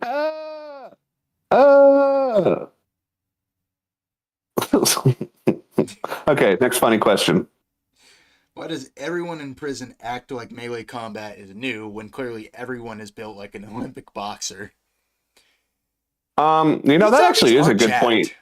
You think that literally nobody in this prison knows how to fight except for Jacob. You think the prisoners would have actually maybe stood a bit more of a chance, actually? Also, my quick question is, how is it that Jacob doesn't get infected? Like, what's the parameter for getting infected? Didn't like the one lady have to wake up with like one of those giant worms on her face? Like she got like face hugged, so I guess that's how. No, because it shows dudes in their cells who are like throwing up and shit and got like blood coming out of their mouths and shit. Yeah. Like you are right. It's never really clear how people get infected in that game. It's just, oh, there's a biophage. It just does the MacGuffin shit to make everybody go, bleh. You know what would have been a fucking cool twist? What's that? Is that Jacob goes through the whole game and they have him at the end. He fights the alpha, the fucking prison guard that turns into the thing, you know. And then Jacob fucking beats him and fucking kills the prison guard and is like, your alpha's dead, you know. And the warden's like, that wasn't the alpha. You are. And Jacob's like, what? It's like, you really think you were able to fight through an entire prison with just your skills? It's like, don't you understand what you've been turned into? And then Jacob turns out that's what I thought that's what I thought the game was going for. Yeah, maybe that was the original twist. Because like they always referred to him as like I think they referred to him in Latin as like the sole survivor, the one survivor. Yeah, like And it's that would like have been fucking cool. it's like you finally beat the big bad monster, and it's like the game never gives you that reveal. It's just like Jacob was actually the apex predator. Dude, yeah, like he is the alpha. Like he merged Like, so well with the biophage. posthumously, because even if he didn't merge with the biophage, they never make mention to the fact that this man has literally killed their experiment that was supposed to be the one. But that would have been fucking cool if, like, it turns out that they just gaslit him into thinking that, and he's the one. Like, he's the fucking alpha. He's the, but I guess that's too masculine. They can't have that. Yeah. They can't have the end of the game. But, like, think of all the fucking cool, like, it's like almost like Max Payne becomes addicted because it's like, yeah. Jacob is the alpha. Here's the proof. You fucking got through the entire game. Yeah. And if that's not proof enough how fucking strong you are, and it would have been cool if like Jacob had turned out to be like he merged with the biophage, and it's like he merged with it so well there's no mutations. He's just like a regular person with enhanced super abilities. You know how fucking cool that would have, like, Wesker. Imagine if like you could have had a sequel that he would have been not only does that make him the sequel, but now he's strong enough to where it would make sense that he would drop in and use melee weapons and shit because he's a fucking superhuman. Like, that would have been fucking cool. Superhuman zombie slayer that's actually a zombie himself. Come on. What a fucking great idea to expand your character's power level to maybe give him like a mutation, like the suffering, where you can Hulk out. But you see, we're not the people in the writer's room. They are. And they fucking suck at it. And if we got a job there, they would report us to HR and fucking get us fired and blacklisted, and because they would rather burn down the company than allow the class at my office on the way out, just for the sexual thrill. No, it's dominance. Mm-hmm. Dominance, nice. That's like when I took a shit on someone's desk and they caught me doing it, and I did not break eye contact. You didn't even pinch off the loaf. You just let it run. I let it run. I just sat there and I fucking kept it going. Put a nice little Digimon spiral poo. Put a Digimon spiral poo right on I was just about to say, like, it came out like a piece of soft serve, just perfect in a circle. Perfect Digimon spiral poo. If anyone remembers that, where the poo looked good, it looked like you could eat it. Oh, God. Mm-hmm. You're like, that shit looks delicious. Poo, you can eat it. You really shouldn't, though. Yeah, but you can eat. Well, actually, you can eat any poo. Really, let's think. You can eat any poo. Should you? No. No, unless you're in like a fucking Viet Cong prison camp or something. I mean, Vietnam was a hell of a war. Anyway, what's the next silly question? All right. If Jacob wrote a Yelp review for Black Iron Prison, what number of stars would he give before and after the outbreak? 5 stars, and his review would be, "I deserve to be here," or "I belong here." And that's before and after the outbreak. Before he leaves a 1-star review. Jacob, why do you always leave reviews on Black Iron Prison? 5 stars, I belong here? Don't worry about it. Well, his first review before the outbreak is 1 star. "Why am I here? I didn't do anything." And then after he learns that he was kind of ancillarily, if that's a word, he was an ancillary reason for an outbreak that wasn't actually his fault. It just doesn't. I said, like, man, like, maybe if he was like had a cargo container that had a fucking zombie in it, and he saw a zombie before and didn't tell anyone, But come on, man! How the fuck was he supposed to know that was a fuck? You even said yourself that it didn't look like a nuclear warhead. Yeah, it literally just looked like a fucking tube of something. How the fuck? Like, it could be anything. It could be an isotope. Your it could fault. I know. No, you don't know. It's not your fault. Yeah, how are you supposed to? Now, as said, if they made it more obvious, like it was, like a fucking cage with a zombie in it, or like a missile. Well, it's like, well, here's all they had to do to make Jacob be at fault wholesale. Okay, they told me I need to drop it off at this specific point. What do you mean? Why are we dropping off there? I don't know. City hub, a lot of people. Somebody will pick it up. Yeah, like, yeah, Like, made him literally responsible. make it so he had to be culpable in the crime. He literally He was the just, one that dropped it. For and it- all we know, he literally just dropped off a package he was paid to drop off. Yeah, and then somebody wheeled it into the city, and then but yeah, if he had actually dropped it off over the city and caused it, and then he like looks on the news, and it's like a horrible fucking explosion sign. It's like, that's an explosion. Jacob, what the? Don't worry about it. It's like, Jacob, was that what? I said, don't worry, and that's like the conversation you don't see until the end of the game. Man, I got a wife and fucking kids, man. I gotta tell. Don't fucking tell anyone. Okay, we're not even supposed to fucking be here. What? What do you mean we're not supposed to be here? This is off the books, okay? This is fucking wrong, man. I thought we were fucking I friends. didn't want to tell you because We I know how are you friends. react, but this is gonna set us up for life. At what fucking cost, man? What did you fucking do? I didn't do anything. Ooh, see, there you go. I didn't do anything. There's a lot. God, we're so good at rewriting this. And then he denies this, and when you first see the game, you just like it cuts the conversation, and you don't see him being confronted, you know. And then his line, "I didn't do anything," you know. And then later on in the game, he hears the, "I didn't do anything. I didn't do it." Like, wait a second. Oh my god, I did do it. You know, dun dun dun dun. Dun, dun, dun. Oh, I belong here. Yeah. Oh, sorry. Did I cut you off right before you said that?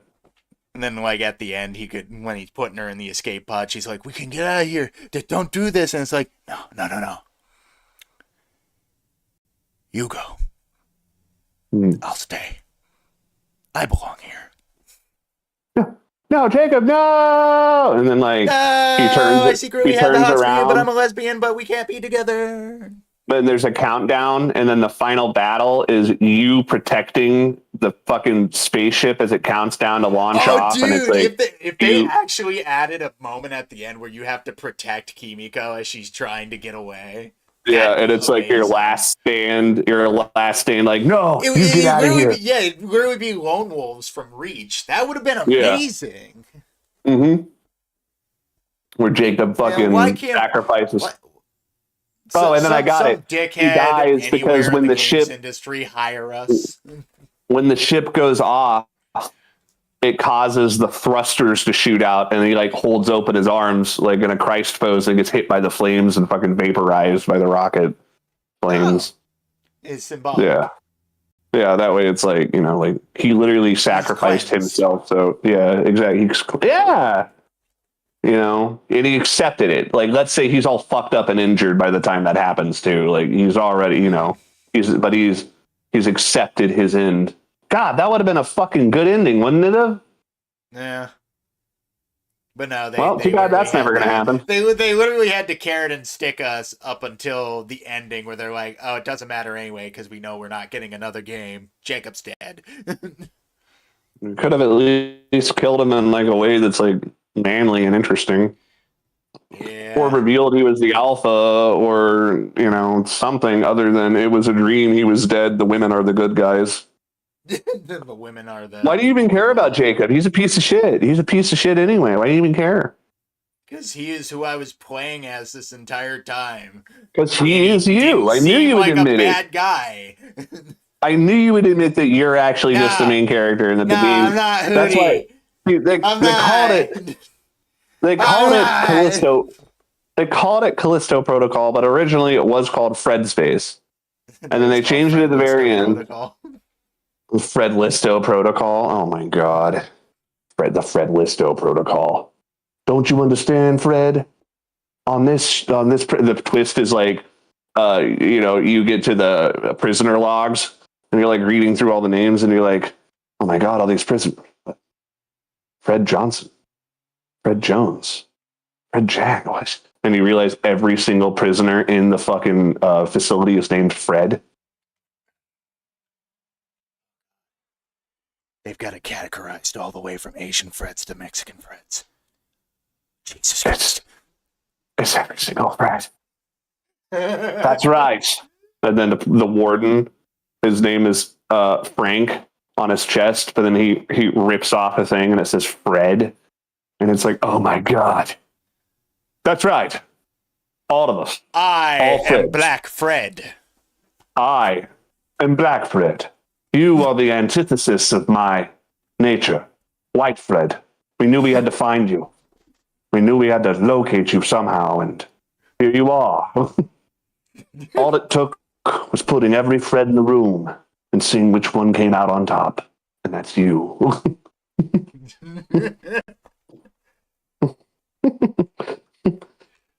How What do happens you now? feel, What happens Fred now? Fredderson? Fred Frediston. I feel ready.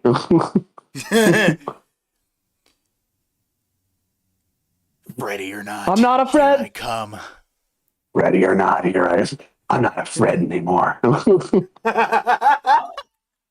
I'm not afraid of you. Freddy or I'm not a not. Fred anymore. I'm not afraid anymore. Oh, man. That's really funny. God. Fred space. Holy fuck, we've been going for almost 5 hours. 5 hours? You got to be fucking kidding me. What's the actual? It's rolling up at 450 right now. What the fuck? Are you serious? You didn't even realize. No. Holy We've fuck, been going bro. at a decent clip for a while. God damn. I did not. Well, fuck me. All right. Well, I'm probably going to get in trouble. So I need to get off of here. And yeah. Oops, this is my ABG in. I should have gone to pick up the kids already from school moment. Yikes. All right, we'll hang it up I thought now. we were at like 3:30. I have fucking 5 hours. Eat your heart out, Andy Pants. we'll take get that. over the 5 hour mark. God damn, bro. That's fucking crazy. I've never streamed for something. God damn. I knew it would be a podcast. I'm gonna be up all night listening back to this. Holy fuck. Dude, my girlfriend is gonna be That's almost the same amount of time that Wally and the boys usually go for, because they go like 6-7 hours. They're fucking nuts. Holy fuck. No, I mean, that's fucking crazy. I cannot believe we fucking went this long. Oh my God. I'm proud of us. My girlfriend is going to be so fucking annoyed. She's going to be like, say it's safe to say we're cutting it here. Yeah, I think we should probably cut it here before I have to go sleep in a fucking doghouse.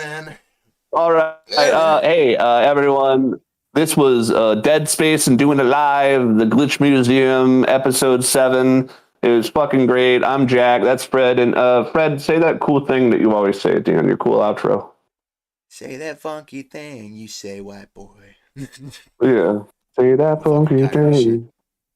Well, good. Well, I'm tired of your shit. I'm tired of your. That was a good high note. I'm tired of that. I'm tired of your shit too. Okay.